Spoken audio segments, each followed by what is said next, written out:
Finding those levels too. Look at that four-punch combination. It's a masterclass right now from Shakur Stevenson. That's what you're seeing. A masterclass.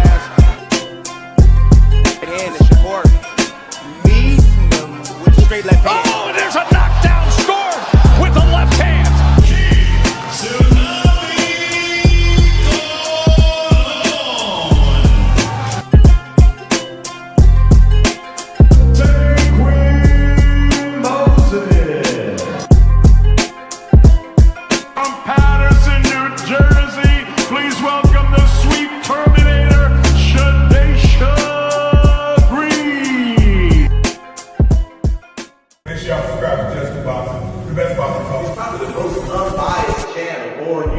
Right now, we're going to give him his just due. Shout out to my brother, Just Due.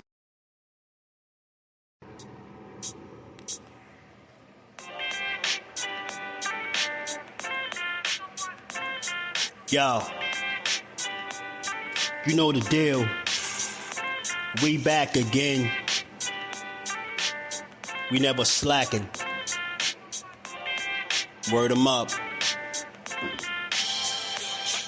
Ladies and guys, whether if you drunk or you high, it's time to pay respects to the illest man alive. If you think you got a point, he'll shrink you down to size. And from there it's downhill like a slinky or a slide. Open your eyes, got a deep connection with the rise, so you might see them jump in whenever they go live. Peep it, this channel blowing up now, it's not a secret. With tons of exclusive interviews to listen to. Them other channels I hate, but yo, they missing clues. They start narratives, sip the goose and twist the truth. It don't take a rocket scientist to get the proof. Just click the live at 4 p.m. Eastern time. But when you chime in, make sure you keep it kind. But if cowards want to debate, then it's feasting time. My man Just Do shine busy all the time. Grind 24/7, 365. Videos he might have 365. My rhyme sick, they make you do a 365. You get a rich if you think you fit to survive. It's Just Do boxing, time to click the live. Ain't no beginners, if you soft, you ain't down to ride. I crush you, respect too, it's Just Do. He got the illest boxing show on the internet. The boy been a threat and he ain't even had dinner yet. Word 'em up. Yeah. You know what time it is.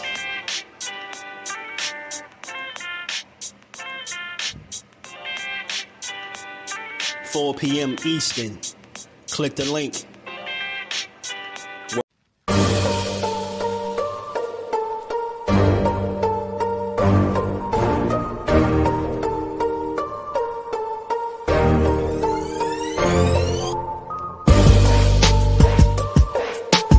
The truth or tell on your ass what you doing or what you're not doing every single time.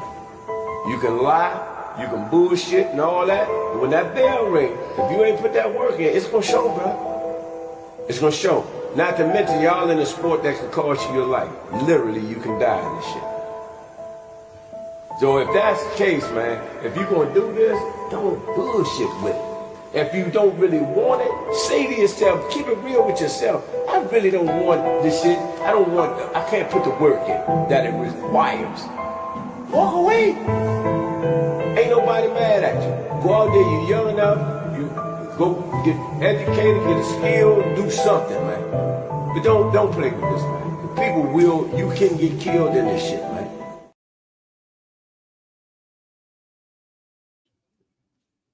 What's good with the fam, man? How y'all feeling on this good Wednesday, man? We back to build. Back to get boxing is Just Do, man. It's what the game's been missing. That's what they told me. That's what they saying out there, y'all. That's just what they saying. How y'all feeling, though, man? Another day to talk this boxing, man. We got to get into some things, man. I seen a couple of interviews and some videos I gotta react to, man.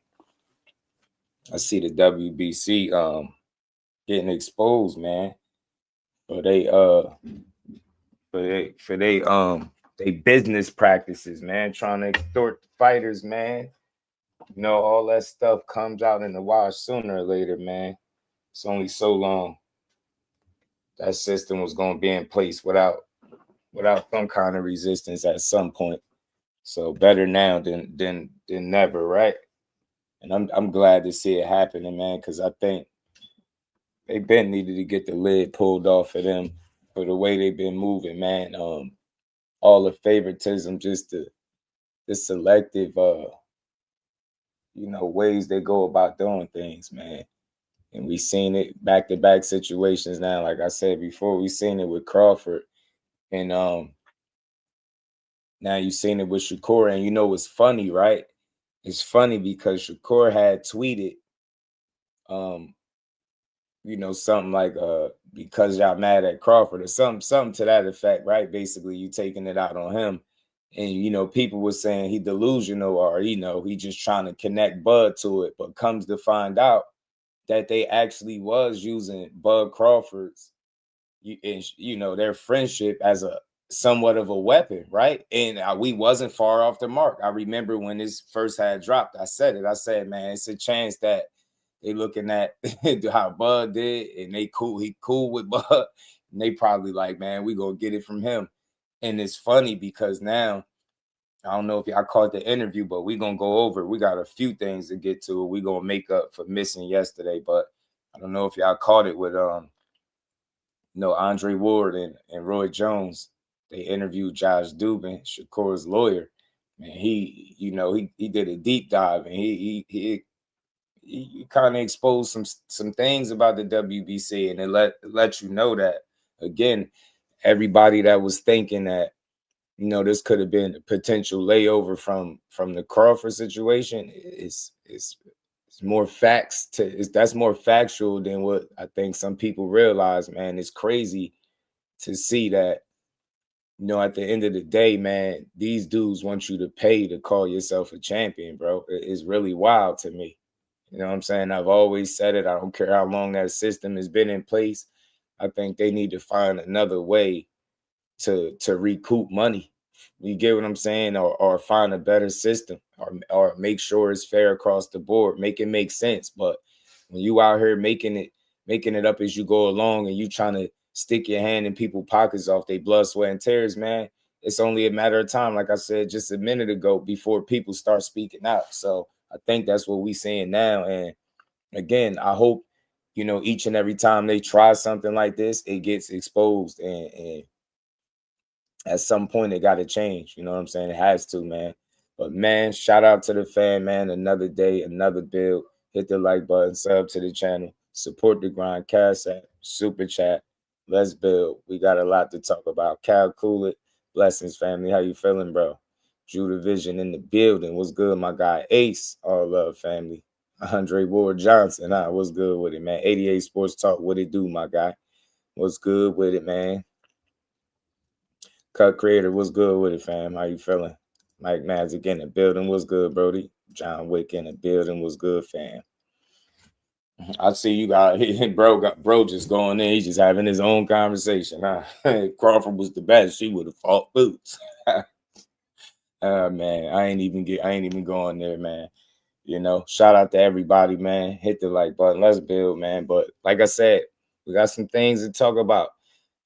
Real good, interesting dialogue. And like I said, Josh Dubin dropped some jewels, man, in that interview, man. Some things. He was very specific about certain things. And pretty much he said some stuff that, wasn't known to the public, before this interview. Shout out to JP. What it do, man?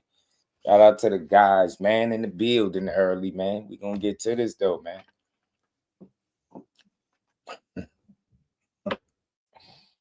Oh boy. You chat, bro. I appreciate the engagement. I'm gonna just let you type away. It's all good. Make sure you hit that like button. Andre Ward Johnson. Man. Miss Poy, what it do, man? Yeah, I'm gonna get to two of them, two different ones. The full joint with him and Chris Mannix, I got that. And I got the one with Andre Ward, Roy Jones, and Josh Dubin.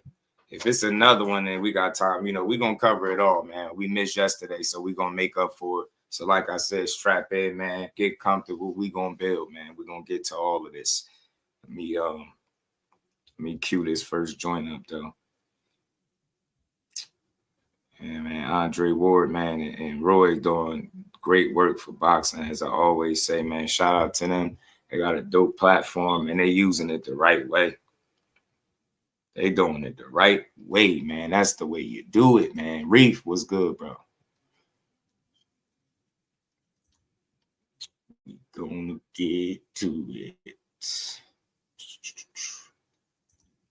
Them boys, man, the damn WBC, what they say we be crooks. What else they called them?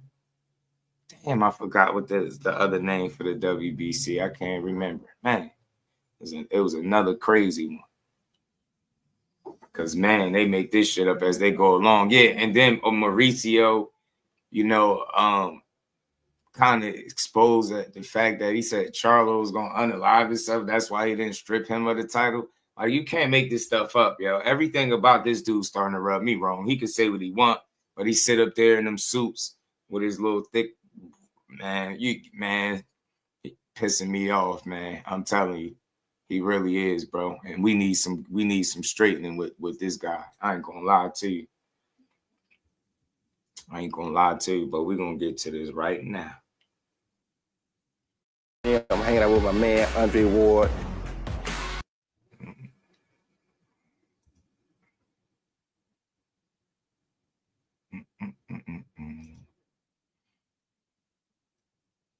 Conviction Center, where he helps people who have been wrongly convicted get out of prison and get their convictions overturned.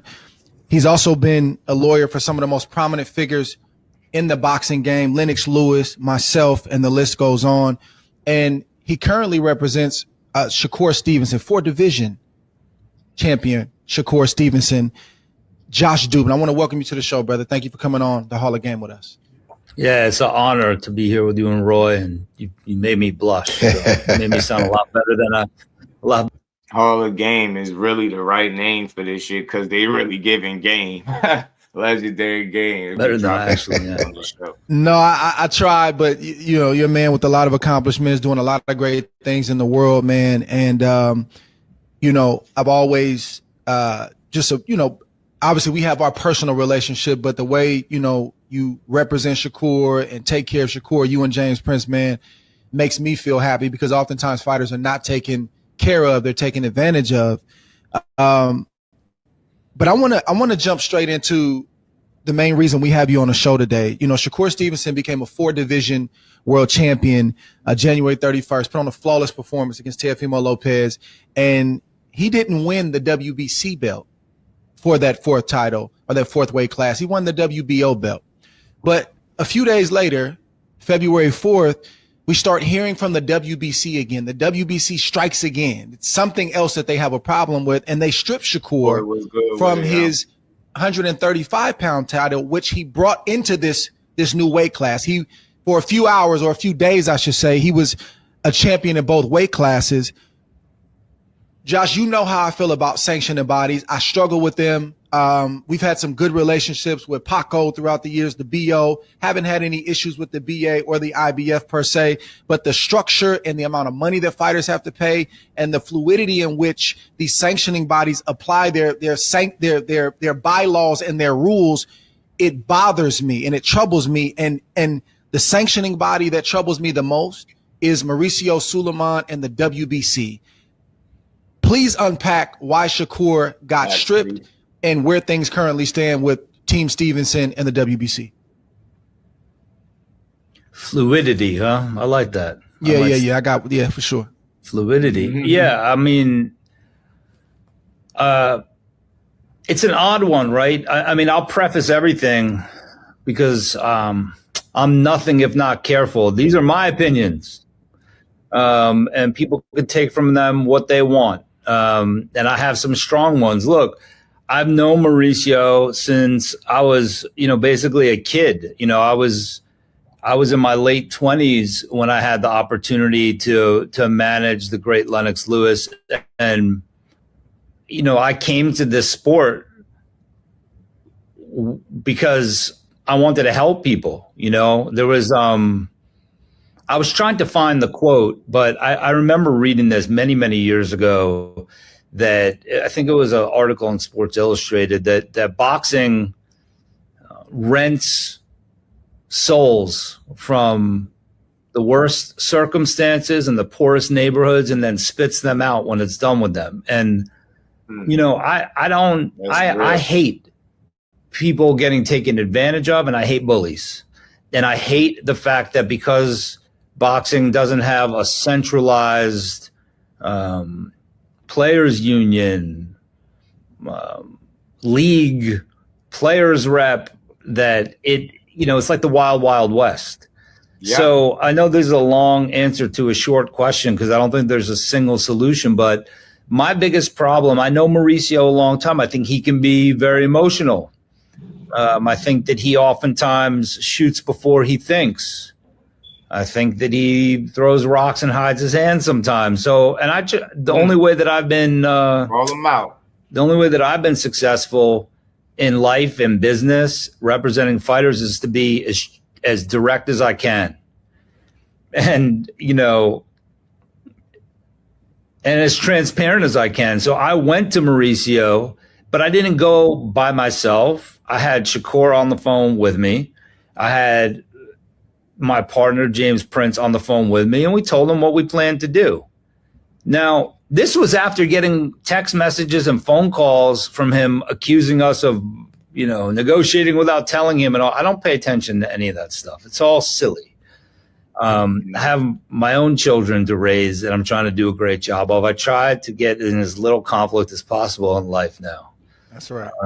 So I told him what we planned to do. I said, if there's a way that you could figure out that the WBC can make some sort of commemorative belt, I know that there's no shortage of those. There's all sorts of creative ways to invent a belt or a statue or whatever they do. You know, I know Lennox gave me one that they gave to him that looks like something from a Mayan temple. He didn't want to take it home, but whatever. I think that's well-intentioned. Right. And I never really heard back from him about that. And we got his permission. I don't know why we needed to get his permission, but we thought it was the honorable thing to do. There wasn't any. Right, just to jump in real quick, this is as Shakur was going up to 140, permission to go up to 140 and fight for another belt, correct? Yes. Okay. Okay. It was just to let him know what we were doing.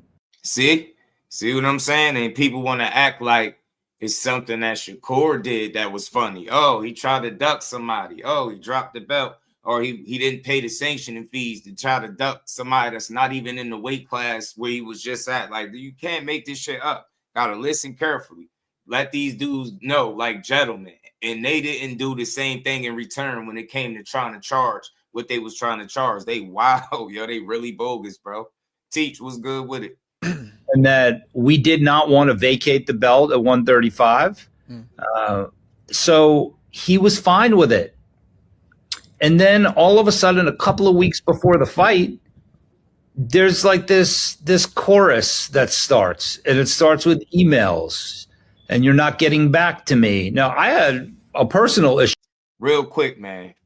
Fan, I don't know how old you are, but with a name like Andre Ward Johnson, I mean, I would think you old enough to know. Gary Antoine Russell has a fight scheduled with Andy Hiroka.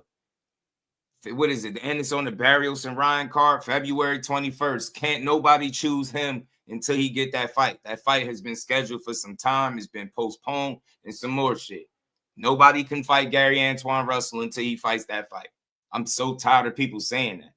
That's it. That's all. That's the end of that. Let's going on in my life for a period of 4 days that I had to attend to, and we had already worked out an agreement.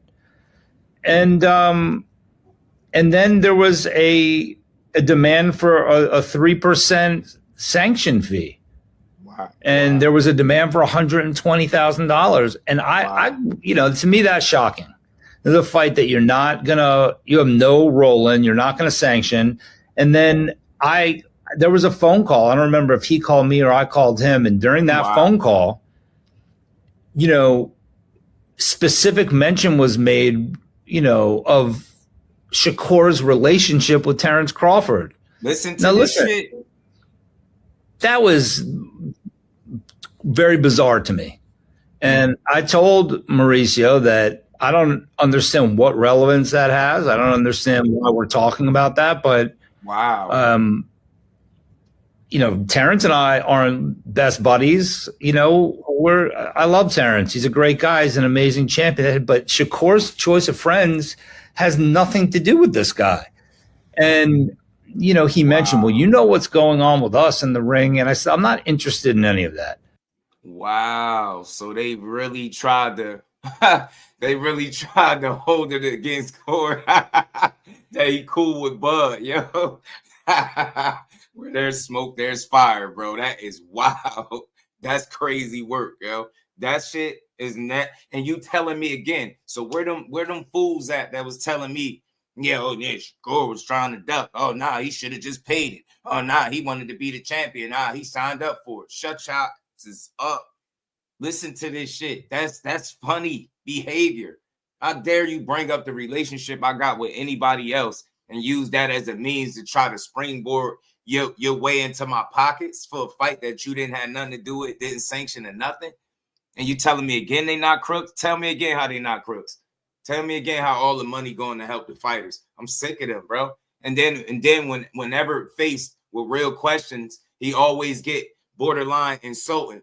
And anytime somebody does that, when they ask very direct questions and they got to come back with insults, they getting their asses cooked. You get what I'm saying, Hannibal? What's good with it, my guy? Shit is crazy, bro. That's nasty work, bro. I ain't gonna lie. We can talk about something reasonable, but double what we end up paying is not reasonable. Mm-hmm. And when I say double what we end up paying, what they were asking for is double of what we ended up paying the very organization that sanctioned the fight. Wow. So I had a real issue with it, but I did plan to address it after the fight. So you telling me not only did y'all try to double dip, y'all try to tax for twice the amount on the fight that you ain't have nothing to do with. And people don't see the issue with these sanctioning bodies. And people don't see how he's single-handedly destroying the 4-belt era, or at least the credibility of it, right? Or at least the reputation of the WBC belt, because he's being greedy, in my opinion. I'm sorry. There's no justification to what he just tried to pull right here. This is even worse to me. This is even worse than the Bud situation. This shit is even worse. Wow. Damn. That money y'all got for those to pay the fight wasn't enough. They said, nah, we need more. We need and double it. Damn, they told Core double or nothing. Double or nothing, or you ain't getting the belt. That's crazy. Then he want to say it's not about money. That's why I can't wait to get into the full Chris Mannix joint too after this one. Man, that's crazy, bro. Look, the reason I latched onto the word fluid is that I have the rules up right here. The rules. These rules are, in my experience, bendable, breakable, open to interpretation, rewritten. That's my experience. But there's a clear rule here. 3.14.1. If a champion wins a title of another organization, the WBC may grant the champion 15 days to elect which title the champion will keep and which the champion will vacate. Now, look. What is it? To quote the words of my brother James Prince, I was born tonight, but not last night. I can read. I know what this says. Mm-hmm.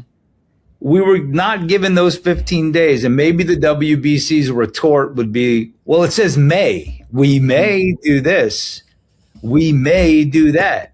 There's a lot of that may going on in these rules. There's a lot of this in our sole discretion. Crazy, we will. And so look, the whole thing to me, in my opinion, stinks to high heaven.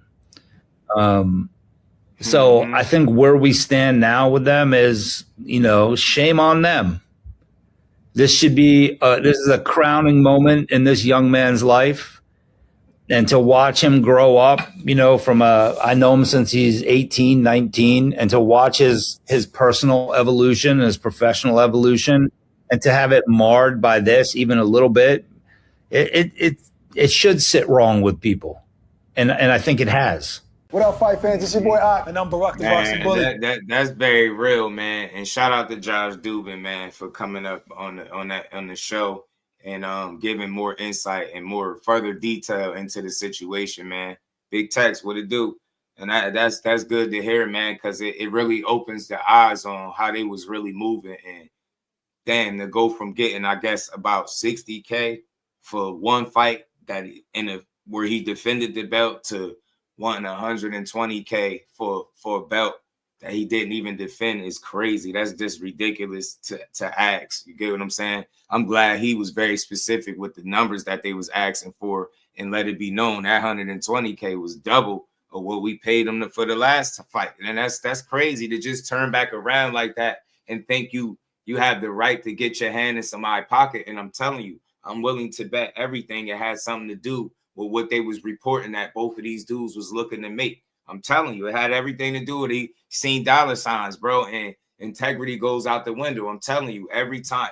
At the very, very top, this is more validity and proof to what I was saying before. At the top, people keep talking about sport this, sport that, best fight the best. It's business. And this is just another example of it. It don't got that we got the best so-called fighting the best to a degree in Tio and Shakur, right? And they still put the dollar sign over the actual fight.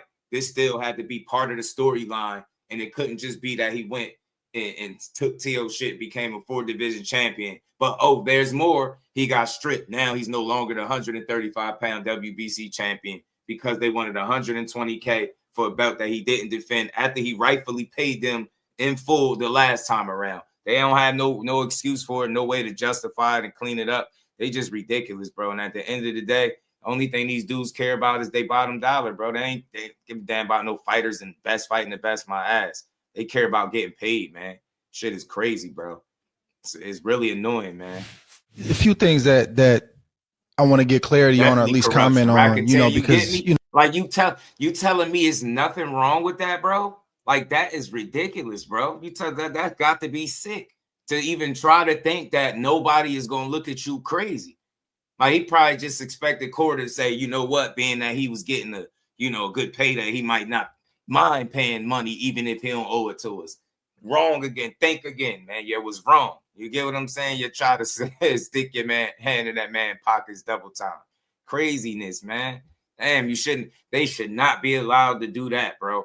And like Josh Dubin was just saying a minute ago, all of that may stuff we may do this, we may do that. That shit need to be on solid ground, because I'm pretty sure that shit would influence how people make decisions moving forward if those rules was more concrete instead of so like loose. Basically, they doing shit at their own discretion. And whenever that's the case, it's never good, because at any given time for any fight, these dudes could come out of the woodwork and tax you for some money for a belt that you ain't even defending. That's crazy to me. Shouldn't be allowed to do that. That's wild. Fans don't understand, people that are watching this unfold don't understand. So you hear people say you should pay your bills. In other words, if you're going to fight for a belt or be associated with a certain belt, you should pay for your bills. And I personally don't think you can speak on that if you've never dug in your pocket and paid a sanctioning fee. Number one.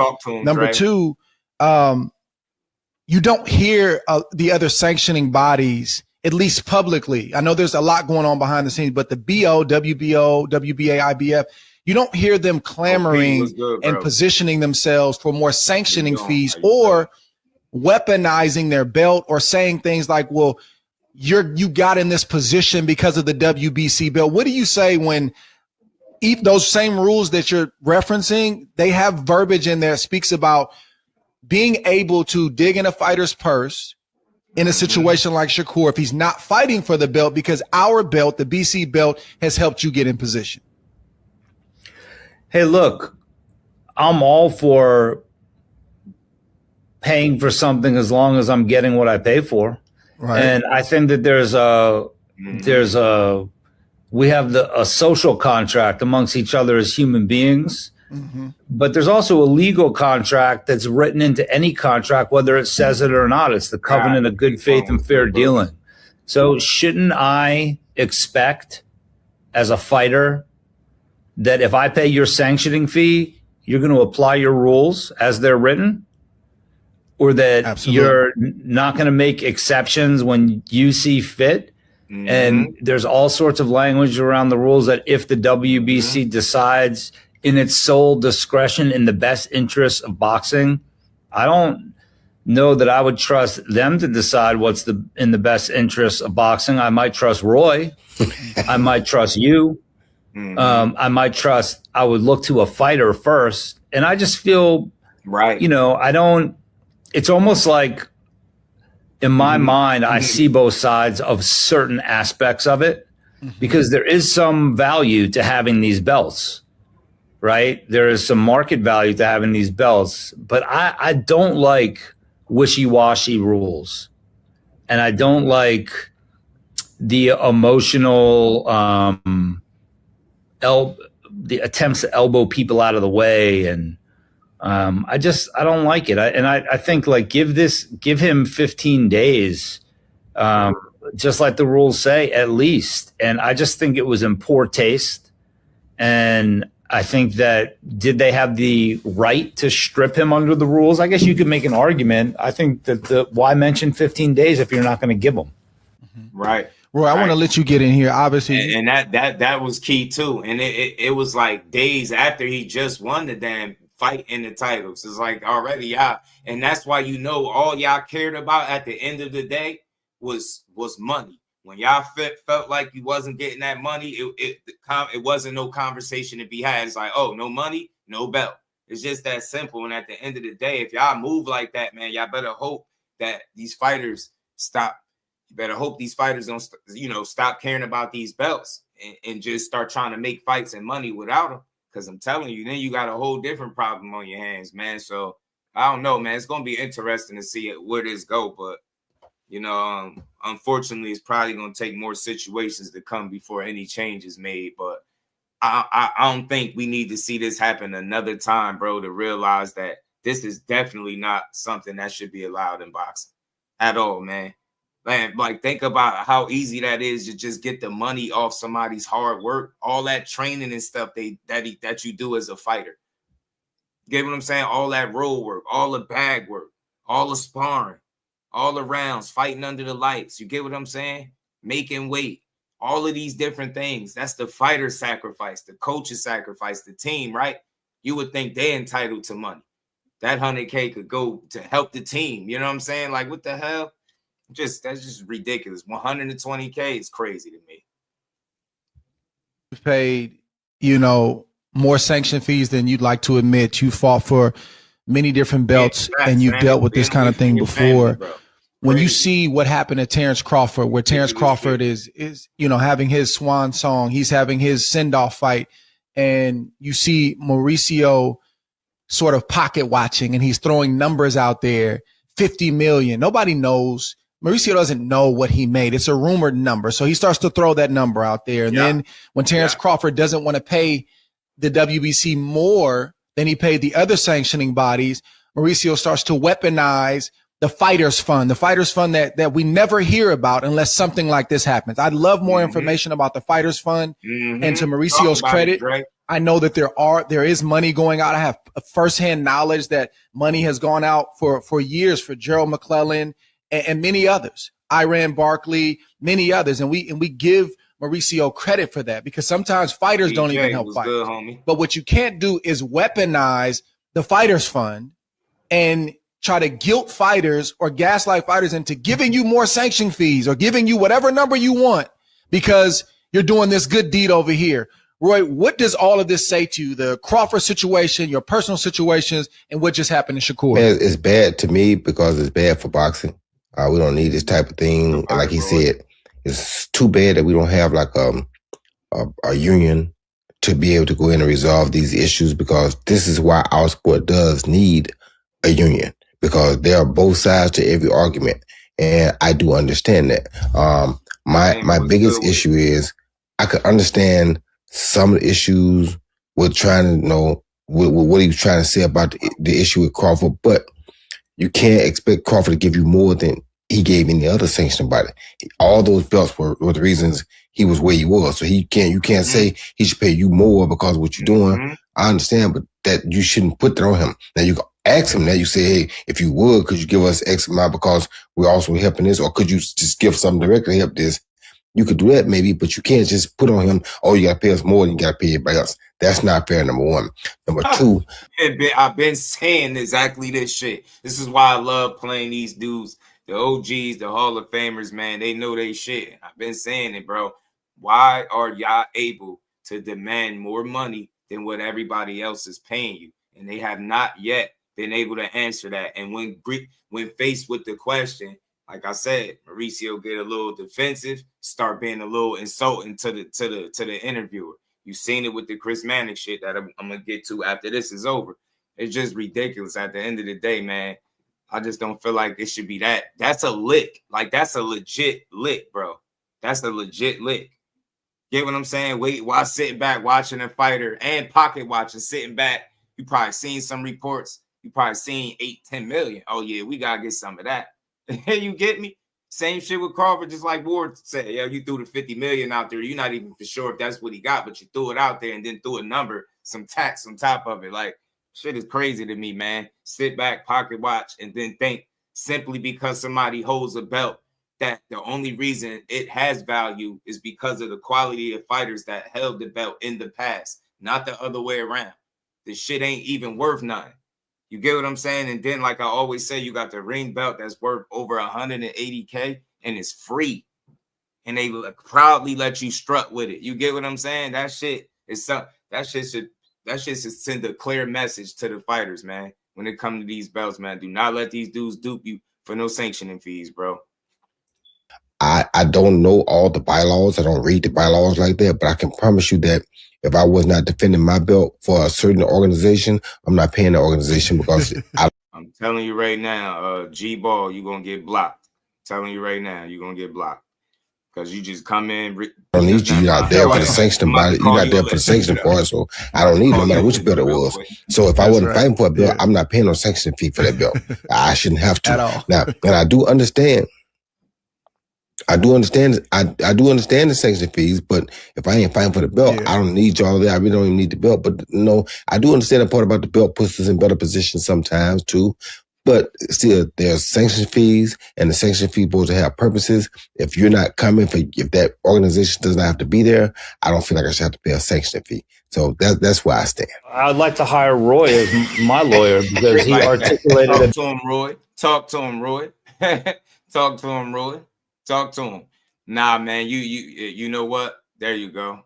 you want to be on your way? You know what I mean? That's the first one, man. That's a little love tap. The next one, man, I'm gonna pack you up. He articulated it better and quicker than I could have. I mean, the problem with ignorant ass fans like you and dude that just keeps spamming the chat with ignorance, y'all don't fucking listen, and that's what's wrong with y'all. The boxing fans have the smartest idiots in all of sports. I swear. You think you know it all instead of just sitting back listening.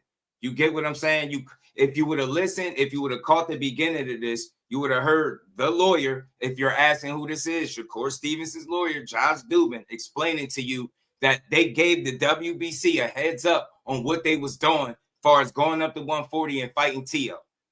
They made no mention about paying sanctioning fees. Then he said weeks later it was about a chorus, and they just little echoes in the background, and next thing you know, these dudes is asking for double the amount of sanctioning fees that was paid in the last fight that he had.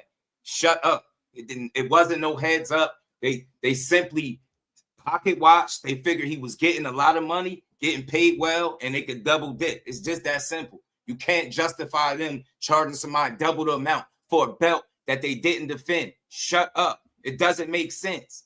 I don't care what you say. I can see if he defended it, then we wouldn't even be here.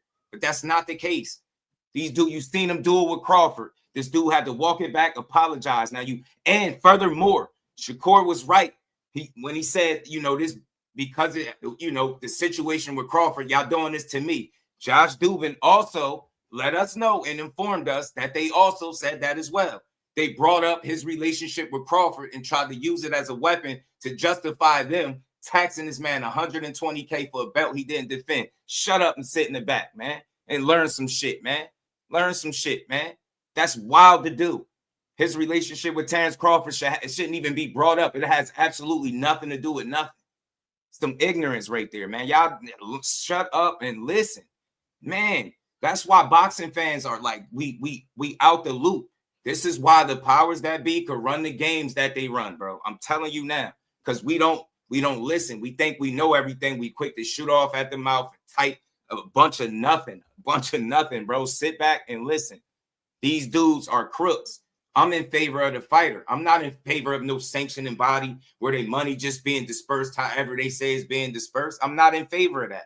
Now I see these dudes blood, sweat, and tears, bro. And you think just because I hold a belt that I fought for and earned, you get to tax me whenever you feel like it, even if I'm not defending your title? That shit makes no sense. And like I said, this man has had ample opportunity to explain, to justify the way that he basically initiates these rules, but he gets defensive and he tells people that I don't tell you how to do your job. Whenever you hear shit like that, that's you being defensive because you know you're not moving right.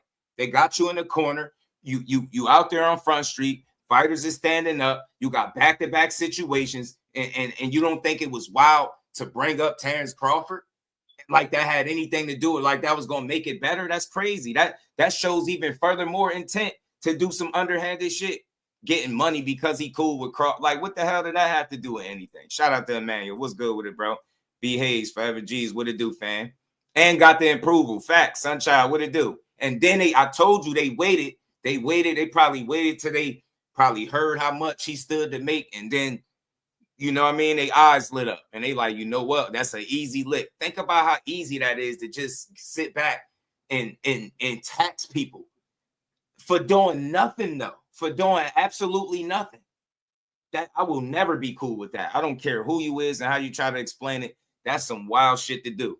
Get what I'm saying? To the athletes, bro, is wild, man. Shout out to Light Skin Business. What's good? Let's keep going, man. Hit the like button. I just wanted to be able to, Roy, I just wanted to be able to have that conversation with him, right?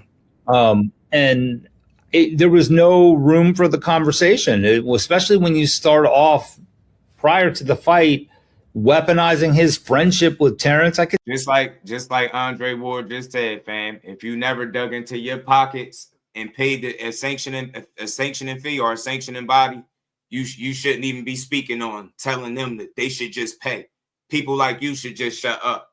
And just like Ward said, man, you shouldn't even have an opinion unless you know what it feels like. Because I guarantee you, if it was you and if it was your money, you wouldn't be talking about paying somebody for some shit that they don't deserve. Miss me with that.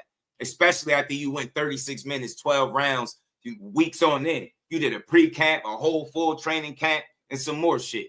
You get what I'm saying? Think about all the people you got to pay. You think I'm going to give y'all extra money just because you feel like you need an extra. You get what I'm saying? You want Christmas to come early for you? Get what I'm saying? Get your ass out of here. Get out of here. I tell you that, Shakur's a private guy. He's not sharing his purse with Terrence. He's not even talking to Terrence about Terrence's great stand with the WBC. They have a special friendship, and he has been Terrence has been an incredible mentor to Shakur, but Shakur's not. Shout out to the Queen, Lisa. How you feeling, Queen? Good to see you. Like someone's little bro. This is a man that is a father and a husband and has soaked up so much knowledge. Andre has been instrumental in his life and teaching him.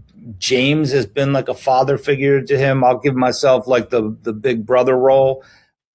And real quick, man, pardon me for the rants, but y'all know how I do. It really burns me up how freely people are willing to spew ignorance in the boxing space, with like no logic behind it whatsoever. I haven't heard one single good, solid explanation from anybody, Mauricio Sulaiman or anybody else for that matter, a fan, a casual. I haven't heard any one single reason for or anything that could justify charging somebody double the amount of sanctioning fees for a belt that's not even defended. Like, and to say and treat it and have a conversation like that's cool to do is wild. So you cool with people being robbed and extorted, because that's exactly what that is. He had a whole opportunity to explain why he moving the way he moving, And we seen him be very selective in the past. He treat different fighters differently, bro. You get what I'm saying? And we seen this. And then he had the nerve to talk about not stripping Charlo because he was going to unalive himself. People, that's probably something people didn't even know. And you go ahead and put that out there. This dude is a coward, man. A coward, bro. A coward, bro. He don't stand behind no decision that he make. And he got some of the poorest reasoning for it. And more times than not, he just gonna get defensive like we about to see in a little bit. But let's keep going, man. He doesn't need to be told anything. And this wasn't me doing something. Real quick, great point, bro. Imagine giving Amazon $100 every time you buy something from Temu. You get what I'm saying? One ain't got shit to do with the other. Get out of here, man.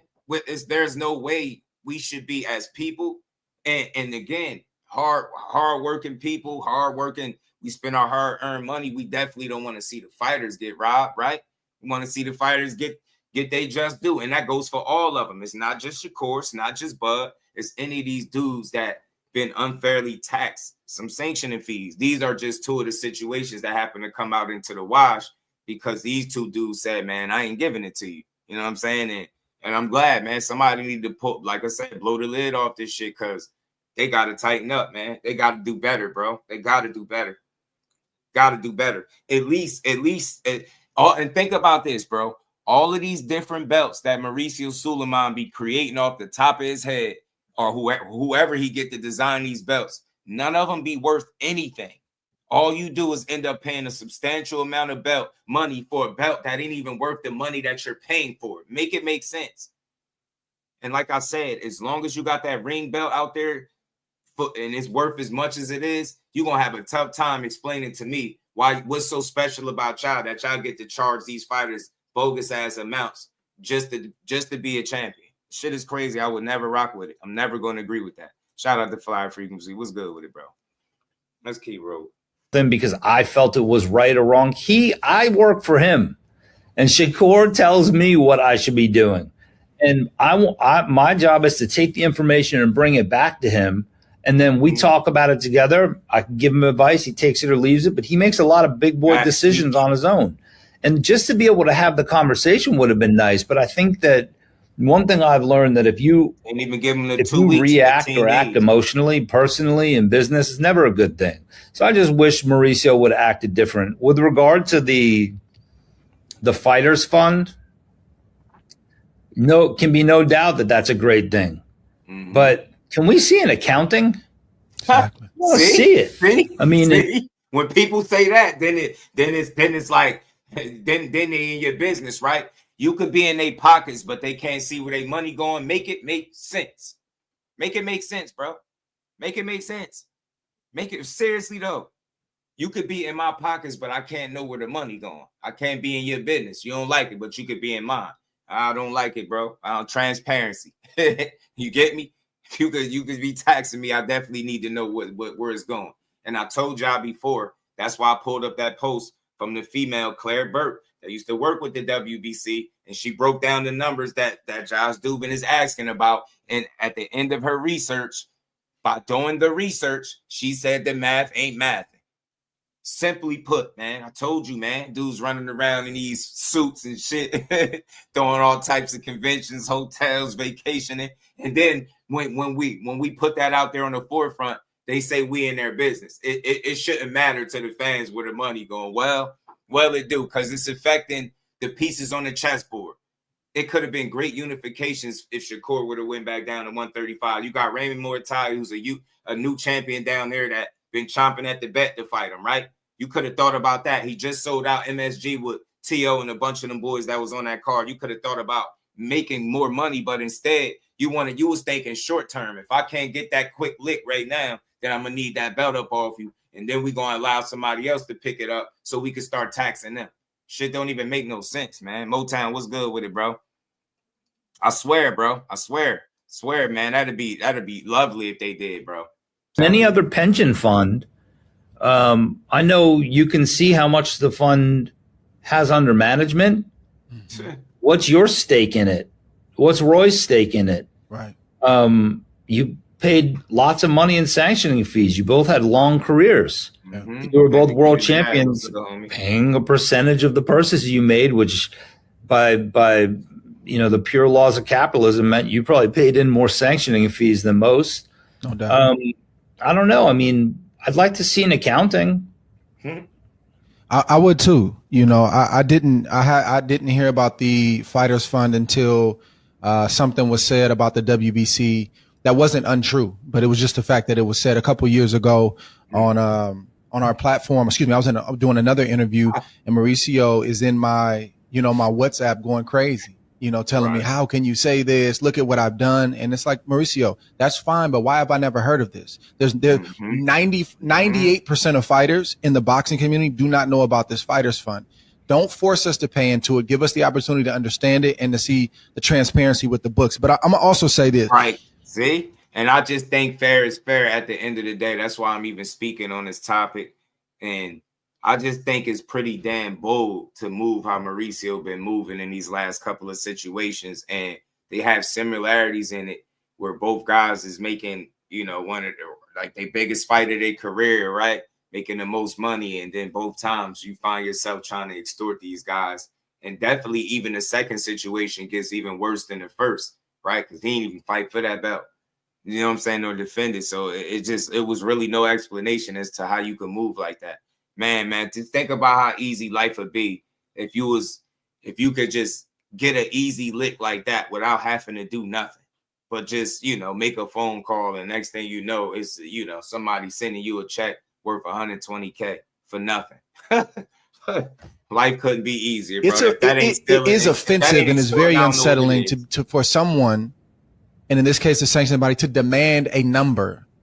Right, to demand a number from you when you literally bleed to make money, and you put your life at risk every time out. And we know what we're signing up for, so we're not asking for any sympathy with that. But just understand that and be sensitive about that when you start to demand money, especially publicly. That part can be very unsettling. But the part that continues to get me, Josh, and we've talked about this for years, the fact that there's not just common, there's that the Mauricios of the world and even a lot of the suits in the world, right? Like in the boxing community, they just can't fathom a fighter making a good business decision on their own. It has to be because one fighter is tied to Zuffa. It has to be because Shakur is tied to Terrence Crawford.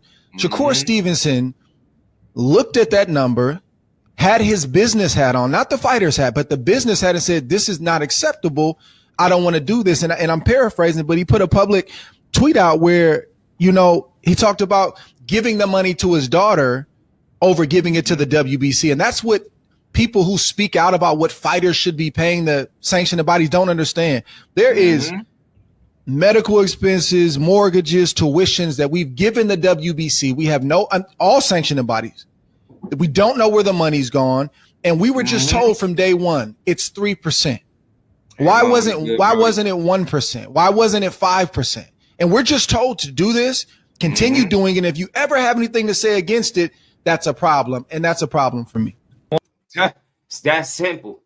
That's simple, bro. That's crazy. It's really that simple. So again, for the people that's quick to say, just pay him, I pay him. Well, you be silly though. And it's easy to say when you're not in that situation. It's easy to say what you would do when you ain't in the situation. It's easy. It's very easy, right? Well, I'll just give him free money. Yeah, I'll just give him free money for no reason. I guarantee you won't, especially in the sport where one punch could change or end your life. Miss me with that, especially when you got kids, family, people that you really look out for. You got a whole situation. You earned that money. Don't nobody deserve to just be able to tax you because they felt like it with no real clean justification. No, like, well, this going to this. You don't even get none of that. It's like, oh, well, we don't tell you how to do your job. Well, if you can't get in there and go rounds, man, you shouldn't be able to tax nobody that type of money. If you can't give somebody a clear-cut explanation as to what's going on and be consistent doing it across the board, then, man, I think more fighters should speak out and stand up, and I hope they do if these situations occur in the future for anybody, because that's not the way to run no business. I don't care what you say, and I ain't saying I'm the most business-savvy guy, but I know what bullshit is when I hear it. Get what I'm saying? I know when math ain't math and shit ain't adding up. These dudes sit back with their hands out while these fighters go out there and kill themselves. And they think just because you hold a little leather ass title that end up having your name, your face on it, that you got to pay for that shit every time you fight. That shit is crazy, man. And I get it, man. You know, guys got to get paid and shit like that, but you got to make it make sense. And again, I thought it was real bold to like double it pretty much from what it was the last time. That was crazy. Like, it's one thing, right? Still would have been wrong, but it's one thing to try to recoup the same money that he just paid you for the last fight, but y'all just try to go up more based on the money you probably felt like he was making. So again, man, this just shouldn't be the way that business is done. This shouldn't even be a story in 2026, right? This had to be one of the, you know, one of the side stories from what we got. Was a great night of boxing, man, and a really good fight. And a guy being a champion in another division, and he couldn't even enjoy being a champion simultaneously and deciding what they didn't give him the 15 days. So, and that's another thing, not giving him the 15 days to even make no type of decision. Also, to me, it says intent. It's like, yo, well, the money is the most important thing to me. It's not making more fights. It's not the best fighting the best. It's not even, you know, exercising our rules correctly. We can bend and break them whenever we want and rewrite them. Like, shit is wild. Rob, what's good with the homie boxing report? What it do? I want Roy to weigh in on that one. Talk about it, Roy. Well, to his credit, I've been friends with him and his father for a long time. And I must admit that he does do a lot of things outside that people don't see about, that he's called me several times, asked me to go do. He does do things. Suliman. Yeah, Suliman. He does do a lot of things that he don't say anything to people about, things that people will never even hear about, because that's how much he's into boxing. So I got to give him credit that I do know for a fact that he is that person that goes the extra mile to try to help anything to do with boxing. But like you said, you can't make a person do something that they are obligated to do with their own money. You understand me? I think a lot of us are getting caught up into the fact that Turk is paying so much money, and we're counting the money that we think Turk is paying. We don't know for a fact what it is, so we can't count that. And when it's not even your title on the line, it makes you look a little different. Now, to bring in and mention Terrence Crawford's name at the same time, that's kind of unprofessional too, because we're not talking about Terrence Crawford. Just because he's in the locker room, he's not fighting. So we're not talking about him. Just because they're friends has nothing to do with it. It's like, oh, you know we was gonna get to that, Teach, because I see them pushing that live too. They idiots, bro. Look at the Epstein files now. There are a lot of people coming out, people that had involvement, yeah, they got problems. Some people had no involvement, they don't have problems. I mean, it's just different things. You understand me? So if it's not you personally being involved with it, then it's not your issue. Shakur and Bud, that's two separate entities, two separate situations. They should never have been combined or even mentioned in a combined situation. Yeah, it was I got to tell you, it was shocking, because I then, there was a bunch of people attached to an email with this follow up. And I said, the problem that my fighter is having with this is that you mentioned his friend's name. Yep. And he doesn't understand that. And then there was, of course, an emotional reaction to that. That was a private conversation. And I'm like, okay, well, if it's a private, why are all these other people that have nothing to do with Shakur's career? God bless Eddie Hearn and his company, but they're not his promoter. They were promoting a fight coming up. But look, I don't know what the solution is. Say it again, Josh. Somebody that would be in the know instead of these lying ass. I do know one thing. I know a couple of things. One thing I know is that the WBO had a negotiation with us, and it was professional. And they did not say, here is what we charge and you must pay it. It was, this is what we typically charge. You have been a multi-division champion with our organization. And we want to recognize the fact that there's a lot of tension out there about the amount of sanctioning fees, and they compromised. And I got to, give it to Gustavo. He's very professional about it. And his focus was on having Shakur. Shout out to the WBO for making a compromise. And furthermore, makes Mauricio look bad. You got other people out here compromising because they know it's tension out here with the WBC. They ain't mention it, but They just threw it out there as tension with these sanctioning fees. And they made a compromise, furthermore, making them look crazy. Again, that dude is all about money, and I don't give a damn what he say. I don't believe him. I don't think he's an honest man. Not fully. Of course, I think he a guy that's full of half-truths. I swear I do. To Puerto Rico to visit his motherland. Most people don't know Shakur's half Puerto Rican, and to celebrate it. So I think Mauricio has done wonderful things for boxing. I agree with Roy. I mean, I'll never forget. I was at, I think I told you the story before, Dre. I was in Mexico City when Kermit Cintron fought Canelo, and it was in a bull ring. It was like a several 100-year-old bull ring. And they, after the first round, Mauricio walked over. I don't even think he knew that I drank, let alone if I did what my drink was. But he handed me a tall glass of scotch, and he said, "You're going to need this tonight," and winked at me. I thought that was some of the funny because he was right. Canelo looked like he wanted to punch a hole through Kermit.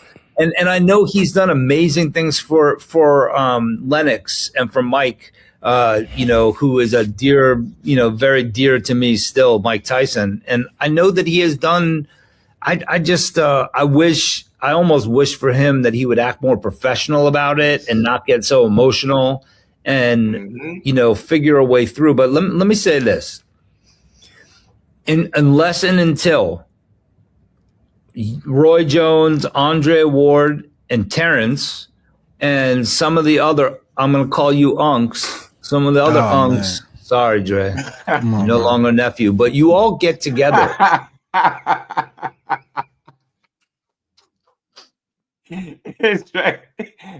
Dre said, "Oh, man, Dre don't want to be an unk." Roy all good with it. Roy good with it. Dre like, nah. I got too much swag to be an unk, man. Terrence and some of the other, I'm going to call you unks, some of the other unks. Man. Sorry, Dre. No longer nephew. But you all get together. But you all have to get together as fighters and say, we are going to unionize. We have to get a collective bargaining agreement together. And you really have to be one for one and one for all. Because unless and until you are, there will be someone taking advantage of the fighter. There just will be. The reason why there's a league minimum in the NBA and MLB and the NFL is because there's a players union and there's a union rep. The challenge here is that, you're taking kids from disadvantaged backgrounds that don't have the resources all the time. And you are, boxing. That's why I say it's like the Wild West. You get these, it's like a traveling circus. I mean, over the years, I've stayed at the same hotels. I mean, Roy, we've stayed at hotels on Sunrise Boulevard near the Everglades when you were calling fights at Reno and Lauderdale. We've been in strain. It's like a traveling circus, right? And I just feel like it. Absolutely it will. It make a big difference, and that's where fighters got to realize and stop trying to, some of the fighters are annoying trying to just side with the WBC without even taking into account, bro, would you be that quick to pay money that you don't owe? Get what I'm saying? They all got to stick together on this one. That should have make a dent. Should have make a big difference. I know it would. Shout out to the queen, man. OTB, what it do, Brody? How you feeling? Man, it's crazy, man. This is a good conversation, and we got, like I said, we got the other one, the full joint with Chris Mannix coming up. It attracts, in many instances, an unsavory element. People that that do this for sport. It's never been lost on me, and I don't want a pat on the back for it. I'm not looking for congratulations, but what has never been lost on me is that you go in there and literally risk your life. And that there's a phrase, blood money, but this is blood money. And I have been there to see what happens afterwards, whether it's in the dressing room afterwards or the horror on someone's face. I mean, Roy, when you got hurt in a fight, I cried. When the human being, And I'm not saying Mauricio doesn't or others don't, but you all owe it to yourselves. And if it's, like I know I've had these discussions privately with you, Dre, and others, Terrence might be the galvanizing force to get people together. I've talked to B-Hop about it a lot. He's I like that. passionate about it. But it will take people to say, you know what, I'm not moving forward with another fight until we are recognized as one. Yeah. Hey, man, make a dent. I'm telling y'all. It's like you say it all the time. Them fighters got more power than they realize, bro. Trying to tell you, man. And like Josh is saying, bro, if the fighters don't band together, man, it's going to always be situations where fighters are being taken advantage of. And that's just really what this whole conversation is about, bro. Fair is fair. I feel like, yeah, okay. Even if I don't agree with the sanctioning fees initially, me as a viewing fight fan, right, I understand it to a degree, right? But at least when the belt is being defended, it makes sense, right? Not when it's not, right? It should just be that simple. It shouldn't be them blurring the lines or doing shit at their own discretion, because things could get real slippery. You know what I mean? That's a slippery slope when you just doing shit when you feel like it, because that's what it boils down to. If you see a situation and you see fit to tax and be like, hey, man, you owe such and such this amount, then they just do it. And then to think about the boldness to double the amount at that. So I get it, because you felt like he made so much more, but it's just that simple, bro. When they're fighting for the belt, okay, pay the sanctioning fees. If they're not fighting for or defending that belt, then you got to sit that one out and wait till it's time for him to fight again for that title.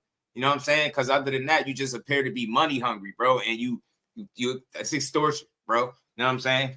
I guess you big because you asked for it, you asking nice, they supposed to give it to you. Like, man, this shit is crazy to me, man. Appreciate you, laying that out as eloquently as you did. This is something that, I've wanted to do for many, many years. I think I've talked to Roy about it. Me and B-Hop have talked about it. Like, unfortunately, it's just talk, throughout the years. And for whatever reason, it seems hard for fighters to get together and galvanize and get on one mind, one accord, and move in a certain direction. Mm-hmm. And it's the top 5% that get the top dollars and that get, the recognition, and everybody else just has to take whatever they're given. My hope and prayer, man, is for a better day moving forward. And I appreciate you, Josh, because, we bonded over time. I don't remember what year it is, 08, 09. You were doing work with James Prince for my career before I knew you. And then good, homie. Once I started to know you right around the Super Six and negotiating that deal, which people are still upset about to this day. They're still trying to figure out how tournament where each fighter was obligated to travel to another country at least once, how I was not obligated to do that. I'm never going to apologize for that.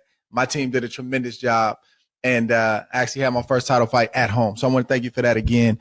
But we got to know each other, and I started to quickly realize that you and James Prince were the perfect fit, because James has his strengths and you had yours. And one of the things that I appreciated about you that bothered me about professional sports and boxing specifically is that there is no humanizing of fighters. You're a commodity, make us money, and when you're not, we're done with you. And you and you've been in the emergency rooms with many fighters, including me post-fight.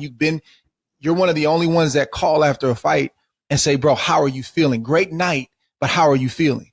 You've spoken to my wife many times and, checked on her. These are the things, man, that it's really about. So nobody's really more qualified to speak about this than yourself and those that the few that walk the way you walk.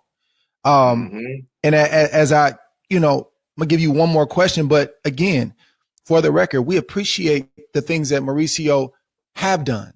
I know that he's helped Livingstone Bramble. I know that he's helped Gerald McClellan. I know that he's helped Iran Barkley through the Brotherhood Foundation and Lisa McClellan. I know this firsthand. But a right doesn't justify some wrongs. It doesn't justify you doing other things because you do this one good thing. We appreciate that. But let's also focus on what needs to get better and what needs to improve. And that's what we're talking about. But I want you to close us out with this. How should a fighter, young fighter, established fighter, how should a fighter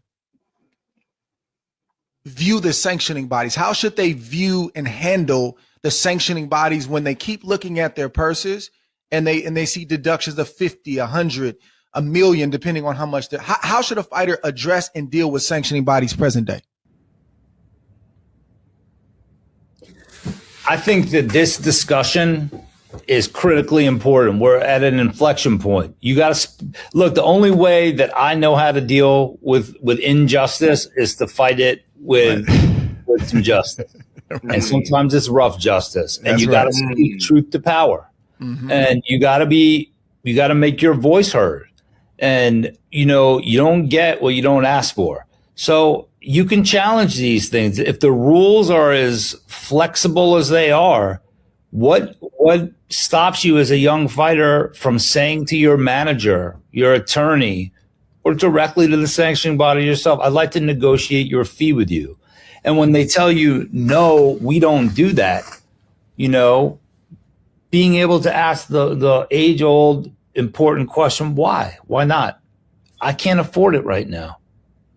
If you're taking 3% of my $10,000, it's $300, right? If you're taking $300 from my $10,000 purse, I got it worked out. It's $300. That may not seem like a lot to you, but that's a car payment to me. So can we cut it to $150? And it shouldn't. I ask you, Roy, and I'm going to ask you, Dre, how do we get this done finally? How do we band together and do it? Well, if we get a union, then we make a union put a cap on what they can charge, and whatever that is what that is. So you got to have a union first, and you get a union to put a cap on what that number is, and we're done with it. The union puts a cap on everything, on the coaches, on the manager, on the trainers. The union puts a cap on everybody.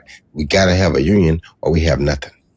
Well, would you help lead that charge? Of course I would. I've been trying to do this for years. Just didn't have the right people to come around with the right situation or the right opportunity to show me how we make it work. But I have a situation coming that if the situation comes, we definitely need a union, because we got to get the bylaws understood, or what it takes and how the union is comprised, and how many fights you got to have to be in a union.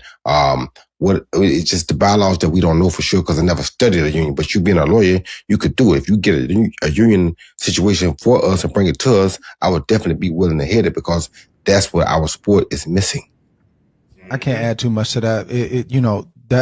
That's ultimately what it's going to take. It's going to take fighters not focusing on themselves long enough to come together as a collective and having the right representation, having someone, right, like yourself, who can get the bylaws in place. And if the top fighters and top contenders say we're not fighting until this is done, it's going to change the landscape of boxing forever.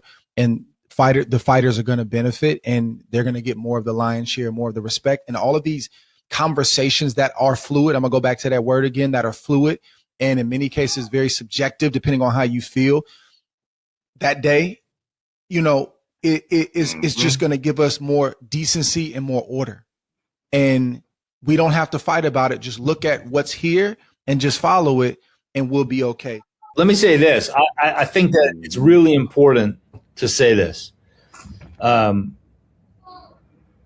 Shakur made this decision, and I applaud him for that, because it is not always the most popular decision, but to say you could take your sanction fee and stick it where is a heck of a thing for a 28-year-old to do. I think it shows maturity.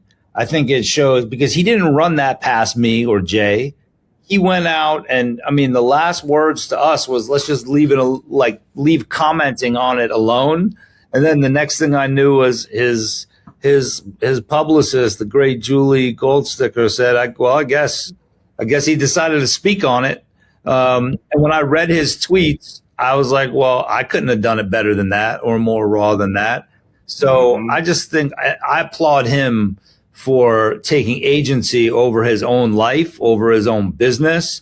And, that's a moment when I feel gratified as a human being, not as his co-manager or lawyer or anything like that. I pump my fist and say, go on, son, you just did that.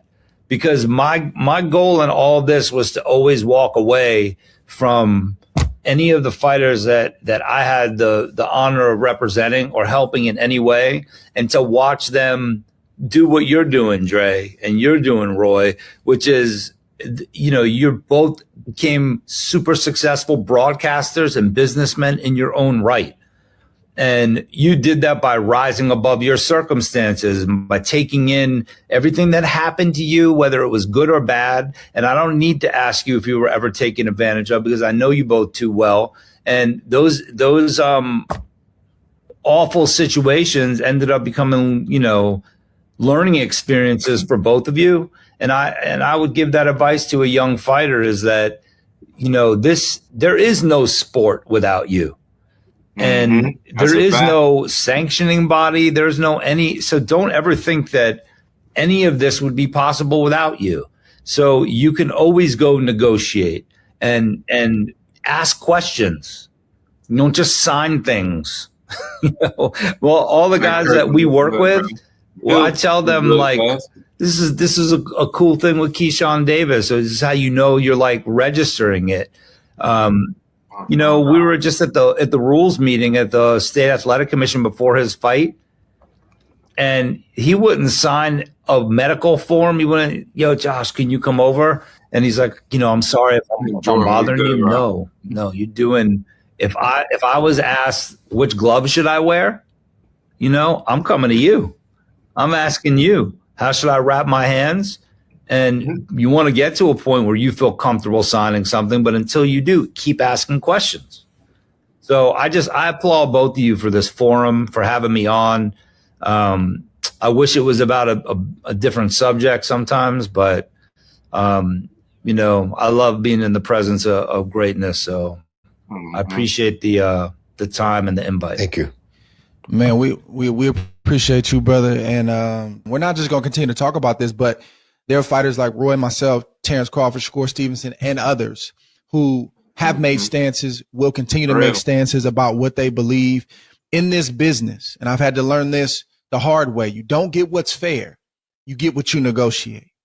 I'll say it again for the people in the back. You don't get what's fair. You get what you negotiate. Everybody's negotiating. Sanctioning bodies, networks, promoters, everybody's negotiating. The fighters, it's on you to learn the business, ask questions, and educate yourself to know how to read your contract, to point out things that don't seem right, and to push back wherever you feel like you need to push back, because I can't go fight the way that I need to fight unless the business is handled. Josh knows this. We've had many negotiations. We had many standoffs with promoters and sanctioning bodies, and probably 98% of them, 99% of them, we've come out on top, man. So it is a new day. Hear that, fighters? Fighters are speaking up. And the fact that it bothers certain people so much that a fighter would have something to say about his life, his career, his finances, his contractual situation, maybe we should pause there for a second and think about that, because that's where the problem lies. So I want to continue to shout out those that are doing this and encourage the other fighters. Don't just be focused on the boxing and the X's and O's. Don't just be focused on the bottom line number or how much I'm making. Learn the intricacies of business. It's always going to be better for you on the back end, because one day, as me and Roy know, you're going to throw your last punch and you're going to take your last walk to the ring, and what you have, you got to live off that, and you got to support your family for the rest of your life, man. So we're going to continue to have these conversations, and we're going to keep it real. We're going to keep it honest, and we're going to continue to have great guests like my brother, Josh Dubin, man. He's behind the scenes, but he's low key a celebrity, man. His brother's on CNN. He's on Joe Rogan. I tried to book him to come on the show. He said, Hey, I'll be on there, but I'm shooting something else, and then I'll come on the show. So, brother, we appreciate you, man. Yeah, man. Thanks for having me. You're doing Roy, a great job. Thank you. Yo, both of you guys. Roy, I love you, man. Love you too, brother. Trey, thank you. All love. Great to see you both. Keep it up. All right. That's it for the Hall of Game, y'all. We'll see you next time. Peace. Shout out to them boys, man. They always doing great work. The Hall of Game is really that. A hall full of game, man. That was a good, healthy conversation and good dialogue, some good insight, man. Let you know some things that you probably didn't know, man. So, yeah, man, that was bogus. 120K is what they try to get when it was all said and done. man, and no real rhyme or reason as to why they really deserved it. You know what I'm saying? That's disrespectful in the worst way, man. Can't lie. Disrespectful in the worst way. But now we gotta get to this joint with Chris Mannix, man. Blue Wells was good with it, man. Yeah, this was a dope conversation from them, man. It was good, man. We're gonna get to now we about to get to Chris Mannix when he had him under fire. You know what I'm saying? Chris Mannix was on his ass. Ernst said the real life Lincoln Lord. My man, he was on his helmet, bro. He was not going, bro. Mauricio, he wasn't letting him off the hook real easy. I like it, man. I respect it because he mean wells. You could tell what people be for the fighters and what people just don't care. The president of the WBC, and Mauricio, I just told you off camera. I had a small clip from this, and this whole interview wasn't dropped, so now they dropped it, and we get to listen. I'll tell you the same thing on camera. I want to thank you for being here. You have been in the news over the last week. Real quick, man. Big shout out to Blue Wells for the 10-piece, man. Appreciate the love. Just got here, got to eat, job, be cool. Appreciate that, homie. Be safe and enjoy, man. Shout out to you, man. And we ain't never got a box again. Well, right. well. I already been getting these back, but now it's time for you to get your just due. Shout out to Blue Wells.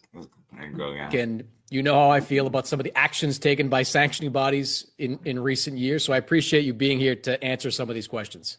Absolutely, Chris. Thank you for the opportunity for me, on behalf of the WBC, to provide our side of any topic that we will be discussing. Okay, so let's jump right in. You say that now. You most recent. Shakur Stevenson is no longer the WBC's 135-pound champion. Why is Shakur Stevenson no longer the champion? Thank you. Let me give you the full story.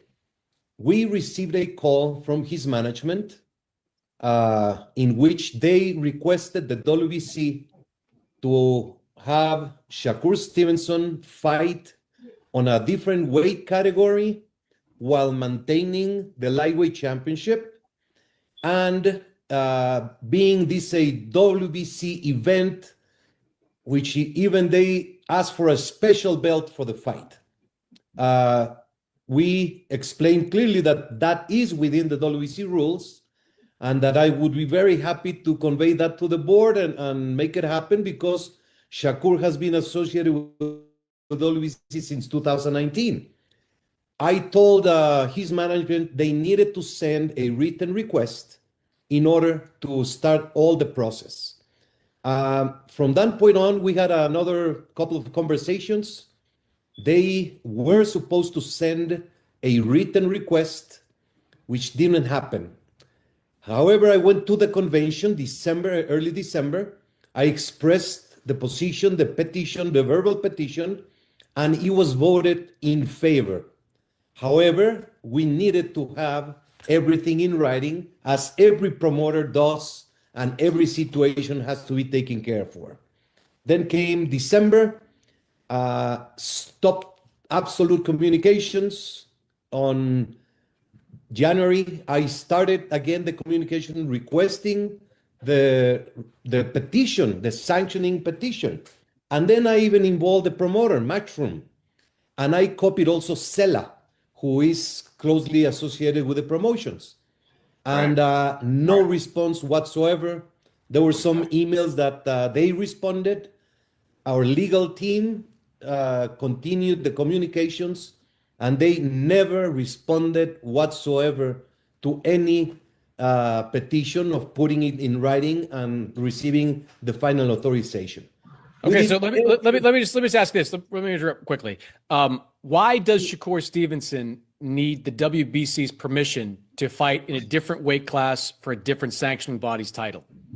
Because he requested that permission. If you want to keep your title, there are specific rules, and these rules have been in place for decades. When you are a champion in the WBC or any other organization, you have benefits from being a champion.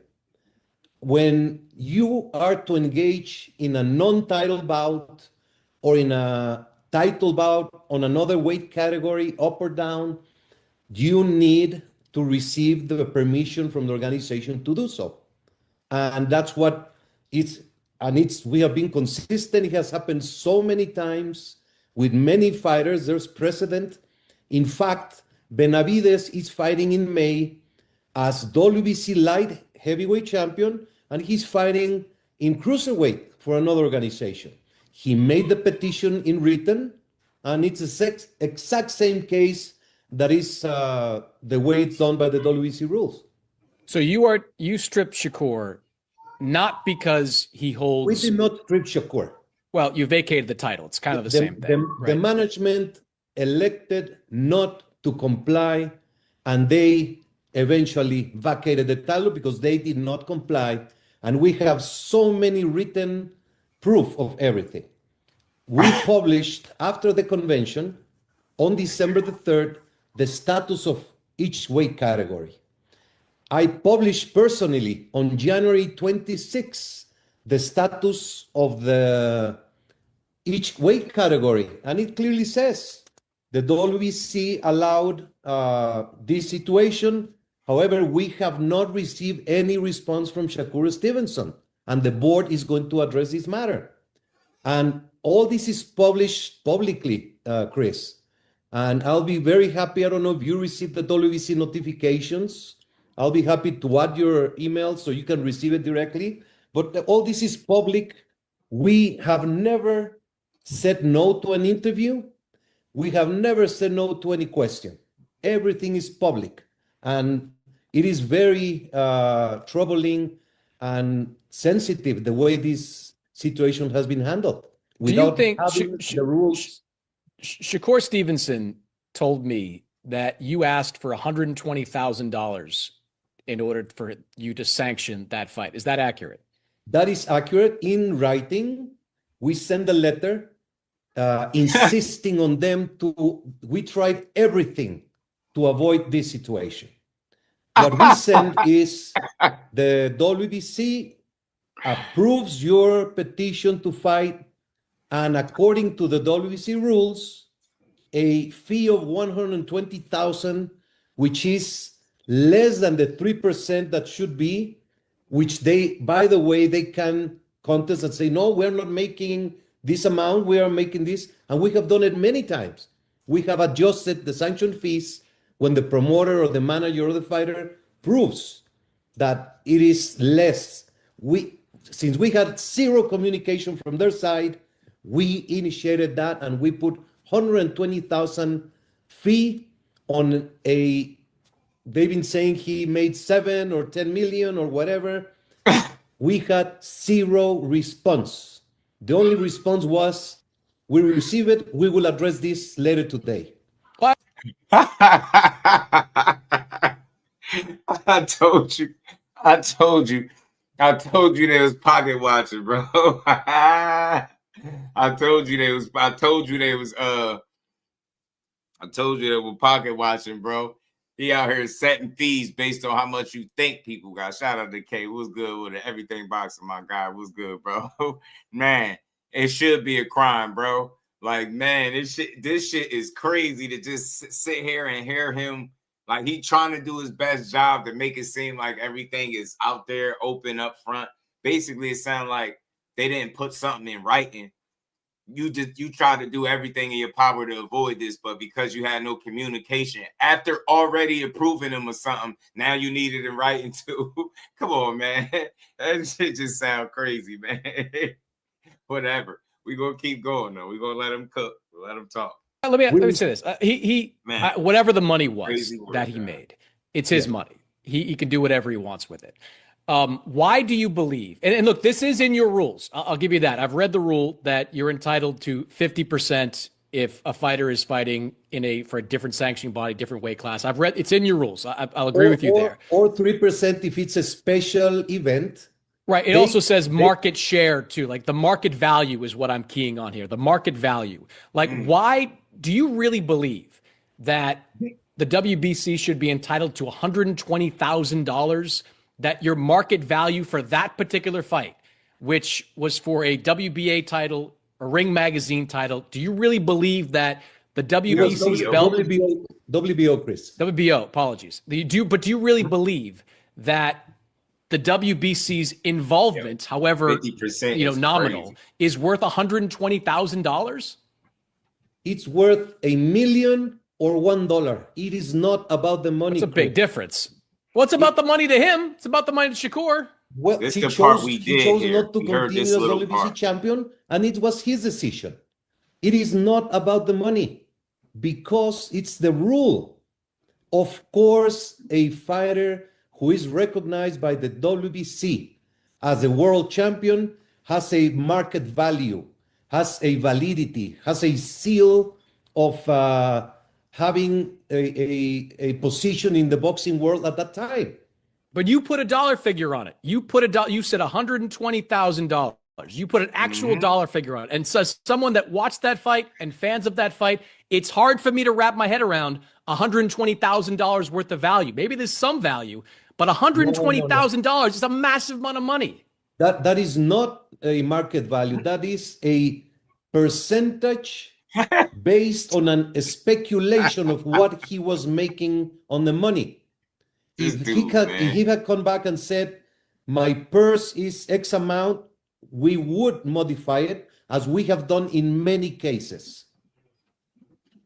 I mean, I get that. He trying to like be somewhat fair, basically saying, but I think it boils down to not just the amount, but why do I owe you anything? Why should I have to come to you and tell you, well, I didn't make the $7 or $10 million that you think I made. I made this. I don't have it. And then they're going to modify. Like, I just don't think you deserve anything, period, at all. Point blank. It's just not that hard to understand, bro. Your belt wasn't defended. It wasn't on the line. You're the only sanctioning body. It's not like the IBF, the WBA came a knocking too. That's the crazy part. And furthermore, for y'all that was listening to the other video that I played, the WBO said to Shakur, because of all the tension going on with the sanctioning fees, and made a compromise as to what they was going to charge him for the belt that he actually fought for. So the belt that he actually fought for, they made a compromise based on the heat that's coming from the WBC. You get what I'm saying? Meanwhile, these dudes is charging double. You got 60,000 7 months ago and trying to get 120K this time around. It's crazy to me. That is wild. Y'all got other sanctioning bodies making compromises based on y'all being crooks. Shit is crazy, bro. That's really crazy to me. Kind of being penalized for making a lot of money. No. Yes. He's being requested to comply with the rules, Chris. I get the rules, but like, should not are these? But that's the rules. Well, Why? but should the? But like, look, you bend your rules all the time. We can get to that. You bend your rules. Get him, Chris. Tell me where we bend the rules. I don't know. You let Jamal Charlo have his belt for over 2 years. That feels like not ordering a mandatory. You didn't. You let. Canelo Alvarez was a champion at 168 for a long time. You didn't force David Benavidez' fight. You didn't you bend your rules a lot, Mauricio. If we're being honest here, you bend your rules a lot. You are being judgmental. Why don't you open and listen to the rules? Man, don't try to see this when you start getting offended. So, but is he lying? He talking about he being judgmental. Is what Chris Mannix just said about him bending the rules. Is that true or false? Did he not look at the way he handled the Benavidez and Canelo situation? You ain't forced nothing. You let that man, you handed out interim title belts until that man eventually fucking moved up. And then you got the nerve to sit here and get sensitive and defensive. Oh, you're being judgmental. Nah, you ain't being judgmental. He on your ass. He telling you what's real. He not lying about nothing that he's saying. He on point. This shit is crazy, man. Let me run it back just a bit, bro. Said you're being judgmental. You didn't you bend your rules a lot, Mauricio. If we're being honest here, you bend your rules a lot. You are being judgmental. Why don't you open and listen to the rules and listen to my explanation? Okay. Why do you go and accuse and just get to a conclusion? That is not correct. We can go case by case, but the fact that you never enforced a mandatory on Jamal Charlo for years. That's a fact. Please let me talk. Let me I think I deserve the courtesy, if I'm in your program, to be able to talk. Jamal Charlo. Jermal, I'm sorry. Jermal was scheduled to fight, and he got injured. He was going to make his title defense. He got injured, so the fight was postponed. Then he became in a very difficult mental health problem. So he got completely out of, he was completely disturbed in his person. The WBC ordered an interim championship with Adames in order to have the division active. I met with Jermall Charlo several times, and I promised him. He told me that the only thing in life keeping him from making a stupid decision like killing himself was because he was a WBC champion.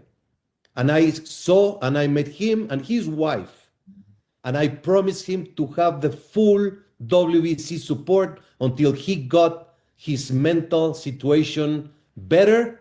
And if you're going to blame that for me and say that I break the rules, I take it. I took the fighter's life and I took the fighter's sentiment and did not affect anyone in doing so. And look, I could give him, I respect all that. I could definitely respect that for sure. Because I remember when I was hearing that, they said they was standing behind Jermall Charlo while he was going through his mental health situation. And I respected it then, still do now. But you bogus as hell for telling the world that this man was about to say something about unaliving himself. I'm pretty sure that was a personal conversation. You wild as hell for sitting up there doing that. You definitely didn't have to say that. You could have said anything else. You could have just left it at mental health. We were standing behind him with his mental health crisis, right? That's it. That's all you had to say, bro. But to say that this man told you the only thing that's stopping him from unaliving himself is him having a WBC title. You wild, bro. I'm sorry. You ain't had to do that to make your point. You could have just said, yo, we was behind him with his mental health. That's all. And if you gonna criticize me for that, I'll take the hit. That is commendable. I respect it. But you definitely had to say that little part. You could have kept that to yourself. Because I'm pretty sure I don't know if he wanted everybody to know that. Like, that's crazy. Look at Chris' face when he said it. Hell no. Chris was like, what? To have the full WBC support until he got his mental situation better. And if you're going to blame that for me and say that I break the rules, I take it. I took the fighter's life and I took the fighter's sentiment and did not affect anyone in doing so. You want to talk about Canelo Alvarez? Benavides, same thing. Canelo was a champion. Benavides accepted to fight an interim championship. And when he fought on March of 23, I think, that was the final elimination for the mandatory position that would take place 1 year later. Before that year later that we were to enforce the fight, he moved up to light heavyweight. I can give you all the timeline of each case that you would like to discuss if you give me the opportunity, and don't judge me without knowing the facts. Don't judge me without knowing the facts. He could try to make that shit sound good all he want. We know damn well. How many interim titles was David Benavidez running around with? No, I'm serious, bro. He had then he had like 2, 3 of them bitches. I'm serious. I'm not even trying to be funny. After a while, he just knew he wasn't getting that fight, bro. He knew it. That's why he moved up. He knew he wasn't getting a fight, and you wasn't never going to make nothing happen. Don't try that shit. Man, like right before he moved up was the only opportunity. Man, how many eliminators did this dude fight for, though? He had hella interim titles. I remember somebody made a joke about it, saying, yo, this dude got all them interim titles with him in the ring. He be having all them joints with him. I ain't rocking with that, bro. Exactly, man. Exactly. The thing is, he know he was allowing Canelo to do whatever he want. And look, I get it. There could be some truth to it. It is, see, that's why I call it half truth. It is some truth to it, but that situation was longer than what he making it seem. It wasn't just no one fight situation. This dude fought multiple fights, knowing or thinking that he was going to get the Canelo fight, interim titles and shit. And that man never got a shot, bro. You full of it, dude. I'm sorry, man. Benavidez was tired of waiting, and you know damn well he felt like he wasn't going to get the shot, so he just moved up and said the hell with Canelo. Well, you just said And if I'm hearing you correctly, bro, hold on. And real quick, we all know for sure if Benavidez would have known without a doubt that Canelo Alvarez was going to be his next fight before moving up to 175, I guarantee you he would have stayed put. Get out of here, man. Get the hell out of here, man. He would have stayed put. He wouldn't have went up. He would have stayed there, beat Canelo ass, and then moved up. Telling you, that's what I really believe. Missed me with that, man. I get it. I ain't saying he all bad, but his rules are sus, man. And people been talking about it and calling it out for years, man. It's just getting worse and worse as the years go to me. You thought Jamal Charlo might commit suicide if he had his belt taken from?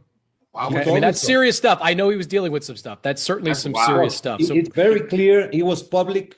He had huge problems in his personal life. I covered it. Support him. We opted to support him. If you're going to crucify us for that, so be it. I'll take it.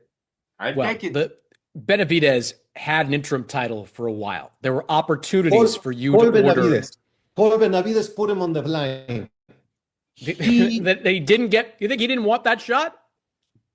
He moved up in weight before we ordered the fight. So you're saying you were about to order the fight? He moved up in weight because he didn't think he was ever going to get that fight. That's what you think.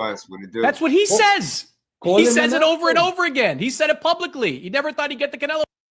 Yeah, that's a fact. He definitely said he never thought he'd get it. Now all of a sudden you was about to. It's convenient that you was about to order the fight right before he moved up, man. I can't run with that. He never thought that Canelo would fight him, maybe. Yeah, but should you have not ordered that? Like said, do it. Because it was not time. And I'll send you all the reports that I explained. When we were supposed to order in March 2024 or 2024, he moved up in weight, Chris.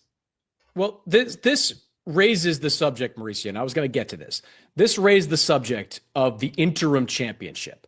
Now, interim, I'd like to know, what is your criteria for creating an interim championship? The original criteria is when a fighter is not available to defend his championship for medical, legal, or other circumstances that are proven, you order an interim championship. Okay, well, let me just, I'll give you a second. I just wanted to follow up on that.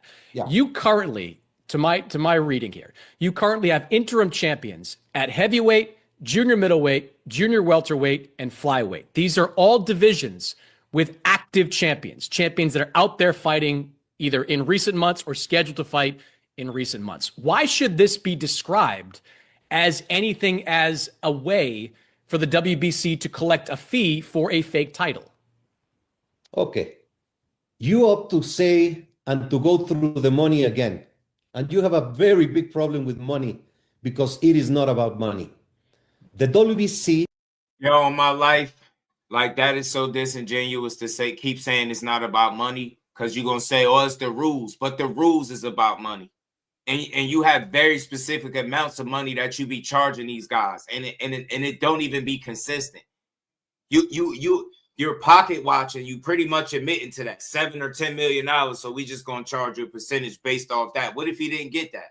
Now he's supposed to come to you and tell you how much you got paid for a fight that you had nothing to do with. Crook, man. This shit got extortion written all over it. I'm done with the excuses, man. I'm gonna let this rock out, but he full of shit. I'm sorry, man. I think just like Dre and Roy and them was saying, and Josh Dubin, yeah, you've done some good. They're not sitting up here saying like you some bad guy or something, but you doing good doesn't justify these wrongs.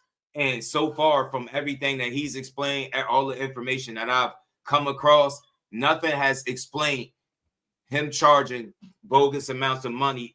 And I still want the answers to why are they the only sanctioning body that's always in question when it comes to this money shit. It's nobody else. And again, like I told y'all, if y'all didn't catch it in that interview with Josh Dubin, he said the WBO made a compromise based on the tension that's out there circling these sanctioning fees. And you know that was coming from the WBC. That's crazy.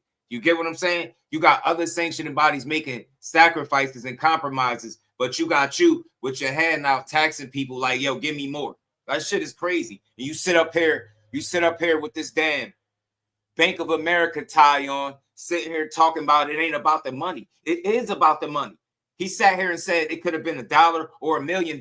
That's the problem, Mauricio. It's not $1 and it's not $1 million either. It was 120K. Because I'm willing to bet you, if you told Shakur all he had to pay was $1 to keep that 35 title at 35 for the WBC, I'm pretty sure he would have been willing to give you $1. So don't say it's not about the money. It's exactly about the money. That's exactly what it's about, bro. And you can't justify why you attack somebody that you're saying based off the money that you thought he got. So again, you sitting back pocket watching and expecting money off a fight that you had absolutely shit to do with. And like Josh Dubin said, they let you know they was about to make this move.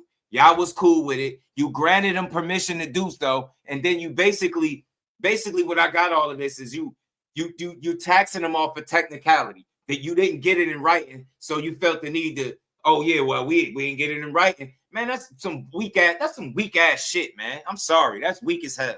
Weak as hell. You didn't get it in writing after saying it was okay to do. Come on, man. You bogus as hell. If I'm Core, I think he just stood on business, just like Josh Dubin said. And I respect the fact that he did it. There's no rhyme or reason for what you're doing, bro. It's just nasty work, bro.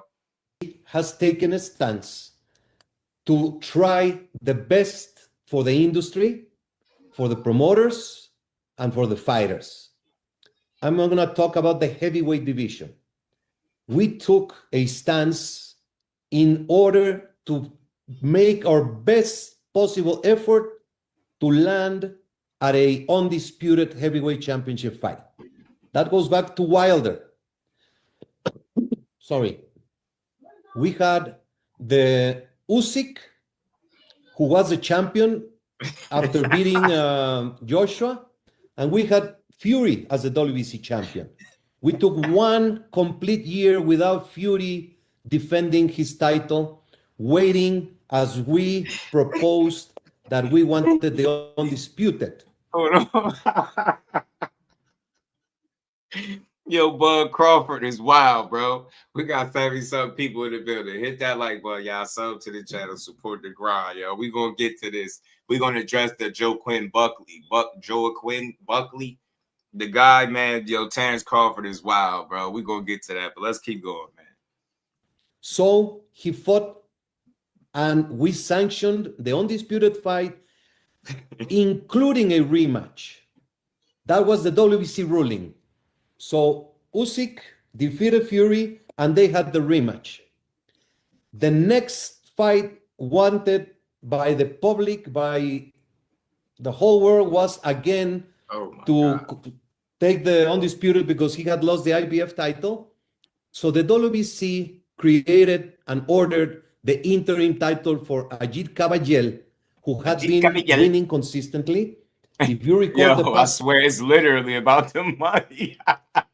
Yeah, he said it ain't about the money, it's the rules. Just shut up. It's about the money, bro. And that shit is about the money. That shit is all about the money, man. 2 years, man, there was many heavyweight fights. All the fighters moved on in their losing and winning. Yeah, David too. Caballel was the one active. So the WBC approved an interim title for the heavyweight division to continue active in the WBC while supporting completely the undisputed champion.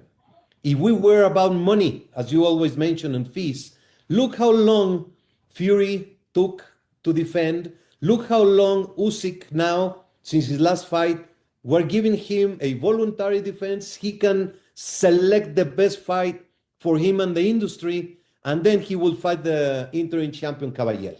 So I can give you an explanation of every single interim champion. Hold on. All right, then, okay.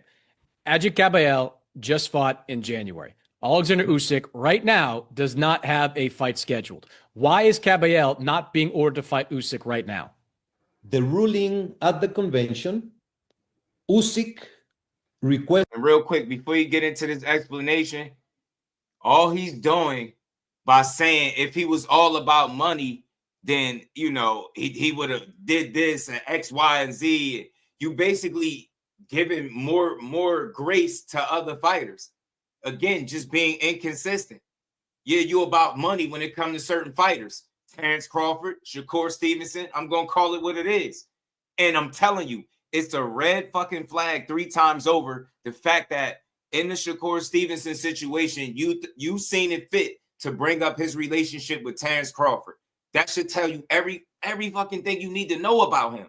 I don't care about all these convenient ass explanations trying to make it seem like you in the best interest of the sport and the fighters. Nah, you give the fighters that you want the breaks, and then you tax the fighters that you want to tax. It's that fucking simple, bro. I swear, like, I can hear in all of what's being said that you have done some good. You have been lenient. I think that what you did for Jamal Charlo is very commendable. I double salute that, but I still think it's bogus as hell how you told that man most intimate, situation, whether you thought that was public or not. I don't recall him saying, if I ain't had a WBC belt, I was going to unalive myself. And I followed him pretty damn closely. I just don't recall him saying that publicly in no platform, nowhere. I don't remember that. I remember him saying something about mental health, but not connecting the dots, unaliving with the belt. Like, you sat up here and said that to try to save your ass because Chris Mannix respected him in this interview, got your ass in the hot seat. So much so that you disgustingly introduced this man's most intimate private conversation to the world just to make yourself not look bad. Nasty work. You overplayed your hand with that a little bit, but I'm going to let it rock. It is what it is. But I don't care what he say, bro. That right there, that situation, what he just explained with Fury and all that shit, is just telling you that you give certain people breaks and not so much for everybody else. Like Chris Mannix said in the very beginning, you bend your rules. Let's be honest. If we being honest, you bend your rules, and you do. Talking about don't be judgmental. It's hard not to be when you're sitting up here making it seem like every move you've ever made is in the best interest of boxing and these fighters. It's not the case. No, man, you telling me you don't have your pockets, the money you stand to make in line, like you, so you just doing charity work. So you don't care about being paid. It's not about the money. So you just do this shit for the love of the sport. I refuse to believe that shit right there. I refuse to believe that, because if you was thinking about the sport, stripping Shakur ain't even probably the best idea. That belt goes vacant. Now nobody's fighting for it. And especially the money that they saying he's reported are standing to make. You think a unification, you could really eat off that. You're not even thinking the long haul because you're willing to screw certain fighters over and give breaks to others. It's just that simple, bro. He might not look at it as that, but it's that. You can't explain the bogus ass charges. You can't explain why you're the only sanctioning body out of 4 that's able to charge money and nobody else is. These are the questions I got, and I want answers. So I would love to hear him explain that. Why are y'all the only ones? Shit is crazy to me, man. A voluntary title defense, which was granted, and Caballel had the title defense. He can do another fight if he likes, or just wait until Usyk fights, and then we order the mandatory fight. But that would be almost 2 years. We know, hey, Damon, and I ain't even saying it in this particular situation with his situation, right? But we know in life, those be some of the biggest scams, these quote unquote nonprofits. Not saying that that's the case with him, because I wouldn't say that that's a scam. Andre Ward, he alluded to several positive things that they've done for multiple fighters that used to box, right? That ain't in the best positions, how they've helped out. So I salute that, but nothing is ever that good when you're trying to sell me that every move I make is about the fighters, making boxing better, giving guys breaks. Like, nah, you about that coin, bro. You about that coin. You about that money, bro. I'm telling you. And it's hard to explain that you're not. You really about the money, and it's okay. I just wish he had said instead of acting like it's not, bro. Ain't nobody out here doing all this work for free. You know what I'm saying? Shout out to Big Dog Willie. Appreciate the love, man. He said, salute Jesu Boxing. Did you know Tank has faster hands than Bruce Lee? That's what I heard today on the Tank and Maniacs channel. I digress. Tank and Maniacs. Damn, faster than Bruce, huh?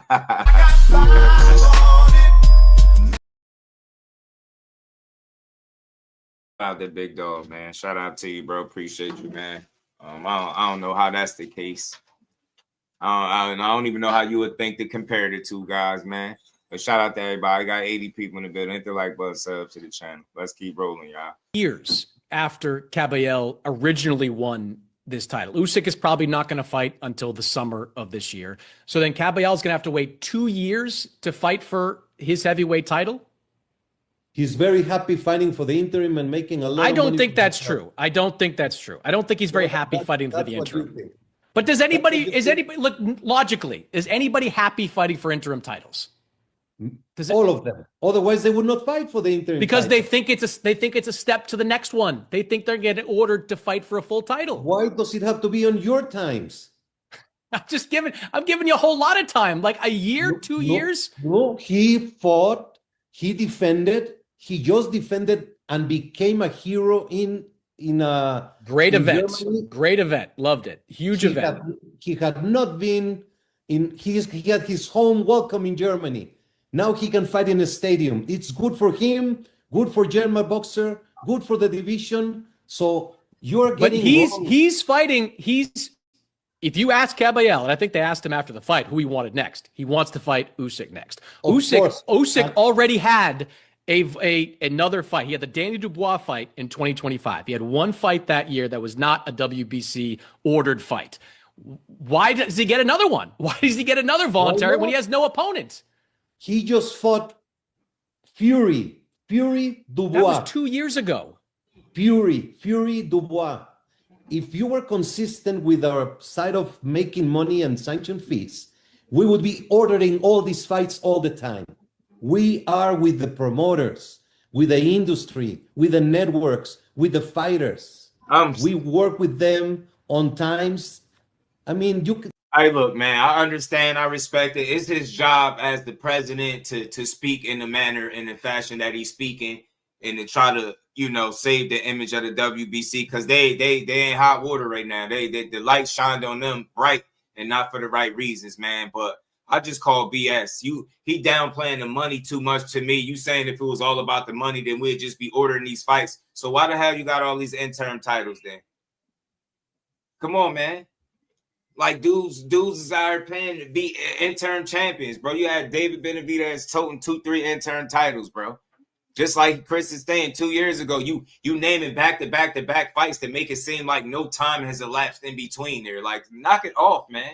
We pay attention, bro. That's all I'm saying, bro. I just hear he trying to get out of everything and say the best answer possible or be politically correct. But I just hear more justification, poor justifications for upholding his own rules. He sounds very flexible. Like Josh Dubin was saying respectfully, and he's a lawyer. He'll know better than me, but that's what it sounds like to me. Sound like you'll bend and even break them when you want to and make up some new when you do this shit as you go along. Don't you charging people for bogus amounts based on your own discretion without even being really explained it, man. This shit is crazy. Let's keep going. You can see there are fighters that fight once or twice a year, and that's it. Yes, but shouldn't your job 4 times a year? Shouldn't your job be just to objectively keep the title in play? Like if a guy like Usyk wants to take a year off, shouldn't he be named your champion in recess? Just to tell the things, investigate the facts, and then make you trash me horribly without asking me anything about what we're talking. I don't tell you how to do your job. Look. My job is to be the president of the WBC, which involves many, many, many things that you cannot imagine, which involves our social responsibility actions, the WBC cares, the Jose Sulaiman Fund, and you can roll your eyes like saying, I'm not rolling my eyes. This is not the subject, Mauricio. I understand you do a lot of good things for fighters. You come back with any subject that you want. No, you cutting them off, man. And that's how I know you getting defensive. You're cutting them off. He asked you a solid question and you didn't even listen. You cut him off and just said some ignorant shit. You getting defensive. He's not telling you how to do your job, but he definitely is pinpointing that according to your rules that he has studied on his own, you bend and break the rules as you go along. You're not that you inconsistent when you want to be. You get what I'm saying? Like, and you'll throw somebody and you'll put somebody business on the streets. You're a damn chatty patty on the low, bro. Nah, man, you can't sit up there. You want him to give you the respect that you're not giving him. You're not giving him a chance to even ask you the question. That wasn't even that bad of a question that he just asked you. That was crazy to me. You just mad, bro. Be mad because they on your ass, bro. You know what I'm saying? Shout out to my guy, Jonathan 97, man. My dog was good with it, bro. Big dog really appreciate the love back in the super chat, man. He says Suliman is capping his ass off. He say fighters are happy to receive an interim title. Suliman capping the big Bill 80 beat look like a Mother Teresa. Man, look, it's crazy because Chris said that. He said that, and Chris was like, guys accept fighting for an interim title because they assume that they'll be able to fight for the full title next. And then we see it oftentimes that he'll have a guy fight for an interim title and won't get that opportunity. You get what I'm saying? It's crazy, man. Like, think about it, bro. Like, this is the same guy that's back, that like treating Ryan Garcia like he's some type of ambassador right now for the WBC. This is the guy, right? This is the same guy that after Cool Boy missed weight, he made that fight for a 135-pound interim title. Do you understand what I'm saying? Like, you really make up shit as you go along, bro. And that shit look crazy to me. It really do. Rob, what it do, homie? She say we about Kyle. You Kyle stupid. Shout out to Big Dog. So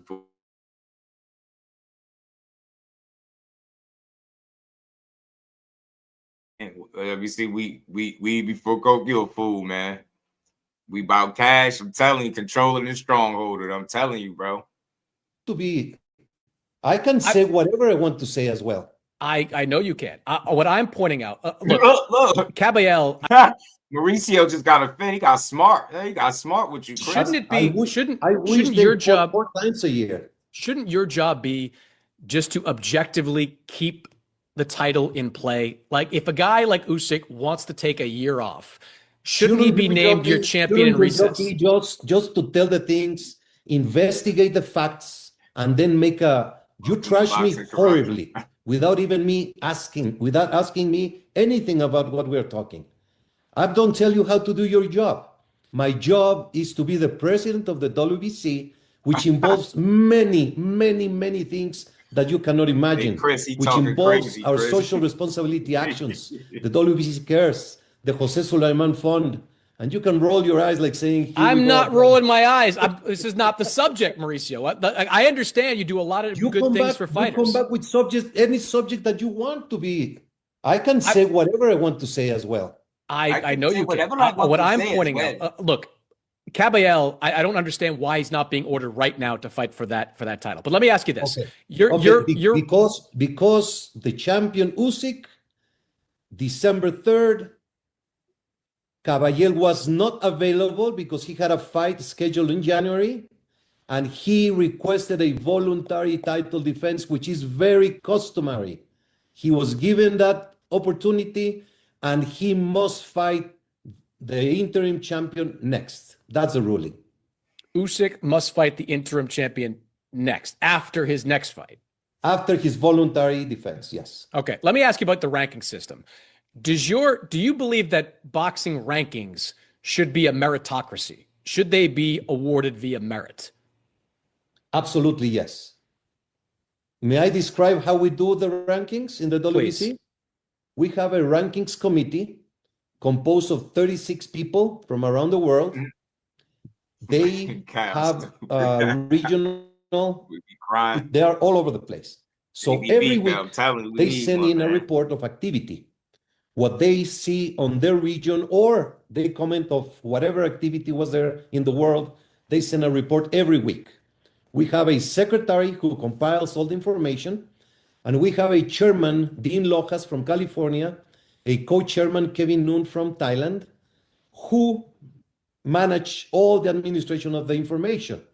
One time a month, on a Sunday, the last Sunday of the month, this committee has a Zoom that lasts 5-6 hours, where they go all the situation, divisions, information that happened during the month.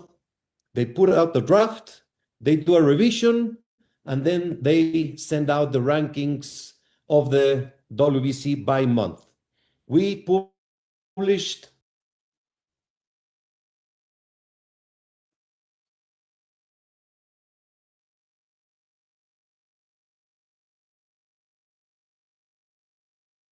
Did it stop? Hold on, y'all. Stop. On February 2nd, and it is our goal to publish the first day of the month starting this year, because in the past we were publishing on the 8th, on the 10th, or the 15th, and it was, so now this year they're publishing the first day of each month. Okay. there's a rankings criteria, which you can find also in the rules. And there's many criterias that are there available to analyze each single fighter. Facts, Reed. Including the record, the amateur career, their career in other sports, contact sports like Muay Thai, kickboxing, etc. Record, activity. That's level what WBC stand for. We back Canelo. Yeah. Of a position. Horse bout Canelo. Results, whether you fought at home or abroad. And it's just a lot of combination of criteria to compose the analysis of each single fighter. Okay, so let me just focus then on one weight class, because it's a popular one, and we've got fights coming up. The welterweight division, which Ryan Garcia is going to challenge Mario Barrios for his WBC welterweight title. When I look at the top 5 of those rankings, Mauricio, there's no way it can be considered a meritocracy. You have Conor Benn, who has not fought at welterweight in nearly 4 years, who has never beaten a top welterweight, ranked at number 1 over Suliman Sissoko, an undefeated fighter who I know is waiting for his opportunity to fight for a welterweight title. You've got Ryan Garcia ranked in the top 5, has no wins at welterweight, has never won a major championship. You've got Manny Pacquiao in the top 5. Yes, Pacquiao looked better than expected against Mario Barrios, but he's still not a top 5 welterweight at this stage of his career. Behind these guys, you've got guys like Raul Curiel, you've got Jack Catterall, you've got Brian Norman, you've got Amantas Stanionis. You have got longtime welterweights with real welterweight resumes behind guys that don't have them. How do you, like you say, I'm overly critical, and yes, I am. I'll give you that. I let her rip sometimes on these sanctioning bodies. But how do you look at that and say any of that is based on merit? It has absolute justification. He on his helmet. Okay. Conor Benn, you cannot question his great boxing ability.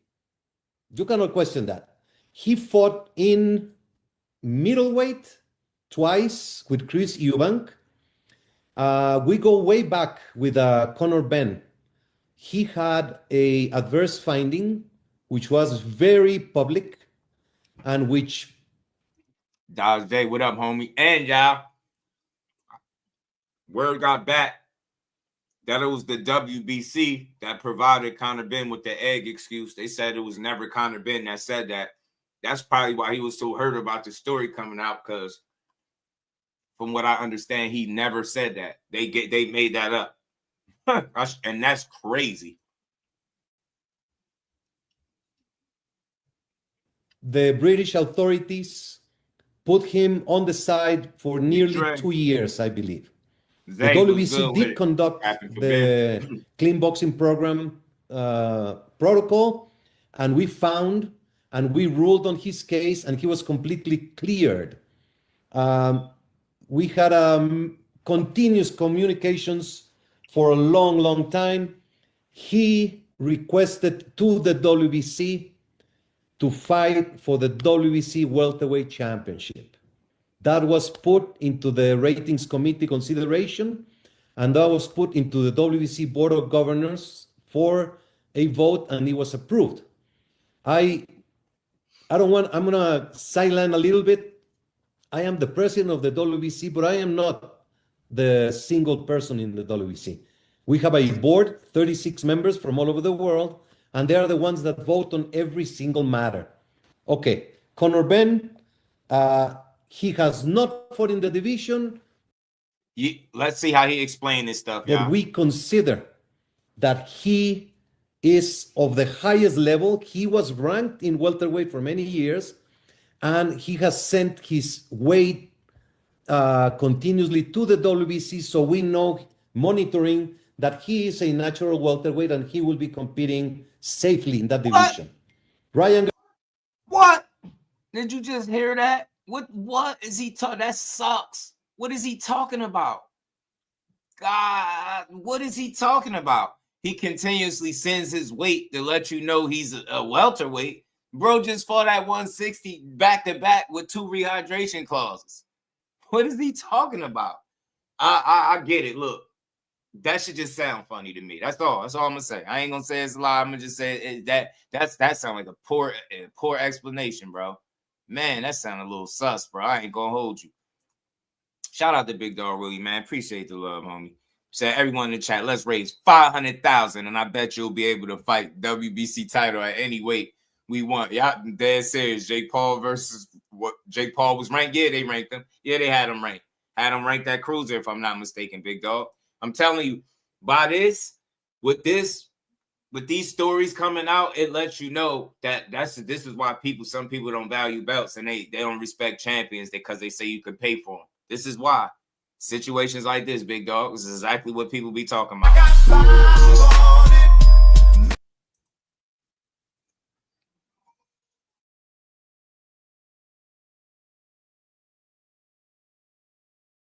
Sound crazy, don't it? It sound crazy talking about he sent this weight. Like, I had to play this again. I'm going to sideline a little bit.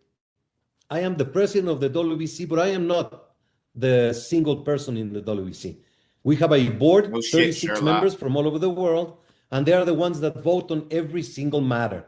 Okay, Conor Benn, he has not fought in the division, but we consider that he is of the highest level. He was ranked in welterweight for many years, and he... How is he at the highest level if he never won a world title? Andrew Gray, what it do, my guy? How is he considered, you know what I'm saying? If he never won a world title, how is that the case? How could you justify that? But we consider that he is of the highest level. He was ranked in welterweight for many years. He has sent his weight continuously to the WBC, so we know, monitoring, that he is a natural welterweight and he will be competing safely in that division. Ryan Garcia is a very specific case. I don't think you can question his boxing level and ability. He has been very close to the WBC for many years. He was a silver champion. He won the interim champion during the pandemic. And then he suffered from mental health breakdown. He requested the WBC 1 year. So he vacated his title. When he was signed to fight against Haney, Who? What are we talking about? Conor Benn? Who the hell is we talking about now? Broly? Immediately expressed the WBC concerns before the fight with the boxing commission in New York, with the promoters and his management. Hold on. Immediately expressed the WBC concerns. Hold on. So he vacated his title. He has been very close to the WBC for many years. He was a silver champion. He won the interim champion during the pandemic. And then he suffered from mental health breakdown. He requested the WBC 1 year. So he vacated his title. When he was signed to fight against Haney, we immediately expressed the WBC concerns before the fight with the boxing commission in New York, with the promoters and his management. And very unfortunately, you saw the horrible breakdown that happened, which led the WBC to expel him from the WBC. But when we expelled them, we don't just throw him away. We kept communications at all times with him and his management. And we kept offering solutions for him to get well, both in mental health and in treatment of addictions. Once he proved and did everything to go back and come back in a position, the WBC welcomed him back to the WBC, and he's going to fight for the title. If all these things, I understand what you say about the other fighters in the weight categories, but I see every single case that has a merit to be ranked, and that is the interpretation from the ratings committee. It's not that they're ranked. It's that where they're ranked. Like Conor Benn. Like I don't know. I've been listening close. How did he transition from Conor Benn to Ryan Garcia. Like, who was signed to fight? Like, what is he talking? When did Ryan come up? You get what I'm saying? Like, he definitely just like, segued to Ryan. He went from Conor Ben to Ryan. Like, I know I had to run it back. I'm like, I didn't hear him mention Ryan by name. He ain't saying it, but what the hell? Now, this is terrible, bro. I'm sorry, man. I'm sorry. Chris Mannix, job well done. I love to give credit where it's due. You asked great questions. You was on his ass. I'm sorry, yo. Yeah, some of the stuff he's saying is solid, but a lot of this shit sound like poor explanations. And like he said early on in the interview, you do bend your rules if we're being honest. He was straightforward. He said it to your face, yo. You bend your rules, man. That's what you hear. Before he had his problems, was not number one at the WBC welterweight rankings. You put him up there. The rankings committee put him up there after he went 1-1 at 160 pounds. He comes back down and you put him there. You put him over Sissoko, who has fought a few times at welterweight and done whatever the WBC has asked to get that. Do you think Chisoko and Ben, do you think Chisoko clearly beats Ben, or you have doubts? I don't know how that goes. I don't know how that fight goes. I think Sissoko is a very good boxer and undefeated for a reason. Then you are proving that Ben could beat Chisoko, so you have doubts. But this is my point. I think it should. I asked you at the top, should it be a meritocracy? And meritocracy, of course, is they earn it. They've earned it by fighting many, many times in that weight class or being an undisputed champion and moving up. Conor Ben earned it by fighting a much bigger Eubank and by beating him in the last fight. How? He went 1-1 and it's at 160, not 47. How are you justifying having him at number one at welterweight and he ain't fought there since 2021? What are you talking about? This dude, man, I be trying to chill, but it's him. He making me mad. And you sitting there with a look on your face like you know this is bullshit. What are you talking about? That's exactly what Chris is saying. How do fights at 160 got any merit at what's going on with the rankings at 47? And the fact that you haven't fought there since 2021 and we in 2026 says everything. You do what you want. You do what you want. You give certain fighters breaks. And like I said, they are bogus because they made the egg excuse for Conor Ben. It wasn't him. He kept all this time telling the WBC he wants to fight in welterweight, but he's having these opportunities to make these two big fights for him. So we supported him. But even before then, he was taking fights at the higher weights. He was fighting at what, 54 before this? In the 50s, he wasn't fighting at welterweight. That is the point. So it's been years since he's been there. And then you're telling me because he fought a drain Eubank in the second fight, because he got beat the first time in the real fight. I don't think Eubank had no more in him after that first one. He did it again. It was a total difference. You get what I'm saying? And you're telling me that fight, winning against Chris Eubank, gives him the opportunity to be ranked number one at welterweight. And the fact that he ain't fought there in years, talking about he been contacting y'all, letting y'all know that he want to fight for the WBC. I mean, or he want to fight for welterweight, but he keep getting these other opportunities. But Shakur just got another opportunity and you stripped him. And he let you know he was going to get the opportunity. You made it all about money and you stripped him. But Conor Ben literally has tested positive for an egg excuse that to my research y'all gave him, right? And then you justify keeping him ranked high in the rankings because he told y'all he want to fight there, and because he beat Eubank at 160 after saying he ain't need no rehydration clause, and he ain't care what weight he's at. Make it make sense, bro. I'm sorry, man. You sound like a bunch of malarkey to me, man. I'm not even gonna lie to y'all. Travis was good with it. Nasty. And about Pacquiao, I don't know what your reaction was last year when the WBC accepted Pacquiao to challenge Barrios. I don't know your specific. I know I took a lot of heat, huge from many people, but at the end of that fight, I was very proud of the WBC's decision. He drew with the champion of the WBC. So for you to question Pacquiao in the top five, but he's been look. The ends don't justify the means here. Like you can't say because he was competitive that justifies the decision to put him in the top 5. At the time, he had been out of the ring. He'd been out of the ring. Mauricio, he'd been out of the ring for 4 years. My fundamental question about this. Sugar Ray Leonard was out of the ring 4 years, and the WBC allowed him to fight Hagler, and he beat Hagler. Look, again, I'm not necessarily. Pacquiao might be a separate story because I don't think he should be ranked after 4 years off. I'm not disagreeing with putting Ryan Garcia in the rankings, even though he is 0-1 at welterweight, or putting Conor Benn in the rankings. It's putting these guys in the top 5. So if I'm someone like Sissoko or I'm someone like Raul Curio, how do I think I'm ever going to get a shot? Like, if I'm not as popular as these guys, how are they supposed to believe they're ever going to get these kind of opportunities? Why don't we do one thing? Call to action. All right. I will have the ratings committee do a full analysis of the top 15 welterweights. And I'll send it to you and we can go back and forth. I can invite you to one of the ratings committee meetings. I would love that. Or if you could put all your questions on ratings, I'll be happy to send it and give you, if you give us feedback, it is great. We would like to know what people from the industry think and provide information to us. We make mistakes. Of course, we make mistakes. They are not in bad faith.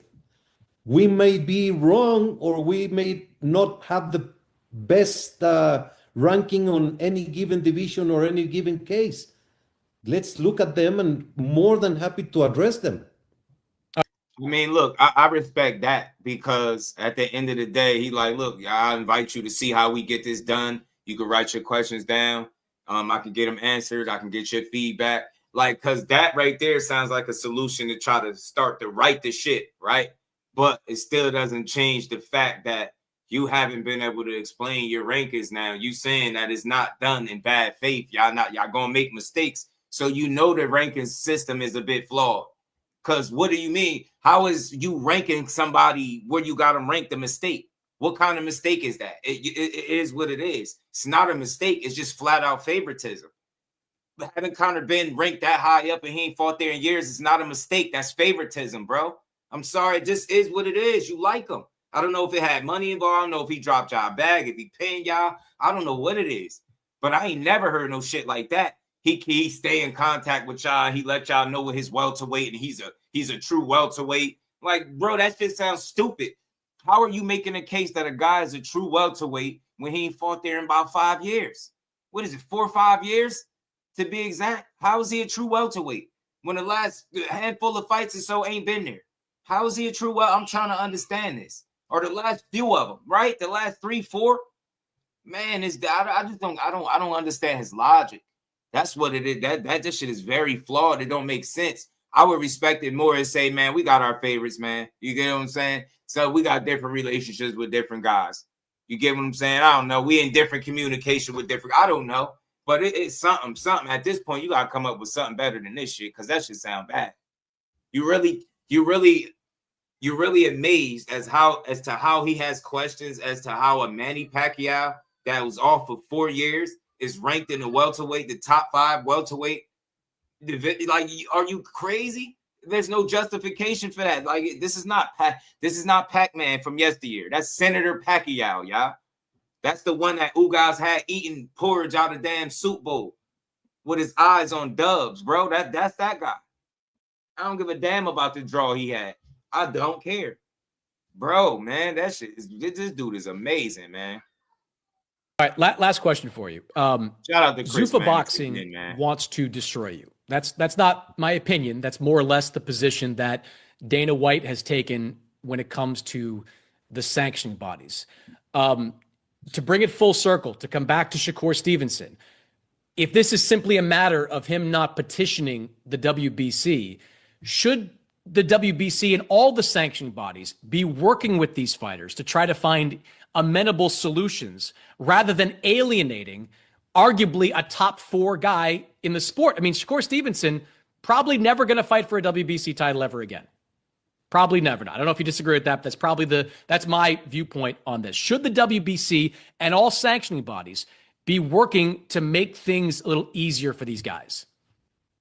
Chris, I'm going to send you all the letters, all the paperwork. I did everything possible to save this matter. But if you run an organization where anarchy, where abuse of power, where disregard to the law or the rules is going to be the one that runs, it's not possible. But do you? Hey man, I'm calling bullshit on that answer too, bro. Get the hell out of here. He asking you straightforward questions and you giving walk me around the block, down the street to the corner store answers, bro. Nobody want to hear all that long-winded round the park shit, bro. Fact of the matter is, you in so many ways explained how inconsistent you are.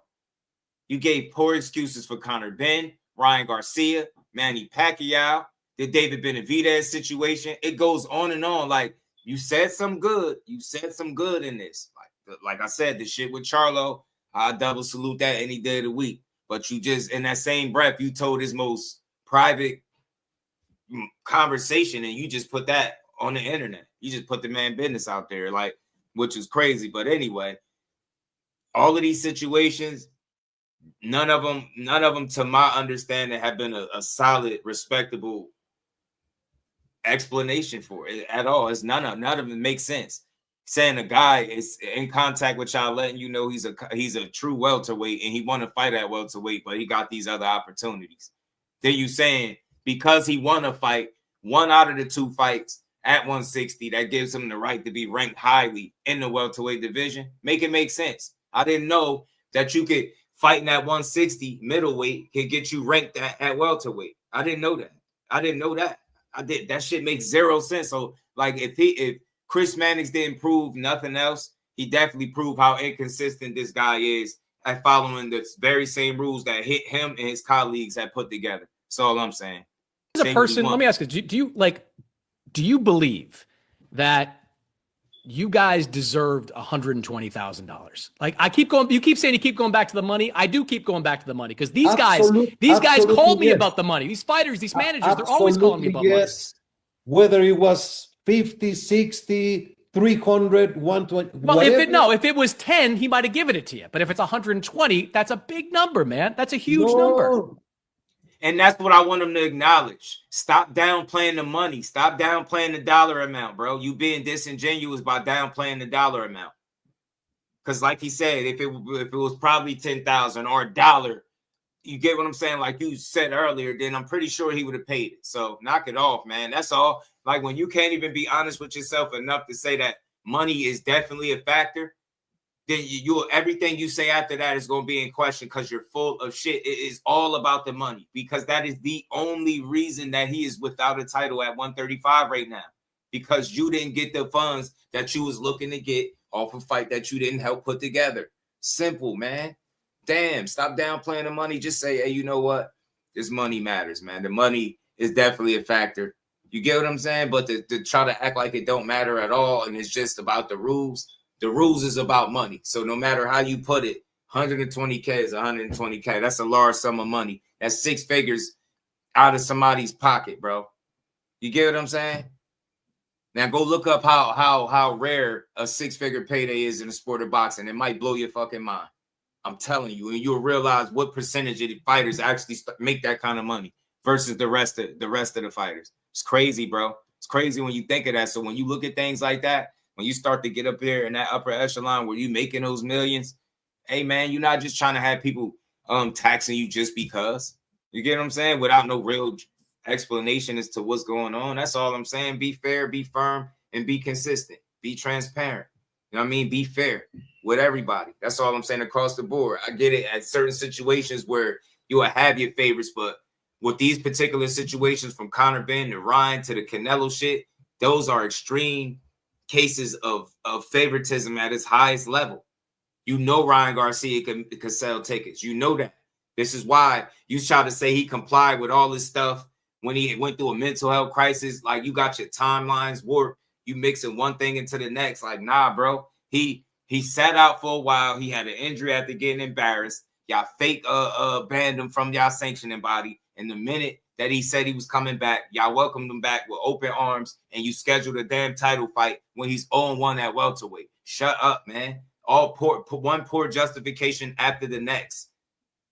And the fact of the matter is, we know this shit is about money at the highest level. It's more business than it is a sport. Ryan Garcia is business because he has a following, right? He can sell tickets, and they know that, which is why they willing to put him in a fight where Mario Barrio was coming off a loss. But he's too, I don't know. He just not an honest guy. I don't know. He too stuck on the narrative he's trying to push, and to keep it real, to acknowledge how money plays a big factor in all of this. Without the money, there's no fights. You get what I'm saying? Without the fights, there's no way to make money for the sanctioning fees. So money is a big factor, bro. Money is a big factor. In a lot of cases, it's the only thing that matters. Going back to the money, I do keep going back to the money because these guys call me about the money. These fighters, these managers, they're always calling me about money. Whether it was 50, 60, 300, 120. Well, if it was 10, he might have given it to you. But if it's 120, that's a big number, man. That's a huge number. They didn't ask. A fighter never has a complaint when they're making the little money. It's not about the money. I go back and say it's not about the money. Every fighter, when they're making 100,000, 200,000, 1 million, they don't complain at all. It's when they make 10 million that they start complaining. It's when they think they don't need anyone else. They don't need the promoters. They don't need anyone. They don't need nobody. And listen to him. We are consistent. You're our champion, whether you make. If the last thing you are is consistent, bro. The last thing you have been in this interview is consistent. The last thing he has been is consistent, bro. And then you hear it. That's what I say when you start overplaying your hand. He's saying, the fighters, when they make 10 million. Notice, why did he throw that number out there? What did they say Shakur was looking to make possibly for this fight, him and Tio? Right? Why is he throwing that specific amount out, saying is when they make that much money, they feel like they don't need nobody. They don't need the sanctioning bodies. That's not the case, man. That's not the case. You can't force it to be what you want it to be. Shakur said, y'all ain't have nothing to do with this fight, so he didn't think y'all was owed anything. And he was right, because y'all already approved him to go up there and fight for that title and without paying y'all. And because you didn't get something in writing from what you said earlier was the reason that you ended up charging this amount of money and then taking the belt. Talking about y'all didn't strip him. He vacated it. It's the same difference, bro. Same damn difference. You gave him an extortion fee. And he said, man, take this shit. You know what I'm saying? I'll let y'all have it before I let you extort me. So I'm sorry. The last thing that Mauricio Sulaiman has been in this interview is consistent. Respectfully. He has not been consistent. Every fighter, when they're making 100,000, 200,000, 1 million, they don't complain at all. It's when they make 10 million that they start complaining. It's when they think they don't need anyone else. They don't need the promoters. They don't need anyone. They don't need nobody. And that is wrong. Nobody. We are consistent. You're our champion, whether you make $10 or you make 10 million. And it's the same rules. Nah. It is not about the money, Chris. Well, but it is. You keep saying that. It is about the money. These guys want their money. It's you who says it's not me. Money. It's Shakur Stevenson, who said he'd rather give the 120 grand to his daughter. Good for him. Right. Hit his ass, Chris. Slap him up. Then don't be a WBC champion. But he wasn't fighting for the WBC title. This is what I keep going back to. He was the WBC lightweight champion. Fight between champions. If they don't want the belt, it's okay. If you want the belt, you go according to the rules, Chris. This dude is not. Why honest, don't you understand? And I do. But you're telling me. So let me ask. Why don't you? So you think there should not be rules?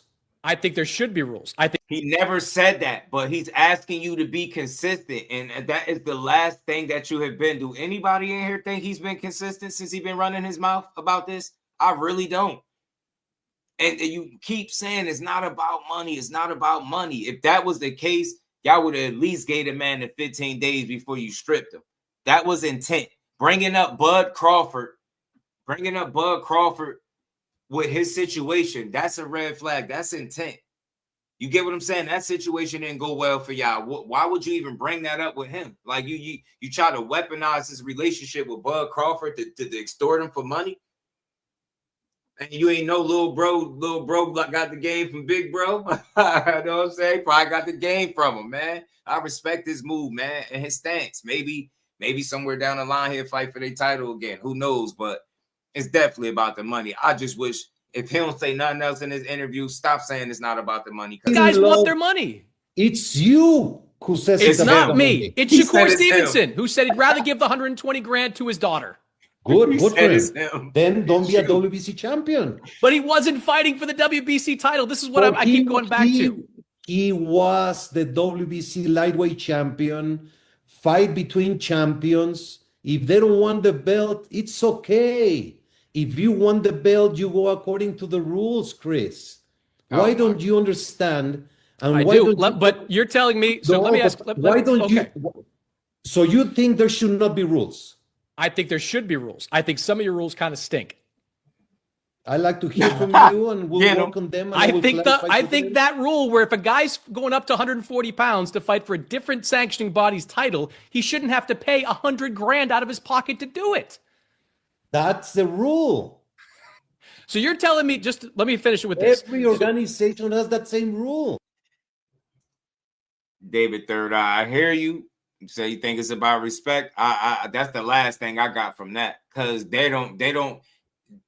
Dave Third Eye, it's not respectful when you telling a guy that you're justifying Manny Pacquiao being ranked in the top 5 at welterweight when he's been off for 4 years. You get what I'm saying? There's nothing respectful about telling the guy that ain't fought at welterweight since 2021 that, you get what I'm saying, based on him winning at 160 makes him the top ranked welterweight. Like, it's nothing respectful about that when he leapfrogging guys that's undeserving over guys that got legit welterweight resumes. So, and again, if it's all about the money.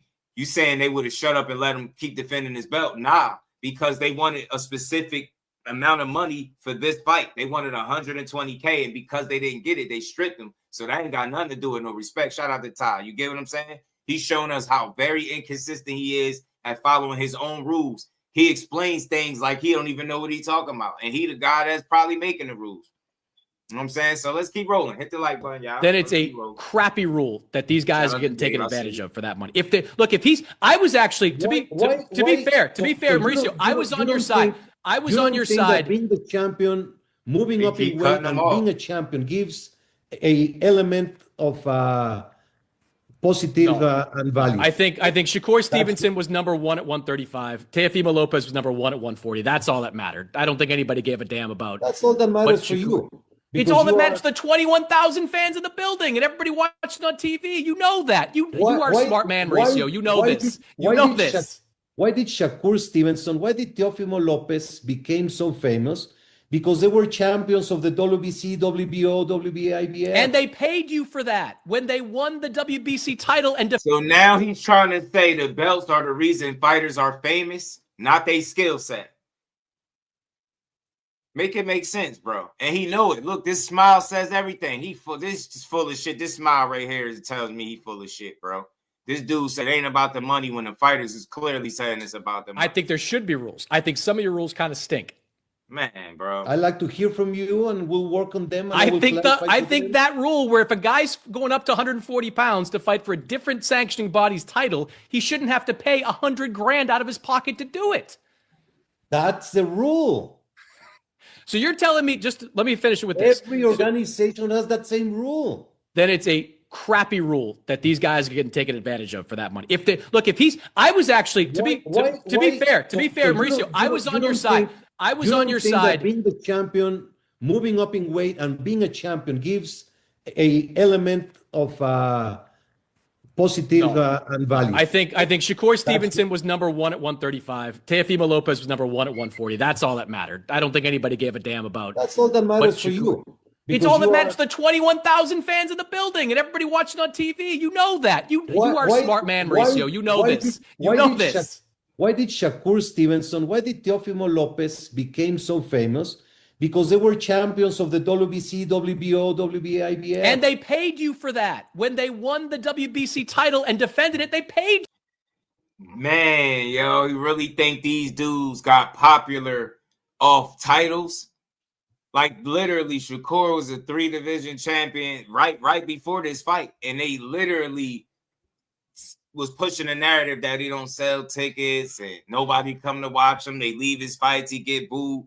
Now you sitting up here talking about they're so famous because of the titles. To be honest, it was the work he put in. The silver medal got him the light from the beginning. If you want to be honest, you get what I'm saying? Like not these damn titles that you claim making the guys famous. Because without the skills, man, them damn titles don't mean shit. Man, yo, this dude's very, very disingenuous, man. Very, man. Shout out to Conquest. What's good, homie? How you feeling? I'm telling you, pure extortion, bro. I'm telling you, bro. Facts, bro. I'm telling you, they need this, man. They need to get they need to have to put their books out there, man. Let these fighters know where every dime of their money going. I swear that should be fair. You should know where your money going, especially money that you shed blood, sweat, and tears for. Nah, man, you should know where your money going. Which they should. I was actually on your side on the Terrence Crawford stuff. I was, I don't know about the number, the 300 grand. I'm not going to weigh in on that. But I think at the time, Terrence Crawford wanted to have his cake and eat it too. He wanted to be undisputed, but he didn't want to pay what you were asking for. He should have just said, no, I'm not going to pay for it and become unified. Same with Shakur, my friend. But he was fighting for the 168-pound title. Shakur Stevenson was not fighting. The rule says and has said for decades, and it has applied to everyone, and they have respected it. Shakur Stevenson made a title defense and he didn't make it weight. Yeah. So Canelo Alvarez in 2019, you're telling me Canelo Alvarez, when he moved up to fight Sergey Kovalev for the 175-pound title, he paid you a 6-figure sanctioning fee. I believe so. I will have to check. I'd check on that. Oh, yeah, for sure. If he remained champion in the... He did. Yes, of course. That's he did. WBC sanction. He was the 160-pound champion at the time. And you said a month after the fight, and I quote, I think the best thing would be for him to return to the middleweight division, since competing at super middleweight or light heavyweight is going to be a big advantage for his opponent. So this was a month after his fight. You were encouraging him to come back to middleweight. Well, he's been in super middleweight and has been successful. Well, this was after Kovalev. I feel you, bro. I feel you, Dave, but ain't nothing transparent about Mauricio, in my opinion. I respect where you coming from. For me, in my opinion, I don't feel like nothing's transparent about him. I feel like that's the last thing that he's been with this interview. He's made attempts to be transparent, but all he ends up doing is contradicting himself, double talking, and really making more of a case for Chris Mannix. I think anybody that's been in here the whole time listening to this with me knows that that's all he did. He hasn't made one solid case for none of these so-called rules that are in place. He's not even honest enough as a man to tell you it is about the money. And he wouldn't be wrong for that. But he's trying to be so politically correct. Nah, it's not about the money. It's principle. It's rule. It's the rules. It's the rules. You don't follow your own rules. He sat up there with that smug ass grin, trying to justify a 50-year-old Manny Pacquiao being ranked top 5 at welterweight. Conor Benn ain't fought in years. Top guy at welterweight. Ryan Garcia is 0-1 at welterweight, coming off a loss, now has a title shot. All poor justifications. He tries to be transparent, but in reality, all he did was make Chris Mannix's case. If you ask me, from what I'm listening to, he got grilled respectfully, and he got cooked. And he didn't have the right answers. He had a bunch of politically so-called correct answers, but they wasn't right. He got in his ass to me. Shout out to Conquest. Blunt, my dog. You know it's me. You know what I mean? He lying. He can't remember now. You know what I mean? Mike Kirkland, he know he ain't paid that 6. He know he ain't paid. You know he ain't paid. You stupid Key was good. You stupid fool. You're a fool. Let's keep going, y'all. I'm saying. And I would love to know if you charged Canelo Alvarez the same money you were trying to charge Shakur Stevenson, because he did the exact same thing. WBO light heavyweight title, moved up in weight, and kept his WBC middleweight title. Absolutely. Yeah. Okay. Absolutely. Yeah. Well, and Mauricio, I guarantee you he didn't charge Canelo to go up there and do that. Guarantee you he didn't do it. I'm willing to bet. I don't know for sure, but I'm willing to bet that he didn't do it. Come on, man. That's more. I guarantee you, it's full of shit. You ain't make that guy pay you to go up there to fight Kovalev. You ain't no way. Ain't no way, bro. Ain't no way y'all made King Nello do that. Y'all don't make him do anything. I do appreciate you doing this. We're never going to see eye to eye on a lot of these things, but I appreciate the conversation. I think it's constructive to have these kinds of discussions. And I would be happy to attend a ratings, whatever you call it, ratings meeting, whatever ratings seminar sometime in the future, just to see how all that works and weigh in on it in person. You know, you should also come to a WBC convention. We meet you do them. You do them in the middle of nowhere. You do them if you do them in like New York City. I'll go to it, Mauricio. I'm not going. I'm not going to Thailand or wherever you went last time. I'm not going over there. It's the world of boxing. I know. Now, why would they be way in Thailand for a convention, bro? Just explain this to me. Explain this to me. This is why you need 120K for a fight for a belt that wasn't even defended, because y'all want to hold WBC conventions in Thailand. I'm glad he said that. I swear I'm glad. I'm so glad he said that. That's the most unnecessary shit ever. That's so unnecessary. You got to go to Thailand and have a WBC convention, bro. Yeah, whatever. To see how we operate. All see how we operate. We heard floor. Shit. You know, when we talk about the ratings or the mandatories, any person can go into the microphone and discuss and put his argument in front of everybody. But isn't that kind of crazy in and of itself? Like, shouldn't you have a ratings committee that doesn't need people to make an argument? Like, if your ratings committee isn't smart enough to know how to rank. I think he mentioned Kovalev, though. I think that's the fight he mentioned. I think he mentioned Kovalev when Canelo moved up and fought Kovalev. But appreciate you, bro. Because I didn't know that, though. But I think he was talking about Kovalev and not Beagle. The top 10 guys. You are doing an argument for Chisoko and for others right now. So well, yeah, but I'm a media member. I'm just a reporter. Like I'm doing it out there. Like your ratings committee shouldn't need to hear from anybody. They should be smart enough to know how to rate these guys. No. You have the right to be heard. You have the right to come as a manager, promoter, or fighter yourself and say, look, I've been fighting and maybe you don't have me under the radar. My name is this. And then everything is looked up. Open floor for everyone. Mm-hmm. But right. I mean, you would be learning a lot of things of what happens in the boxing world. Yeah. The boxing is worldwide. They out in Thailand off the blood, sweat, and tears of the fighters, and you think people just willingly. That's why you need 120K. That's why you needed 300 from Terence Crawford. Some got paid for them trips. I'm telling you. Boxing is Manny Pacquiao, Philippines, Inoue, Japan, Canelo, Mexico, and Billy, Canada, Fury, Usyk. It's a world. Yeah. All right. Well, we'll save this discussion again for another day. Mauricio, I appreciate it. I will see you in less than 2 weeks at the Ryan Garcia Mario Barrios fight, the big fight in Las Vegas, the WBC welterweight title on the line in that fight. It's good to talk to you. And again, I do appreciate your time. Thank you, Chris. Take care. All the best. This was cool, man. Chris Mannix did a hell of a job, man. He asked tough questions. He grilled him, but he was very respectful about it, even though he was cut off several times. Mauricio did get defensive a couple of times, in my opinion, because he grilled him, asking him tough questions, he had him in a hot seat a little bit. You know, now I will say he did his best at trying to provide some transparency, but he did a poor job, in my opinion. The excuses just wasn't good at all. You know what I'm saying?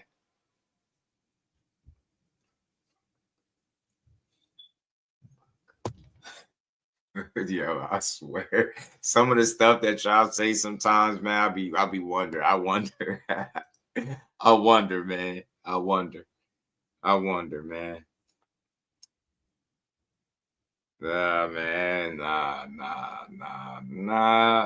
Man. I don't even know. I don't even think that one would deserve a response, man. Sure. If somebody speaking about a situation means screw them over when it's time, and you might be cool with that, but I ain't. I don't respect the inconsistency from the WBC, the lack of transparency from the WBC. I don't respect it that they've made these situations public. With no rhyme or reason, no real answers as to why they operate the way they do, just getting very defensive. The fact that they try to weaponize Bud Crawford's, relationship with Shakur as a means to get money out of him should have told everybody at home that they on all bullshit. And I just don't see how you could be cool. Anybody could be cool with that. That's some wild shit to do. You get what I'm saying? They got a lot of nerve, bro, to even carry it that way. You get what I'm saying? To even carry it that way where I just can't rock with it. I can't. Way too much favoritism. It's too many examples, bro. It's countless examples. I swear it is. It's countless. It's countless examples as to why this is wild. Shout out to my brother Mike Kirkland for the interview. We ain't stupid and we know it's all about the money. You get me? That's the whole reason everybody here. They're prize fighters, and off them fighting for a prize, you got these sanctioning bodies that sit around with their hands out trying to tap into these dudes' pockets. You know what I'm saying? It's a system that needs to be revamped for sure. I don't think it needs to be going completely, but I definitely think it needs to be revamped, far more consistent, transparent, and fair. You know what I'm saying? They need to redo some things big time.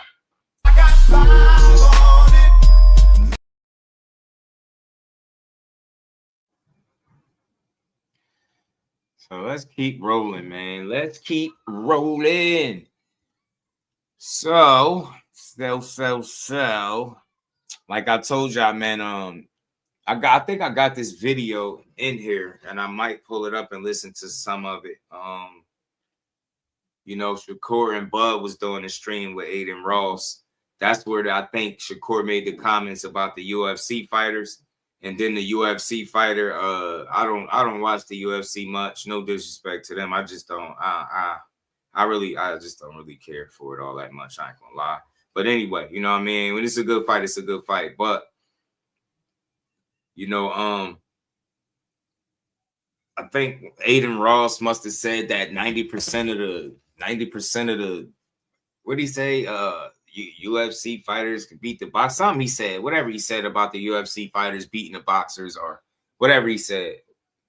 And Shakur gave his opinion on it. And, you know, he said, you know, him and Bud Crawford was basically saying that, you know, boxing is better than the UFC or whatever. The skill level was different. And, you know, I guess the guy that, what's his name? Joaquin Buckley didn't take too kindly of it. So he launched a little verbal assault on Shakur and went after him, talked about his performance.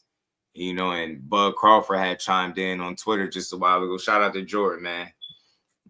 Yeah, I mean, not the 2-hour joint. I don't know which one you talking about, Teach, because it's two different ones. I think it's one that's like 2 hours and it's one that's like 50 minutes.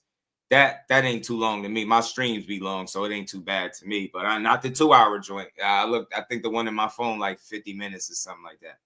So we might could get into some of it, but I'm gonna play the dudes Joaquin Buckley, his post on Instagram that I seen. I think this was from Two Tone that pulled this up. Yeah, they definitely need to check the books, bro. Definitely. Shakur didn't say nothing during that time. Nah, he didn't. He just saying shit. That's why I was like, can you name what Shakur said specifically about the situation?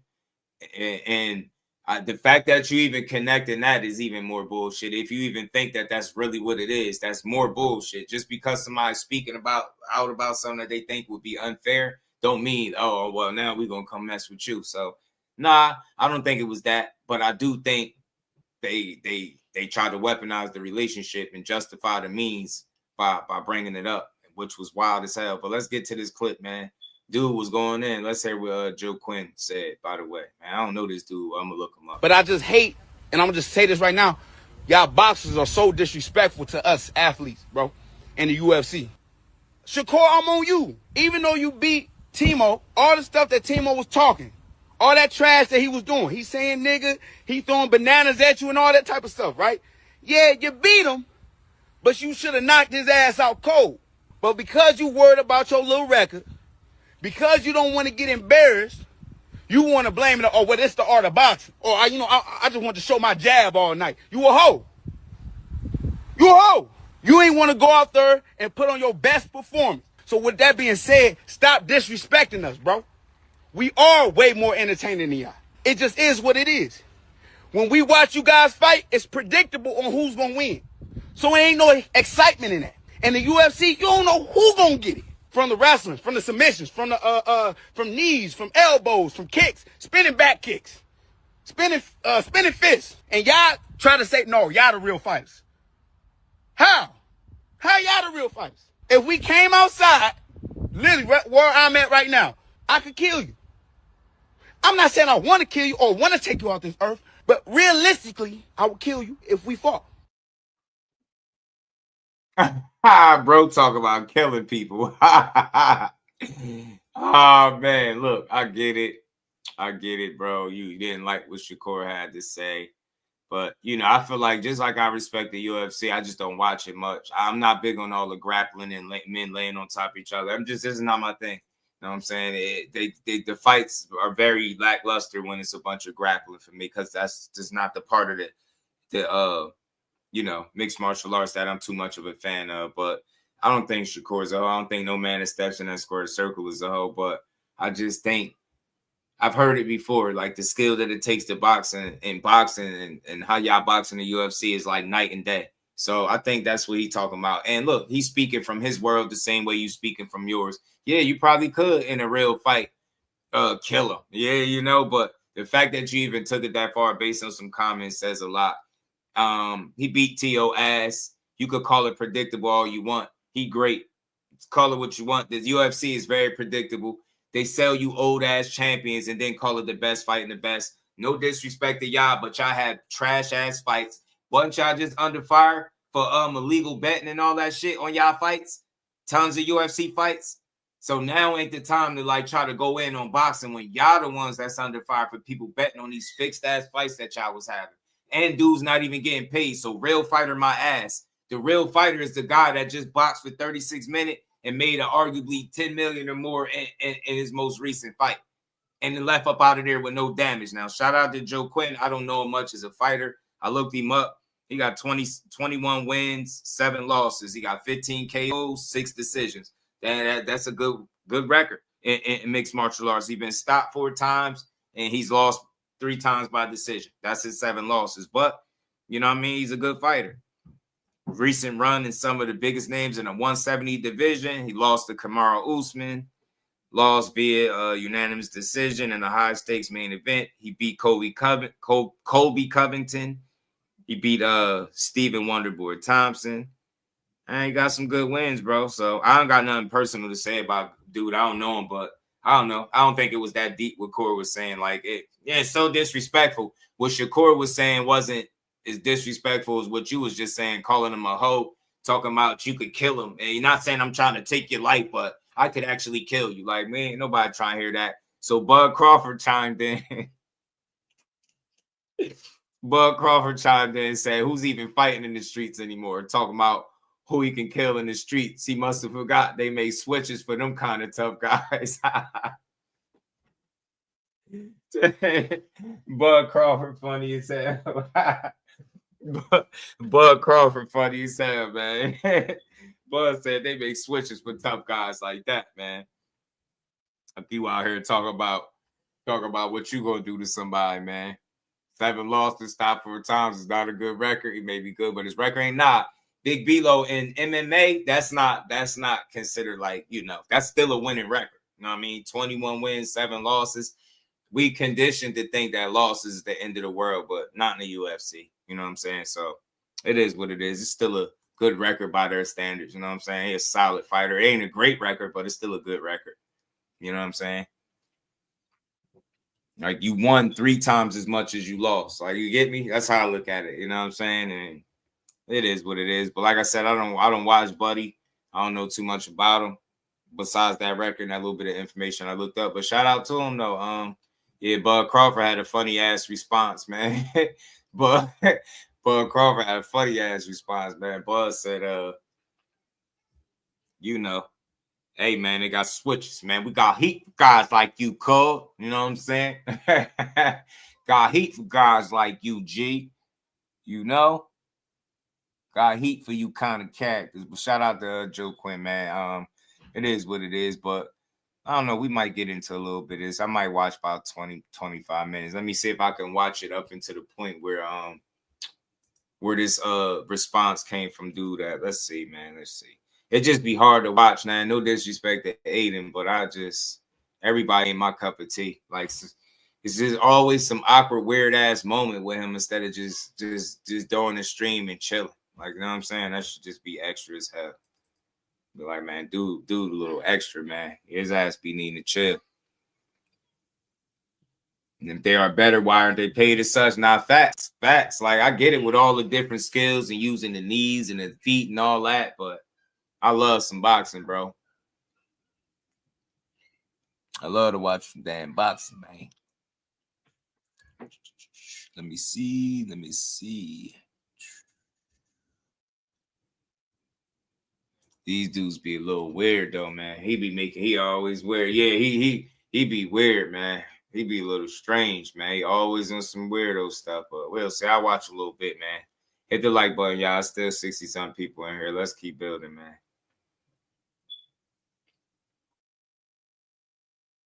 I'm talking to you. No, you're not talking to me. You're wearing shoes. You're wearing Air Forces. Off the rip. And you got your hat. We about the same height? Nah, I'm taller, bro. Well, how tall are you? 5'8". I'm 5'9". Wait, what's up, bro? How you doing, man? What's up, Zach? Nice to meet you. You know, it's a pleasure to meet you, man. You know, nice to meet you too. We were gonna do a stream a while ago, but we got it in now, man. Oh yeah, let's do it, bro. So, first thing I gotta say, congratulations on the win. That was big. Thank you, appreciate it. My boy's Tio. I think he won like 7 rounds out of that fight. 7? 6, baby. 6. I don't think he won 1. Nah, he won 1, bro. He got. I think he got 6. 7-6 rounds for Tio is insane. I'm not even gonna lie to you. You have to be watching a whole different fight, bro. I talked to my bro on the phone the other day, man, and he let me know that it's really people out here. Hey, Teach, hey, Jordan, could y'all believe, Blunt, if you in here, could y'all believe that it's people out here saying that Teofimo won that fight 7-5? No bullshit. I'm dead serious, yo. My God told me that. My God told me that it's people that really said Tio won the fight against Shakur 7-5.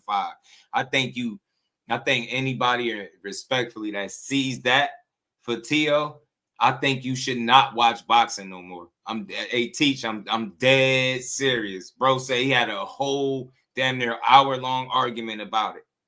Dude says 7-5 for Tio. That I'm not joking. I'm not being funny. I'm not trying to make y'all laugh or nothing, bro. Like, dudes is wild. That right there, you don't like. There's no way you like Shakur Stevenson as a fighter saying that. That's clear-cut hate. There's no way you could mistakenly think Tio knows he didn't win that many rounds. Look at his face. He didn't even raise his hand, none of that. 7 rounds mean he won the fight. That's crazy, bro. And you think I would ever listen to somebody that's saying some shit like that? That's wild, bro. That's pure hate. There's nothing else to describe it. You don't like people when you're doing that. 7-5 is diabolical, bro. I'm telling that Lee had him down 7 rounds. Hating so bad and mess with their vision. I'm telling you, Mike, they seeing the wrong stuff out there. Man, let's say that also. Yeah, man. Any content creator out here say that. Anybody out here say that Teofimo won the fight 7-5. I think they not only need to go rewatch the fight, but if they able to see that 7-5 again, I don't think they should judge fights or none of that again. Matter of fact, I'll go this far. If you think you've seen 7-5 for Tio and you got a channel, delete it. Delete it. I don't care how many subscribers you got. Delete it. Then if you pushing that type of hate, that type of insanity across the airwaves, yeah, you need your brain checked. Brain, eyes, everything. I think he got about maybe 3-4 good rounds. 1. But I will say, no, he got 1. 3. 1. 3. 1. What do you think? How many he got? He got 1 on the scorecard. But I'm gonna keep it. Every judge say he got 1. But I'm gonna keep it a buck, bro. Like, he was a good ass fighter, but bro, like, that was crazy as bro. Appreciate it, bro. Nah, but like, but I love Tio, bro. Like, you was betting against me. I did. I bet with Bud, and I lost money. But I don't know. I feel like y'all rematch in a year from now. And what's gonna happen? Tio got more time in the gym. He'll be able to be. What's up? What's up, man? Hey, what's up, bro? Chilling.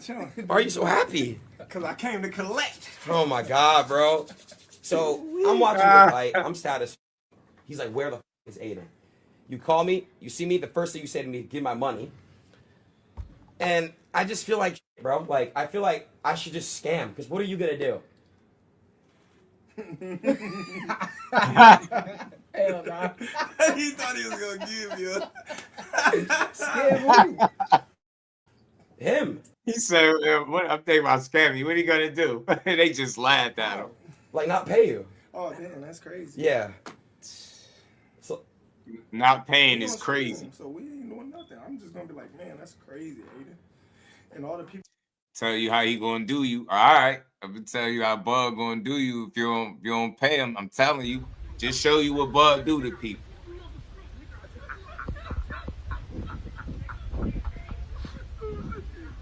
Disrespect is at an all-time high level with Bud, bro.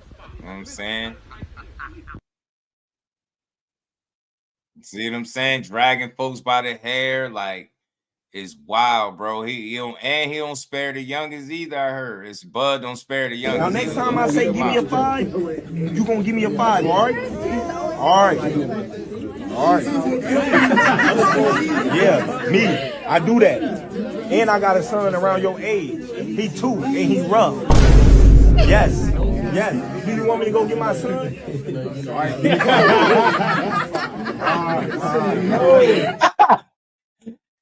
Hey, yo, Bud is diabolical. He threatened Lil Man. He said, "You want me to go get my son?" Lil Man said, "Nah, I'm telling you, then before it's all said and done, man. Telling you, Bud gonna have it. Telling you, mop the floor with you is wild, bro. Telling you, Bud gonna have you, man. Telling you, the reason I don't want. Nah, this what Bud was meaning."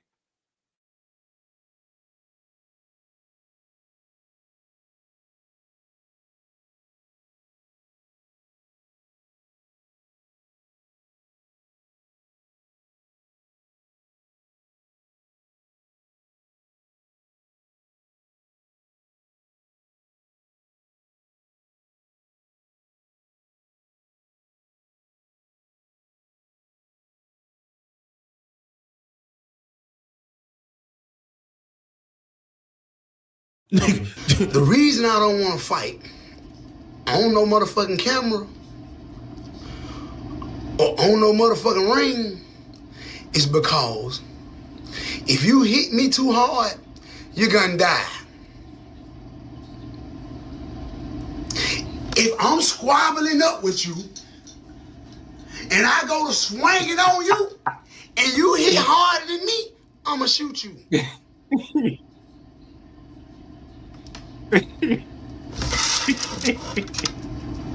You think we finna fight and you hit hard in the motherfucker? You finna die, boy. Ain't no more fighting, boy. You hit hard in the motherfucker. It's over with, boy. Go on to hell with them hard ass punches, nigga. Go hit the devil. Yeah, nigga, go hit somebody in hell, nigga. You gotta think about it, man. Go hit somebody in hell. It's crazy. He said, "Box the devil with the hard ass punches."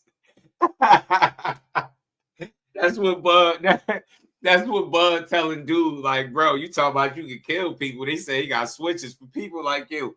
Tell me this tweet.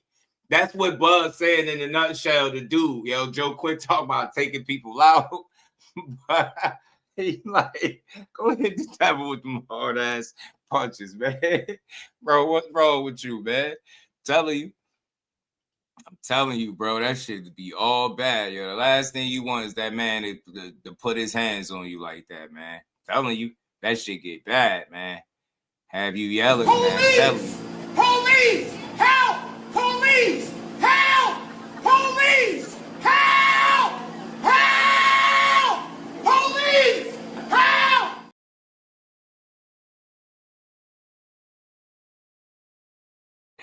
Oh, man, let's get back to this, though, man. They ain't about to lie me because I landed strong punches. I'm telling you, man. People are gonna be like, man, Aiden, you're not a stand-up guy. You know I'm joking, right? Look what I have in my pocket right here. Look, come on. Do you think? Come on, bro. Come on, man. I lose a bet, we lose a bet. That's how we work, you know? Hey, Aiden. Yeah. I gotta charge you interest because you didn't have it on the floor. What? You think I have cash with me while we're going to a boxing match? You was supposed to. I asked if you had Zelle or crypto. I don't got none of that. I got cash money. You didn't say interest when we signed it. We didn't sign nothing. I know. Hey, Bud about to extort him with interest. Get him, Bud. How much interest? Hey, Mike Kirkland, yo, dude is an internet walking meme, yo. Finesse 2 times is a fool, bro. That shit, them last few videos I've been seeing, them just been having me crying, yo. Dude is a comedian without trying. What the is this? He need 2,500. Could you bet against him? For sure. I can't believe you bet against me. Yep. He need 2,500. I'm not gonna lie, guys. T.O. will win the rematch. In my opinion. 2,500. Yo. Come on, dude. Bro. We could fight 10 times. He won't win 1. Cap. Come on, bro. I'm Out of betting 10. whatever. Okay, let me ask you a question. If he fought Canelo 10 times, how many times would you say he would win over Canelo? 10 times. Did you see the fight? I bet money on you. I know Canelo's a great fighter. But okay, like, you know what should be next? I feel like we should do like a 2v2. Like, I fight you, T.O. rematches you. We do exhibition. We make a lot of money. Boom. I forgot. I saw that interview where you're like, you don't want to fight for money anymore. I did see that. You won't last 2 seconds in the ring. Listen, I'll be honest, guys. You can knock me out for some money. I don't care. No, trust me. I won't even train, bro. You could just knock me out. I don't give a fuck. You can knock me out. Sleep? Yeah, I promise you. You ever been knocked out? No. Lone shark butt. Yeah. What happened to your uncle? Stabbed me, bro. Why you bringing it up, bro? It's like a fight. Yeah, my He uncle stabbed stabbed me. you? Yeah, bro, he stabbed me. Actually, what he do? You know, he stabbed me. He was on meth, and he thought I worked for the FBI. He thought I was a snitch. Stabbed me. Pulled the knife out. Went to the hospital. Cops pull up. Got him in jail. Put him in jail. What if he wasn't like on meth? You wanted me to get my get back and stab him back? What if he wasn't on meth though, bro? What was he on? What if you really was with the FBI? I'm not an FBI agent. Why do you think I'm an FBI agent, bro? Why are you making that face? I'm not Fed. I'm not FBI. I promise you, this time, that if I ever get stabbed again, I'm gonna pull that shit out and stab someone right back. You went to the hospital? Yeah, 6 stitches. Pulled it out. Cops that came in, they're like, "What happened?" I told them the story. That was it. Easy work. Yeah. Easy work. Okay. Yeah, it was smooth. Yeah. Respect. Have you been stabbed before? Hell no. Fuck no. Okay. Yeah, I'm good. Have you ever been in like a street fight? Yeah. You been at some? Couple. Like, what's your record? Terrence, do you want water? No, I'm straight, bro. You sure? Positive. Do you want water? Oh, I'm good. Okay. You guys hungry? Kinda. You hungry? What do you want to eat? Tell me. What y'all got? Burgers, pizza. I want to eat beef. I want some pizza. You want some pizza? Hell yes. Cheese pizza? From where? What's your favorite pizza spot? It's not that good. Domino's. All right, I won't listen to too much of this. I want to see what Domino's part is they way start better talking than about the UFC stuff. Do they have good pizza in Ohama? Ohama. Sorry, what is it called again? I'm not even trying to disrespect your own. That was crazy. What is it called, bro? Ohama is No, I crazy. didn't. I can see it on your face. No, I didn't, bro. You thought of that for a long time. Bro, what is it called? What is it called? I can see people like Oklahoma. He said Ohama. What is it? Ohama is crazy. How do I say it? He know how to Ghetto say fast. it. No, I Good. don't. Chad, how do I say it? He's trolling. How do I say it? How do I pronounce it? You just said Oma. Oma, that's it. I blame John. Hey, what was good, my guy? I'm really not. I'm not. All right, so This I'm. called rage bait, right? Yeah. Isn't this rage? Yeah, it bait? is a little bit of rage Okay. bait. All right, let me get you guys some pizza. All right. T.O.'s on the way here, by the way. For real? Yeah, he's here. Nah, I ain't even gonna lie. With all the funny stuff going on, the word pizza coming from him might not even be what it's supposed to be, man. I hope he ain't trolling about that. No, I'm kidding. I wish. Oh shit. Yeah. I feel like you're a cool guy. You guys probably get along. I want to ask you that question. Like, when you guys actually box, do you guys have beef with the fighters outside of fighting or no? Me personally, nah, I don't really have no beef with nobody because I think everybody trying to feed their family. So it's like we all doing the same. But what about you? Why do you keep smiling at me, bro? Holy shit, what? Why do you keep smiling at I'm me? just laughing. Why you?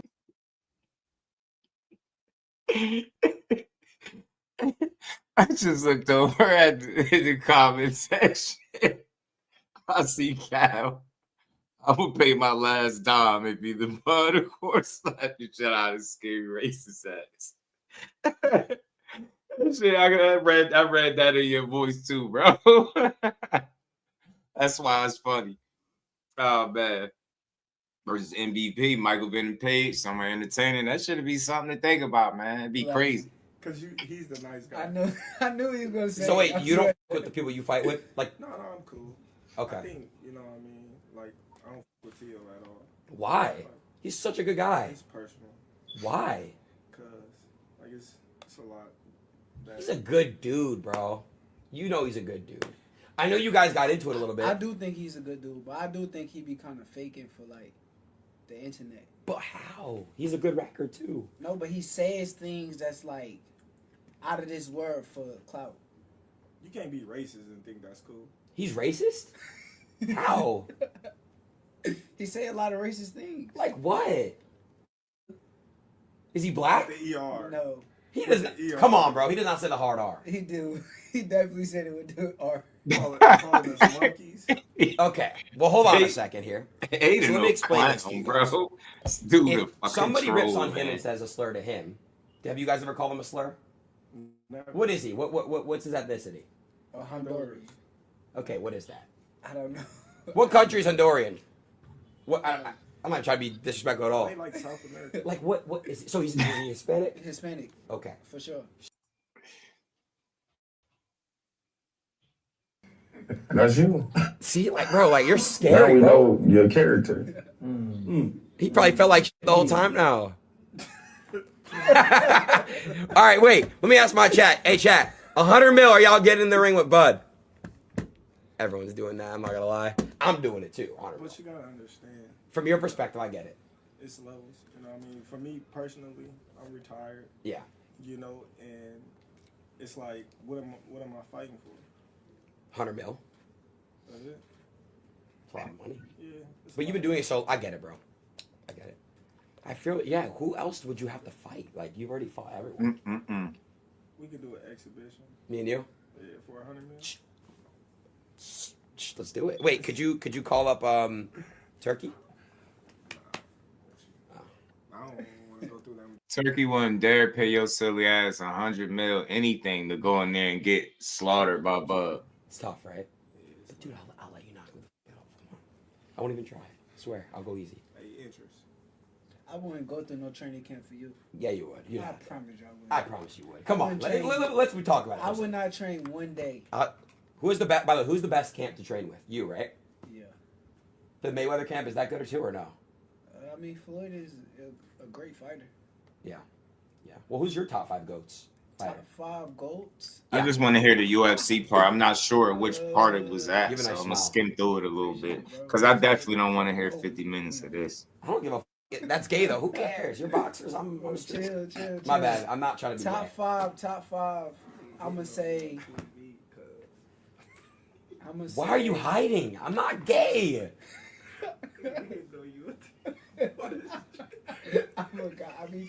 See? It's always some unnecessary stuff. How y'all talking a regular conversation? How's that What even the coming up? are you guys laughing at? Alright, look. Top 5. Yeah, I'll give you my top 5. Bud, Okay. Floyd, Okay. Pernell, Okay. Trey who? Andre Ward. Oh, Andre Wood. 5th, I'm gonna say I like Sugar Ray Leonard. Okay. That's my top 5 who I like. Okay. I swear. But where do you put yourself in that? Number 1. So you think you're the greatest of all time? I think I will be. Okay. And what do you think you have to prove to people? You know, for people to think that you're the greatest. I just gotta do what I'm doing. Go beat all the guys that they think is Andre the top Wood, guys. yeah, Because right. there's a lot of people that y'all probably feel is good, but I don't feel like they on my level. Okay. So who else would you be wanting to fight next? I like Ryan. You want to fight Ryan? Ryan Garcia. Be a good fight. No, I feel like if Ryan and Gervonta were to rematch with no hydration clause or remove that whole thing, I think Ryan would have a better shot with Gervonta. What do you guys think? Yeah? I think so. Yeah. What about you? I don't speak on that dude. Gervonta? Yeah, I don't speak on him. Why? Lawsuit stuff or no? Nah, he just a weirdo. He's weird? Yeah. What do you do? I mean, like I said, I don't speak on this, so I can't really say too much. Okay. But I would love to fight Ryan Garcia. Okay. But you wouldn't fight Gervonta? I would fight whoever they put in front of me. What about Devin Haney? Whoever they put in front of me. Hold up. Keyshawn Davis gonna fight him. He's fighting. Oh, really? Yeah. He's fighting Devin? I think it's gonna happen soon. Oh, yeah. Keyshawn gonna beat him. Devin a hell of a fighter. Yeah. Do you guys think? That'd be crazy if that happened. That happened anytime soon. Well, I think I already asked you this. When Ryan fought with Devin and Ryan got caught with like the 1/1,000,000th of like that, I don't know what it was, SARMs. You know, like Ryan got versus Haney. They didn't count his win. Steroids, yeah. Does that like even matter? Like, yes. He's a cheater. Wait, but he didn't know. How did he didn't know? Because there's like 1 trillion. Wait, they're saying Pitbull. Pitbull, oh my God, I would beat him up. Pitbull's a good fighter though. I would beat him up. That'd be a good fight, bro. I would beat his ass. Like, really? So is that why they saying Shakur want to fight Pitbull? That's why I've been seeing that rumor, because he said he'd beat him up, bro. Beat his ass badly.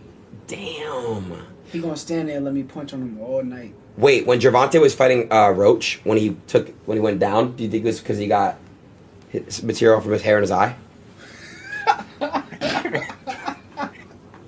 Who? When Gervonta was fighting Who that? Roach? Roach, oh nah, he's a great fighter. I'm not gonna lie, he's a great fighter. I like him. Hell of a fighter. Okay. Would you ever fight Canelo? Nah, he too big. I know. Like on some exhibition shit, on like Logan Paul Floyd shit. Nah, that's Canelo and I could though.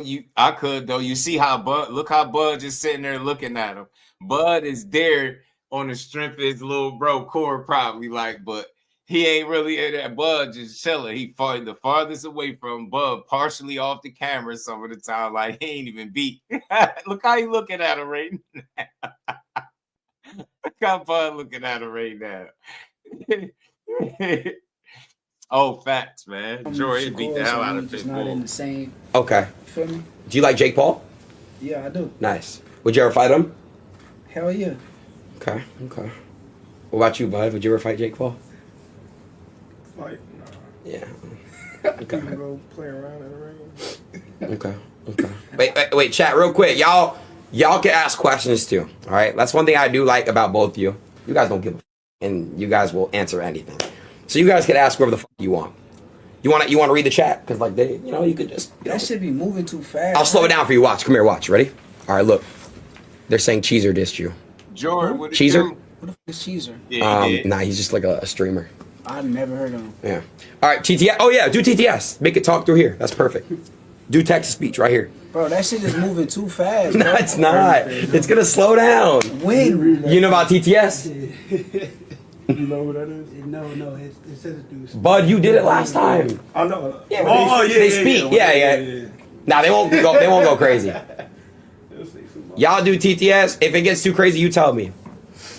I can't see no questions. Wait, it's gonna start. Okay. Wait, do fighters smoke or no? Some do. Do you guys smoke? No. Drink a little bit? I used to drink like red wine and stuff. Red wine? Yeah. There's benefit to that. Yeah, healthy. Yeah. Bro, why do you keep laughing at me, bro? Because it doesn't benefit about drinking. Bro, no, it is with red wine, bro. Yeah. Oh my God, look it up. Now there is. Look it up. Dude, it's from a plant, or it's from a grape. A grape. A grape. Yeah, it's good for you. Where alcohol from? You grow it from Poison. It's poison. No, isn't it like expired fruit? Because that's did you guys see Diddy was drinking it in jail? It was like he got. How do you do it? It's like apples that are like expired, and Diddy was drinking. You seen when Diddy drink it? Nah. Have you ever been to a Diddy party? Hell no. Have you? No. That shit was probably lit. This dude is messy. This shit was probably lit. I'm joking. I would never. You went. I would have never went. You would have. No, I would have not went, bro. Terrence, I would have not. Shakur, no. Hey, I would have not went. You're lying. I would never go. You're lying. I would never go to a Diddy party. If Diddy wasn't in the trouble that he in right now, and he would have said, "Hey, Aiden, come to the party. You'd be like, yo, Didi, I'm there. I've been to all white party before. Y'all want to come? All white party, what that mean? Michael Rubin's July 4th party. Fire. You gotta come. Yeah, I've been a few all white parties. Yeah, perfect. We'll go to the next one. But you would have went to the Diddy party. I think you would have went. I'd be chilling. I don't even, A lot of boxers like Diddy parties, to be honest. saying, I don't A lot of boxers? Javante went to Diddy parties. Oh, Devin too? Yeah. Have you ever been to one, Shakur? Never. Okay. Your secret's safe with me. Yeah, let's go slow. No, bro, we can, but... He said your secret safe with me. Core looked over at him and said, let's go spar. He ain't with all that Diddy shit. Nobody about to be playing games. Like, what, bro? Your secret's safe with me. Yeah, let's go slow. No, bro, we can, but... Chris donated $1. Oh, wait. Shakur, would you fight on Brand Risk? Brand Risk is like my boxing that I started up. Would you ever fight on there? 20 M's. Okay, I'll get there one day. Man, stop it. You got 20 M's. You're crazy, bro. I don't got $20 million to spend on you. Is this LeBron? I can't do that yet. I would love to. Luis 808 donated $1. Yes. Would any of y'all box Ilya Topuria? Yo. Ilya All Topuria. right, I think this might the UFC stuff might come up right here. Is it US? He's crazy. I'm not gonna lie. What weight he fight? Sorry. Featherweight? No, he's not featherweight. What weight he fight? No, that's featherweight in the UFC though. What is the weight? Like 140, 130. No. He's lightweight. He's lightweight. He's like 145. No, wait. Hold on. What is he, chat? He's not featherweight. Oh, so what is? Oh, hold on a second. So what's featherweight in? 127. Yeah, no. 126. Ilya's 155. I'm pretty sure. So what do you weigh? I fight at 140 right now. Yeah, bro. I ain't gonna lie, bro. I want to see that. Cause all right, what did you guys think when like McGregor fought Floyd? What y'all think about that? I thought McGregor did good, but I think Floyd let him look good. Okay. What about you? He carried him. Okay. But McGregor did do, you know what I mean, some good things in there. Yeah, very true. Floyd was trying to entertain y'all. Right. Make it fun. I get that. You guys with the UFC as a whole? Yo, I saw you say that. You gotta take that back. What?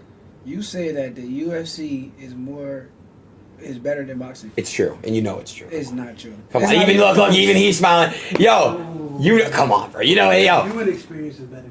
I think the human going there and watching it is better than boxing. Yeah, it is. It is. Going there and watching. I ain't gonna lie, bro. MMA, yo, I ain't gonna lie. This nigga did. Ain't no way this nigga came with me right now. Hold on now, cuz. Bro, I'm telling you, it's good though. He good. It's fun. It's fun. You know what it is, bro? When I was watching you and Tio's fight, I was obviously mad. I was biased, to be honest. That fight before was a good fight. Who's the dude from New York that fought? Shushu. Yeah, bro. I like him. He's cool. But again, like I think UFC's better than boxing. There's nothing wrong with that. I think it's great. UFC would never be better than boxing. At all. It ain't even close. Ever. The skill level is different. All right, so like, hold on. Let me ask you guys a question. You don't think like John Jones would dominate in boxing? Honestly. Hell no. What? Hell Okay, Ilya Topuria. Tell him come fight me. He's a crazy boxer, bro. I don't care. Tell him come fight me. Hold on a second. What about? UFC is good for what they do, and we good for what we do. That makes You know sense. what I mean? 'Cause Yeah, that makes sense. You gotta think. Plus, said they good for what they do. We good for what we do. I don't really hear the real disrespect. Maybe I'm missing something. We gonna keep going. Cause dude was going off. If I can't whoop you with my hands, I can kick you. I can take you down. True, it's different. You know, it's a whole different mental capacity than just, kicking, punching, and. You know, I will say you're right because a lot of UFC fighters that do try to do boxing, they don't do well. But it would be the same way. It'd be the same way if it was reversed. Exactly. I get that. Yeah, they saying it. If we cross over to the cage, we get our asses beat. But y'all come over here, y'all getting y'all asses cooked. They respecting the sport, but they still gonna hold their sport obviously in a higher regard than MMA, right? The same way MMA is. Like both of them have legit stances, right? Like I expect them to stand for their sport. You know what I'm saying? I ain't hear nothing crazy yet. That a lot. Yeah, because if I look at it like this, if Floyd Mayweather fought Conor McGregor, it'd be a lot different. The octagon, that fucking ring. Yeah, exactly. Anderson Silva, good. Yeah, that's smart. That's very, very good. It's very good. Yeah, it's true. You guys, two different styles, so they both play exactly. I wouldn't say anything better, but UFC is better. Jordan tipped $1. What is your top 3 favorite fights of all time? That's a good question. Top 3 favorite fights of all time off the top of my brain. Him and Earl Spence, Floyd Gotti, and me versus Jamel Herring. Who, me? Oh yeah, sir, if you wanted to. And I would have to say Tommy Hearns versus Marvin Hagler. I would have to say Castillo Corrales, number 1. And I had to say Marco Antonio Barrera versus Morales. What are you laughing at? Because he just said all wars. Like, he only liked the wars. I said mad skillful shit. He said wars. That's how you could tell the difference with the mentalities, though. Like the fights that Bud picked in the core. Wait, do you guys think Ali, like, is like anywhere in your top 5, top 3 all time? Muhammad Ali? Yeah. Outside the ring. Why you say that? Because he was a legend outside the ring. I see. But I mean, inside the ring, he was a legend too, so I'm not going to say. What do you guys think about Mike Tyson? Hell of a fighter. But do you think, like, you don't put him there because, like, after when he started, like, for example, he fought Jake, or I remember he fought in Japan, I think, a little bit too. Nah, I love Mike's mentality. It's just his style wasn't like the style I kind of really picked up on. I know, with his feet and all that vicious. shit. He used to be like... He beat people before they even got in the ring. So it was like, he was fighting a lot of people that were scared of him. Mike. You know, and then I think, you know, the person that showed that he's not a machine was Buster Douglas. You know? Okay. And that's the one that really was to show everybody, like, he's human. So, what do you guys... Well, I asked you this. What do you think about, like, Jake Paul fighting my brand rush thing, for example? What do you think about kind of, like, the crossover between, you know, YouTubers and streamers doing boxing and shit? Do you think it's bad for your sport? Do you think it's good for your sport? I don't have a problem with it. Okay. I think a lot of people have a problem with it, but I don't, because I feel like it brings more eyes to the sport. Like, just seeing, like, me and Jake Paul together, his fans are kind of tuned in to watch, like, Shakur. And yeah. So I don't think nothing wrong with it. And he also did a great job with, like, the girls that he kind of promotes. True. So. True. I think it's cool. Yeah, I would have loved to see... I know AJ, obviously, Jake happened. I would love to see Jake and Gervonta fight. I think Jake would have beat Gervonta. That body there, you know, that size. What do you think?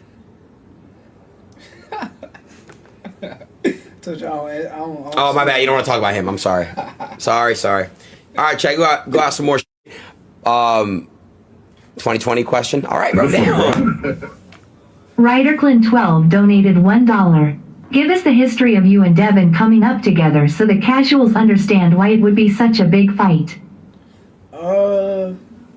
Me and Devin, we came up together like in the amateurs.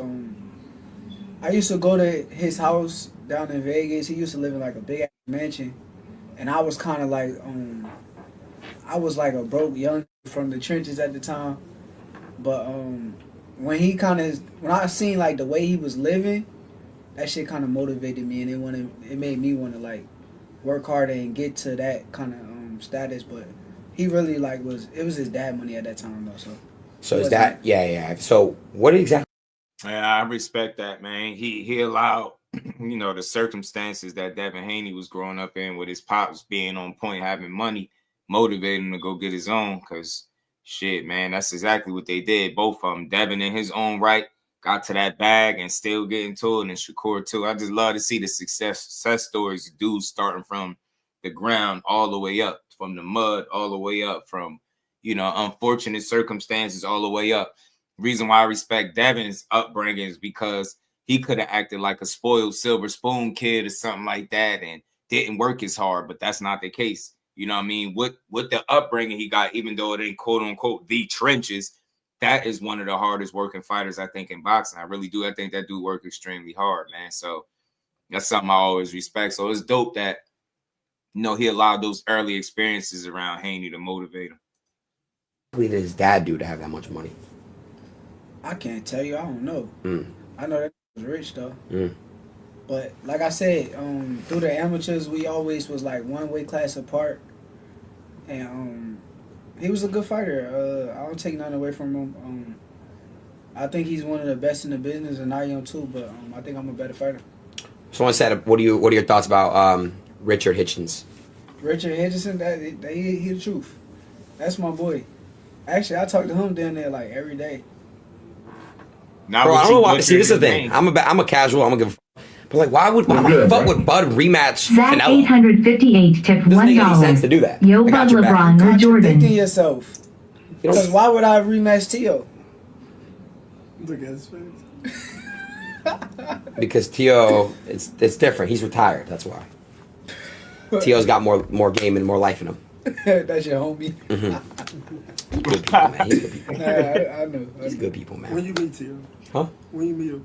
A couple years ago. Yeah. When did you meet him?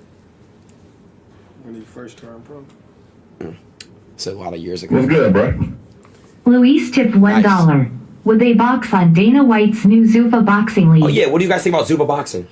Dana's new. I think it was good for boxing. You know, I think A couple more minutes of anything stopping the that shot. Hit the draws like button, y'all. more eyes to the sport is good for it. You know, he putting on great competitive fights, and you know, it's another one coming up soon. Got you. I think it's cool. I'm the type of person I like to see. What's good, bro? Damn, bro, hold on. Shut the up. Sorry. I like to see and watch and like see what they do as far as their business before I kind of like get them praise and credit. But I get them praise and credit for like signing some good fighters. Yeah. Yeah. So you guys saw Jason Love and Adam 22. Did you see that? What I put on or no? I think I seen. You ain't like, seen it? some of Who is Jason Love? The star who fucked Adam 22's wife. You know who it is, right? Oh, the black dude. Yes. Yeah. He whooped him. Yeah. His wife and whooped him. That was right. Yeah, that dude. Yeah. So now that was my event. So we're having another one in March. Got some good people I'm talking to right now, but it's gonna be good. I would love for you if you guys have some free time. You want to come commentate? You want to come out? Be great. How you feel? How do I feel? No, the dude. Oh, he was humiliated, but I think he didn't care at the same time. But his wife was a star, right? But she still is. Oh yeah, so everybody hitting that. You can't get mad. Yeah. Yep. It is what it is. It is what it is. He already was hitting her. Yeah, they had. Ain't no. So how they gonna win? Well, now the NBA to me sucks. I'm talking. I did not see. I was playing pool. Bro, look at him. He tried his hardest to say. I'm really not, bro. I forgot. Well, let me show you this clip. Hold on. They want me to introduce you to Cuffham, I think. You know Cuffham? Man, Nah, that's when I exit stage left. We good. Hendog, what it do? He ain't about to take me on the whole ride of wild shit. Oh, that was decent. I really played it to hear the part about the from with the MMA fighter and what made him so mad, but I don't think, and I'm being honest, did y'all hear something different? I don't think Bud nor Shakur was overly disrespectful to the MMA world, man. I just think they feel like it takes more skill in boxing, right? Like the boxing that they do, like the boxing and MMA and boxing and, this boxing and the sport of boxing is totally different. Or boxing at the elite level and then boxing and MMA, it's just different. It's not the same, but they both agreed, like, yo, we step into the cage, it's over for us, but they go in the boxing, we beating their ass. So I don't think they was trying to be overly disrespectful or nothing like that. It didn't seem like it. Dude felt how he felt, but at the end of the day, it ain't that serious. You know what I'm saying? Shakur Stevenson beat the hell out of Teofimo. He did it impressively in impressive fashion, and I don't think he should have done it no other way. You know what I'm saying? I don't. And we all remember this Cam and Mace clip, right? Y'all all remember this. Want to impress me? Step up and wait. Fight Teofimo and Newark so he can knock your head to Irvin. Want to impress me? Step up and wait. Fight Teofimo and Newark so he can knock your head to Irvin. Want to impress me? Step up and wait. Fight Teofimo and Newark so he can knock your head to Irvin. Want to impress me? Step up and wait. You gotta let Fight it sit. Tiafimo in Newark so he can knock your head to Irving. Wanna impress me? Step up and wait. Fight Tiafimo in Newark so he can knock your head to Irving.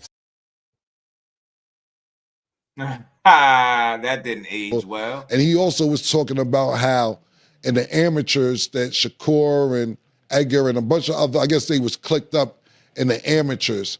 And Tio was like, yeah, I was like the nerd. They wouldn't let me hang out with them. Now I'm the man.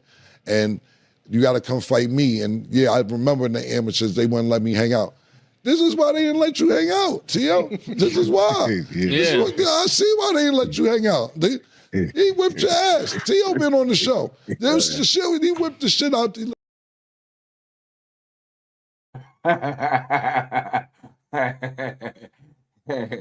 had to dial that shit back, man. He had to dial it back. Well, guess Core got the last laugh there with them trying to troll him about he thought Tio won 6-7 rounds. He said that too. Did he say that on the show? Man, did he say that? I hope he ain't.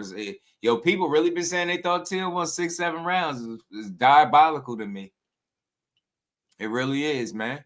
Now we at the portion of the live, man, where I go over any clips that I may have forgotten to play. So y'all bear with me while we get through these boxing clips. It's a bunch of little clips we're gonna just run through. You know what I mean? Hit the like button, man. We got a few more minutes. All right, let's keep going. If you like art, that's what you saw. If you want to go to the Louvre, if you want to go to these great art museums and you want to see Rembrandt and Picasso and all these great painters, these great artists, all you had to do was go to the garden and you would have saw it. Every stroke was perfect. The shading, the color mixes, everything was Rembrandt-ish. It was great. And the other guy, I know he doesn't bring a paintbrush. I know he's a graffiti guy. He brings his spray can. And graffiti can be great too. It can be an art too. But not that graffiti. You have to have a plan with the graffiti. You have to know where you're going to spray it. His was all over the place. The judges had spray on them. There were people in the front row that got a little spray on them. I mean, yeah, even if you're going to be not a Rembrandt, everyone can't be Rembrandt. But if you're going to be a graffiti guy, beautiful. Be a graffiti guy. Know where to spray it. Know when not to spray it. That wasn't the case. It was Rembrandt's night. I like that from Teddy, man. That was a good breakdown saying that. He basically said Tio was a graffiti artist without no aim, man, spraying all over the place.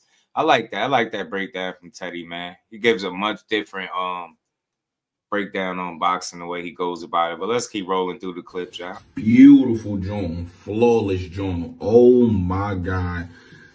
I don't see how people can say Shakur Stevenson ain't that fucking guy. And I just gotta be honest with you, dog. It's the truth. Y'all said he run and he do this and he do that. Dog, he didn't take no step backwards at all tonight. Not a single one. He stayed directly in range to get hit. Could not be touched at all. Look at the punch stage. Look at the outcome of the fight. I'm talking about absolutely fucking crush it.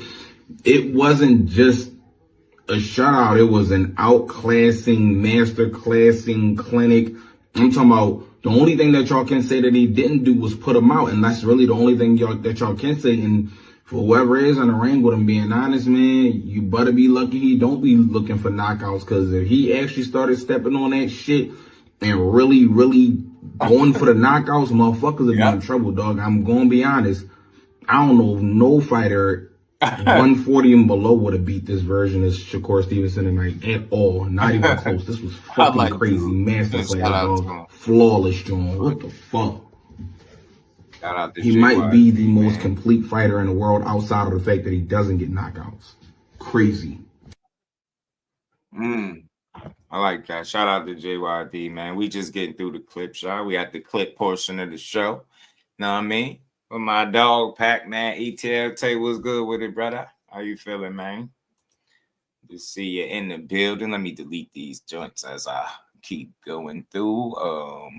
That's funny. That's funny. Let's keep rolling, y'all. I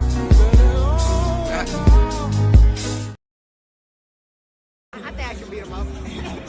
Does that fight excite you as much as it excites Connor?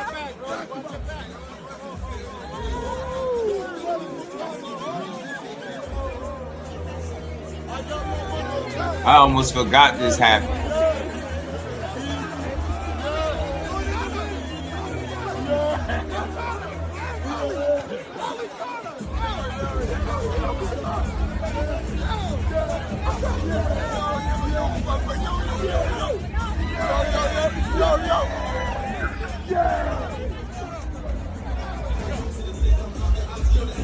Yeah, I'm chilling. What happened there? I thought it was all jokey ringside. I didn't realize it was quite so serious. He tried to give me a kiss. You didn't see him? They really got into a little tussle match, man. And Rolly and Connor being, I think that'd be a cool fight if they was to line it up. All jokes aside, I do. I think that'd be a real decent fight. For real, for real. Let's keep rolling. Devin ain't the A side, my boy. He looking for fights. Shakur got options. Y'all want Shakur to be an active champ at 3 weight classes. Who else do y'all ask to do that? Like we said, Core said, ain't a nigga in this world can outbox him. So your only chance is knocking him out. And Hey, Devin man, can't I knock see shit Dev- out. If Devin and T.O. fought, how you think it would go? You think he could 12-0 T.O.? Ass kicking. Shakur kicked his ass, but Tio thought he was going to beat Shakur. That's why he jumped at the opportunity. First ever negotiations. He been negotiating with Devin since he was 12 years old. This motherfucker been afraid of Devin since he was fucking 11. I think Devin beats T.O. Devin beats everybody. Devin can't make T.O. land 15% though. In no world. Bro. In no world. I told everybody. That's all I'm going to say. Sign a contract. No rehydration. I don't even really got much of an opinion on that. I don't know who he was saying was afraid of Devin since they're 11. If he's saying Shakur, that's not even worth entertaining. Yeah, he afraid of him. Yeah, whatever. But I hope one day they do fight. I really do. I'm starting to feel like that weight is going to be an issue, and then it end up not happening. But we'll see. Who knows? Last night, Shakur Stevenson became a 4-division champion. And I can see roots to him becoming a 5-division champion. I think he's going to be extremely difficult to beat. He was able to move up to 140 and dominate the best fighter in that division. Now, Shakur is masterful at his positioning. He's always in the right area of the ring. It means that when he throws his shots, he's in the right position to land them exactly where he wants. As you step in, he'll create the angle and control you and get exactly where he needs to be. He did. Now, Shakur predominantly puts his weight on the back foot. It just keeps you slightly out of range. And like all great defensive fighters, his feet are constantly adjusting, so he's able to have perfect balance when he moves. And then resets to stay in position. It all happens within a split second. The physicality up close is no problem. He's comfortable at that range. And because he's got such good balance, he's able to move you with your momentum as you lunge in. Notice here, he'll just marginally make you miss by an inch, ride it off the shoulder, put the weight on the back foot, and have the patience. And shout out to bro for the breakdown. It was a good breakdown. It was a really good breakdown, man, of what was going on in there. Good fight, man. Hopefully he can get another good opponent in the ring and we get to see some more. You know what I mean? Because I don't even think he got out of second gear for real. Second gear with T.O. That's the crazy part. So, you know what I mean? Do I think he could have done more in that fight? Yeah, I feel like he could have stopped. But you know how that go. You know what I mean? I think that's part of the game that he just got to continue to work on. Let's see what else I got in here, man. Delete these as I go on. T.O. got cooked, dog. He finished. You ain't coming back from that type of last one. It's over. Of course he coming back. That'll be Keyshawn's biggest win. That'll be Frank Martin's biggest win. You got to cut that shit out. You weird-ass boxing fans that want to pack up a motherfucker because of one loss. No. Abdullah Mason could fight T.O. You know, that's a big boy. What if he busting at the seams? Let him fight T.O. It's great fights for T.O. They just not like those type of boxers. He's got to fight the Gary Antoine Russells. He's got to fight the Matias, the Dalton Smiths, guys like that. Those are the fights that he needs. Devin and Shakur, that's not for you. That's for a guy that's gonna chase people. Isak Cruz. Dinesh, yeah, I don't like to pack people up at the one loss either. Don't be that deep. You know what I'm saying? But let's keep going, man. This is one from Two Tone. Let's see what. When this you have a was, guy out there by the name of the Omaha Nightmare, aka Jerron Boots Ennis, you need about $200 million to come back for that. That's why Bud retired. He didn't want to deal with that Jerron Boots Ennis smoke, man. You got to get up out the game, nigga. Canelo, he washed. That nigga's washed. The last good version of Canelo was probably Caleb Plant. But yeah, man, Bud standing on his principles, man. Man, you got to think Floyd could have been came back and got that bag against Keith Thurman that one time, but Floyd was like, nah, nigga, I ain't trying to deal with this nigga with 100 straight back braids and all that power, man. Too many braids up there, bro. At that time, that's when Keith had a good hairline, too. That's when Keith's hairline was at its peak. At some point, nigga, you got to get out the game, my nigga. And Bud knows the Omaha Nightmare is real. I mean, look, shout out to Two Tone. He an entertaining guy, man. He's a funny dude. Ain't no damn such thing as no Omaha Nightmare. Buzz said this shit a long time ago, man. Y'all wanted me to fight somebody, where to show me the money type shit. The fact that people don't show them the money is nothing to really talk about. There's just so much with that situation, man. But we're not gonna do this. He's 38 years old. He went out on top. He didn't leave because of no Boots or nobody else. I think he left because it's time, along with the fact that people just didn't appreciate what the hell he was doing anyway. So look, Boots is a dog. He'll give anybody a crazy fight. I just think right now, based on what I've seen, even if there was a fight, it's hard to go against Bud and what you've seen him do, because you've seen him do it for so long at a very high level. So, I won't argue with nobody if they lean towards Boots, whatever the case. But I just didn't never think that fight was going to happen. It's definitely not a no 47. And then once the car started shaking out, I just didn't see it happening at all. So I definitely don't see it now. I think Bud retired because it's time to. I mean, you go out on a high note, you beat Canelo, you made the 2 biggest fights of your career, got paid. You know what I mean? History, you know what I mean? Accolades out the ass. There's nothing left for him to prove. You know what I'm saying? But box for a bunch of unappreciative ass people that's preying on your downfall and can't wait to see you slip up or lose to somebody. So shout out to Bud. He did it his way. Beat the sanctioning bodies, Bob Arum, all these opponents, people's favorite fighters. And then he got the hell up out of here, man. Sound like a truly successful career to me, man. So I don't think his departure had anything to do with Boots Ennis as much as it did with him. His road is done. I think his story is what it is. You know what I'm saying? One of the best fighters in all of boxing in the history of the sport. Shout out to Bud. Who reflexes you think better in your opinion? Pretty Boy, Floyd, or Shakur? Man, that's tough, man. Damn, that's right up there, Mike, because man, it's Floyd. I say he got even more defensive as Money Mayweather. So shit, I don't know. Maybe Shakur might get hit. Now I get it. People gonna start, their opponents, this and that. I understand that. I think he might get hit a little less than Pretty Boy. You know what I'm saying? Maybe the Money Mayweather was the guy that was getting hit even less, right? So I don't know, man. I think it's tough. It's like, I guess it's hard to pick them. It's a pick 'em, Mike, for me, because they really both have really good reflexes, instincts, eyes, like they processes, which is their brain. It's right up there. It's a pick 'em for me. I hope that's a solid answer. It's like a pick 'em. It's hard to tell, right? Because they both really good at what they do. And when they want to make it so that you don't hit them, you don't hit them. So I think it's 1 and 2, whichever way you want to put it, right? For me, I guess it'd be expected for me to lean towards Shakur, but I don't know. It's tough to tell. Floyd's a God-gifted athlete, man. Truly is, man. So it's tough, man. Floyd was like a snake in the ring. I don't know, man. It might be Floyd. You know what I mean? Shakur, I never thought he's the fastest guy, but he's definitely fast as hell, right? Never be the fastest, biggest, or strongest, but he gonna have enough of those attributes to compete with anybody, I feel like. But Floyd was like a snake in there, man. That pull counter was like, they broke his pull counter down on Sports Science, and they said his pull counter. I gotta be Floyd. It gotta be Floyd. Gotta be Floyd. Yo, this pull counter was quicker than a snake bite. Man, I wish I could find that and pull it up if they don't copyright me to play the clip. But I want to show y'all that Sports Science if y'all never seen it, where they broke down Floyd, his pull counter, and how fast it is. That shit go faster than what a snake bite. That was ridiculous, bro. They broke down Floyd's pull counter and Deontay Wilder's right hand, and why he why he's so powerful. They broke it down. I think they're saying he's come from the feet, the legs, and all that stuff.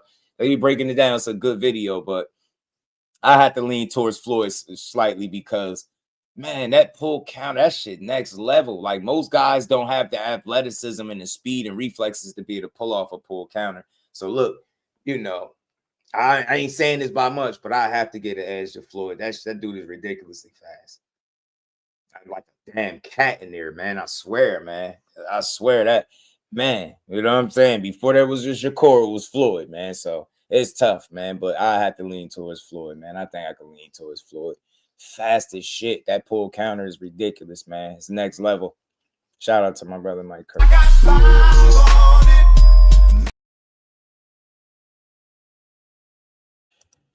Appreciate the love. Yeah, I lean towards Floyd for sure.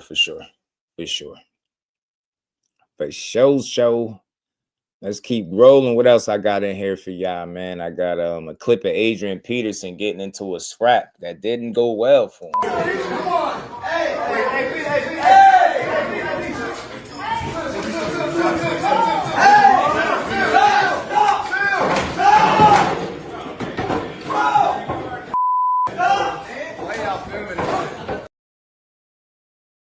Man, that ain't look too good, man. He had you all over the place, AP. You know what I mean? And had some whole long career and had some fights and got knocked out. You better chill, man. When you having them folk putting hands on you out there, AP. You know what I'm saying? Go out like the legend that you are, kid.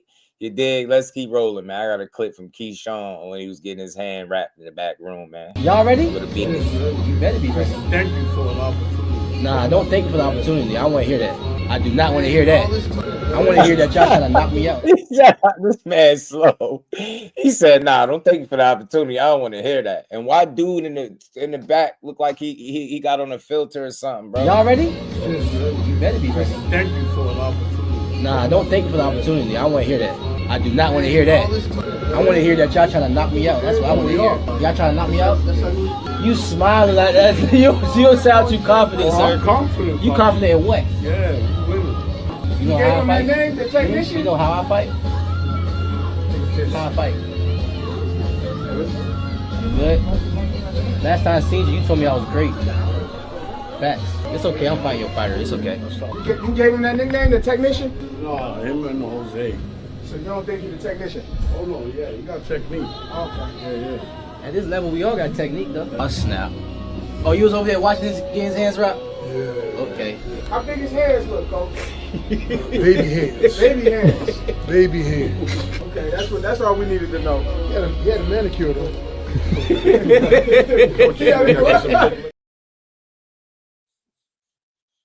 Boom, man. I like Keyshawn and his attitude, man. He said, I ain't trying to hear that, man. You know what I mean? But he was folding in the locker room, wasn't he? He ain't know what to say, right?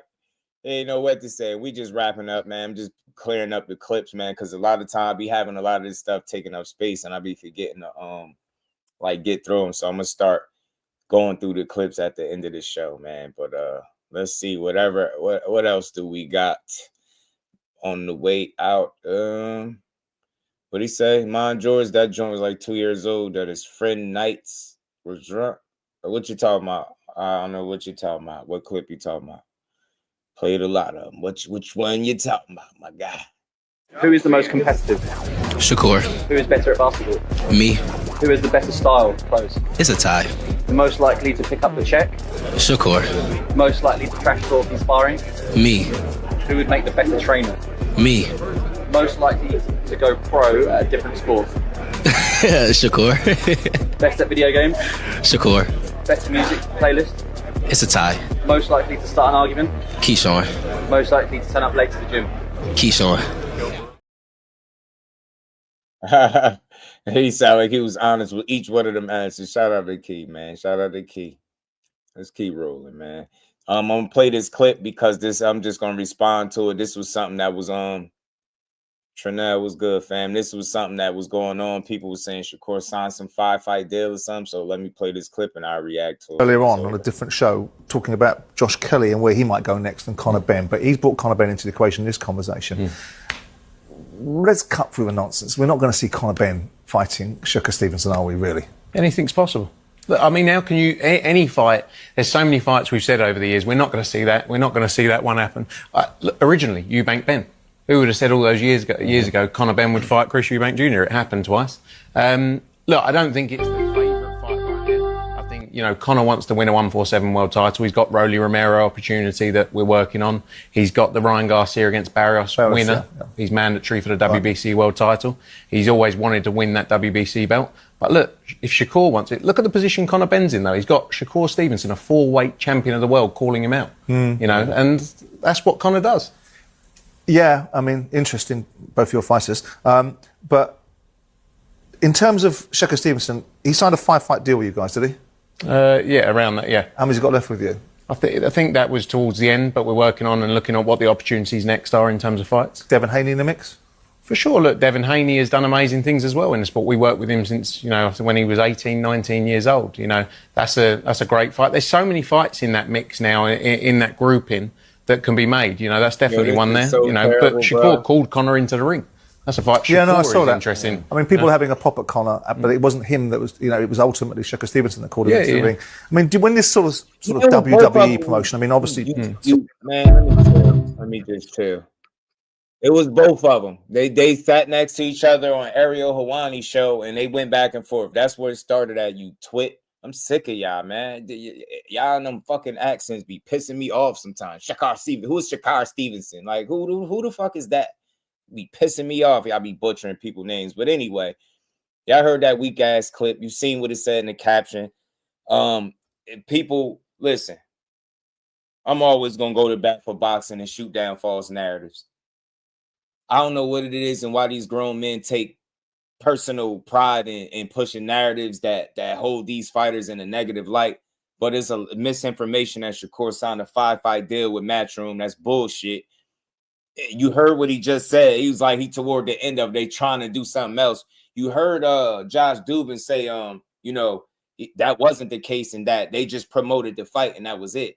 You get what I'm saying? So everybody that tried to make it seem like he read up and signed a new 5-fight deal or something, I've seen a couple of the people talking about it, but y'all got to stop, man. Y'all got to do a better job at comprehending, bro. Y'all just be making up your own news based off, like, I don't know what y'all be hearing. Nowhere did I hear that he signed a new 5-fight deal with Matchroom. So fake news, cap, as the young kids call it, whatever else y'all, it just wasn't honest. That wasn't accurate at all for nobody that reported that because it just didn't happen.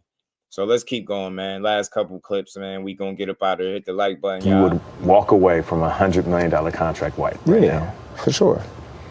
It's just not worth it. It's not. It's not worth going through the training camp and the breakdown and all that stuff. It's not. It's not. Like, my body done got broke down way more in training camp than in a fight. And that right there, in my estimation, is why Bud Crawford is retiring. Now, have nothing to do with no one single fighter. Ain't no fighter gonna run Bud Crawford out of no boxing, no matter how dangerous, you know, and one mixtape Boots is, and we know he dangerous, but nobody's running Bud out. Like he said, man, I think when you mentally had enough, you had enough. I think when you say that, you know, your body, you start taking your body into account, much like Andre Ward did at the end of his career, you know, the writing be on the wall. So you had to, you know, get the hell up out of there, man. You know what I mean? Last couple, I got a clip from Raymond Moritaya, the new IBF champion, man, that just beat Andy Cruz. You see Shakur, he doesn't re-sign with Top Rank, and he signs with Eddie Hearn in Matchroom. Did you, at one point, did you feel like, man, I might not ever get that fight? Was that a fight you look forward to having? Kind of give us your thoughts on you versus Shakur. Yeah, I mean, that's definitely a fight that I've been asking for. Yeah, I'm still in hopes for it, man. I'm calling for it. That's a fight that boxing would love, and I would love that. When you saw him leave and go, did you go no, or like, you know, were you kind of like holding on, like, I just gotta get a belt and we gonna make it happen? Yeah, that was the plan, man. Like, I get a belt and that's it. Like, we can get it on. But yeah, just him leaving makes it even harder. But man, we can. I mean, me and Andy was a match from car, so we can. There's still hope, man. I still hope, man. I like that. I like Raymond Moritaya as a fighter. I think him and Shakur would be a great fighter. Hopefully, You know, if nothing better comes up, man, maybe they could run it. Now, I don't know if he'll come back down to 35 after being stripped. Raymond Mortai said he is willing to go to 140. Robert Garcia expressed interest of going up to 140 after the Andy Cruz fight, but it wasn't set. Nothing is set in stone. So we'll see. It's a great fight, though. Mortai is a game guy, very polished, well-schooled. Got a hell of a trainer in Robert Garcia. So, you know what I mean? He's always going to give himself a really good chance to win a fight. So him and Corey be a fun fight for boxing, whether it's at 35 or 40. It's just unfortunate that if it would have happened at 35, it would have been for unification, which would have been kind of dope. So it is what it is, though. We'll see what comes of it, and if they able to put together a fight or whatever Shakur next fight is, whatever his decision, whether he stay put or go back down or try to venture up. We don't know, but we'll see. Let's keep going. Ryan Garcia, puss, big minge. What the f***? That don't faze me. I don't know what the hell that means, nor do I care. You don't scare me. Conor Ben is not scary at all. He's not intimidating. He don't feel like anything like a threat. He's going to come over here to the U.S. and get his ass spanked by either me, Shakur will shut him down, but I'll knock him out. It's much different. I will put him to sleep. He's very tenacious and tries to come at you, but I will catch him bad. So, bro, stop with that. Puss, ming, bling, bling, shing, bling. Don't care about none of that. Simply want that fight. Let's go after this.